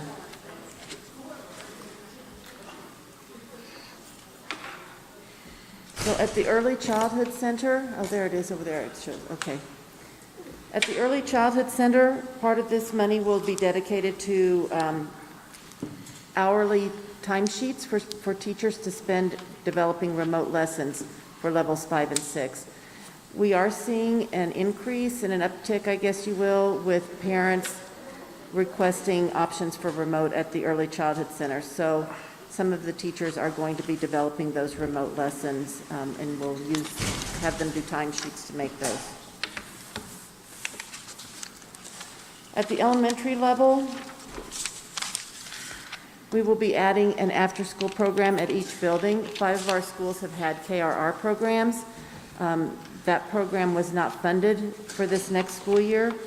We did receive a grant, Century 21 grant, 21st Century School grant is what it was, and that gives us $100,000 for 2 of our schools to have after-school programs, and the rest will come out of the CARES money. So we are going to model it after the reading roadmaps. We can serve 60 students at each building approximately. There will be literacy and math skills, English proficiency, behavior skills. It's a 2-hour program after school, Monday through Thursday. Includes tutoring, enrichment, physical activity, snack, and we will provide busing at all of the schools so that the kids have transportation. That we found that was kind of a hindrance, especially at the intermediate schools. for kids being able to participate if they didn't have a way home. The same thing at the intermediate levels, we will be increasing their current after-school programs. They already have one, and it is very similar to KRR as well. They have asked for additional staff so that they can add more children and socially distance also. And they did not have busing in the past years, and that we will add busing to that as well. At the middle school, they have asked to wait until after school starts. They feel like there will probably be a need for 0-hour activities for those students that show up early. That was mentioned by one of the principals at one of the other schools, I believe, as well tonight. They're quite concerned about the number of students that show up, say, at 7 o'clock, and then what do we do with these students as more and more come in? So could we possibly offer 0-hour enrichment and interventions in the mornings before school? That would help them have something productive to do and keep them socially distanced. The high school and the alternate center will, their share of the money will be used for overloads for credit recovery sessions. This will also be determined after school starts on how many sessions that they need. It will be tutoring with for the Edgenuity coursework. They will have Edgenuity labs available for students to come in and make up missing credits. This is what Michelle was talking about. We would add a substitute nurse to expand services to schools, assist at schools as needed, fill in for nurses on leave, and then add 2 health pair positions. All schools would then have a medical presence daily. And Heath or Michelle, I don't know if Michelle, you're still here, but I think they're going to use a similar substitute position for 3 days a week for an extra nurse.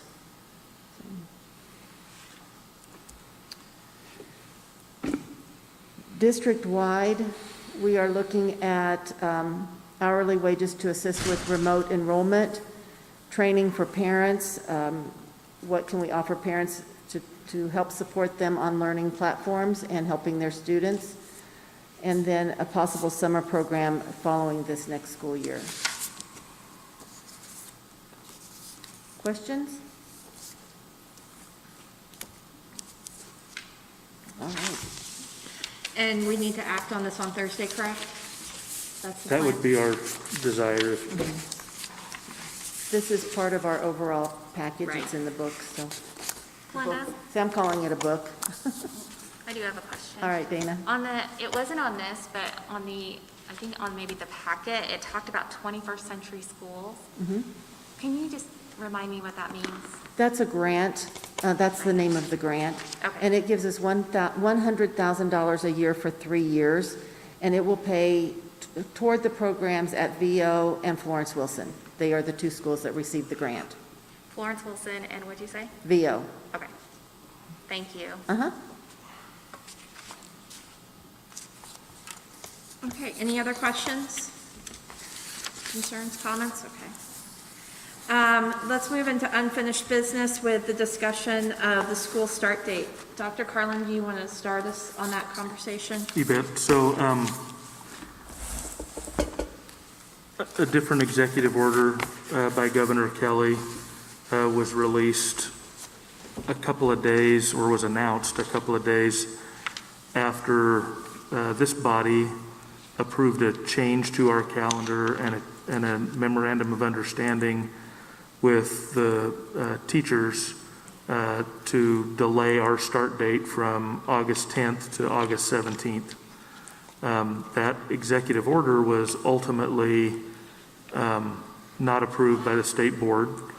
Everybody's probably pretty familiar with that. Dr. Burns mentioned a little bit earlier about there being some merit in approaching things from a statewide perspective. I think that also started a lot of conversation among teachers about what's appropriate timing to be ready. So I would credit this group with kind of having a jump on everybody in the rest of the state with the idea of having a delay. The governor suggested delaying to September 9th. And so I think it's probably a couple of board members expressed an interest in wanting to discuss the idea of considering additional delay in the start of our school year.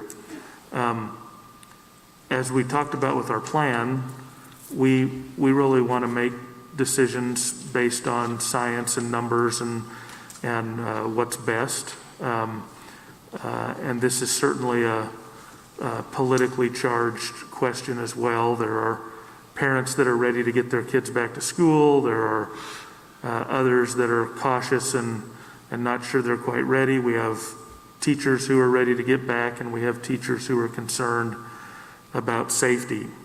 I shared with you in an email earlier today, and I think you have in front of you a little bit of information that has been collected.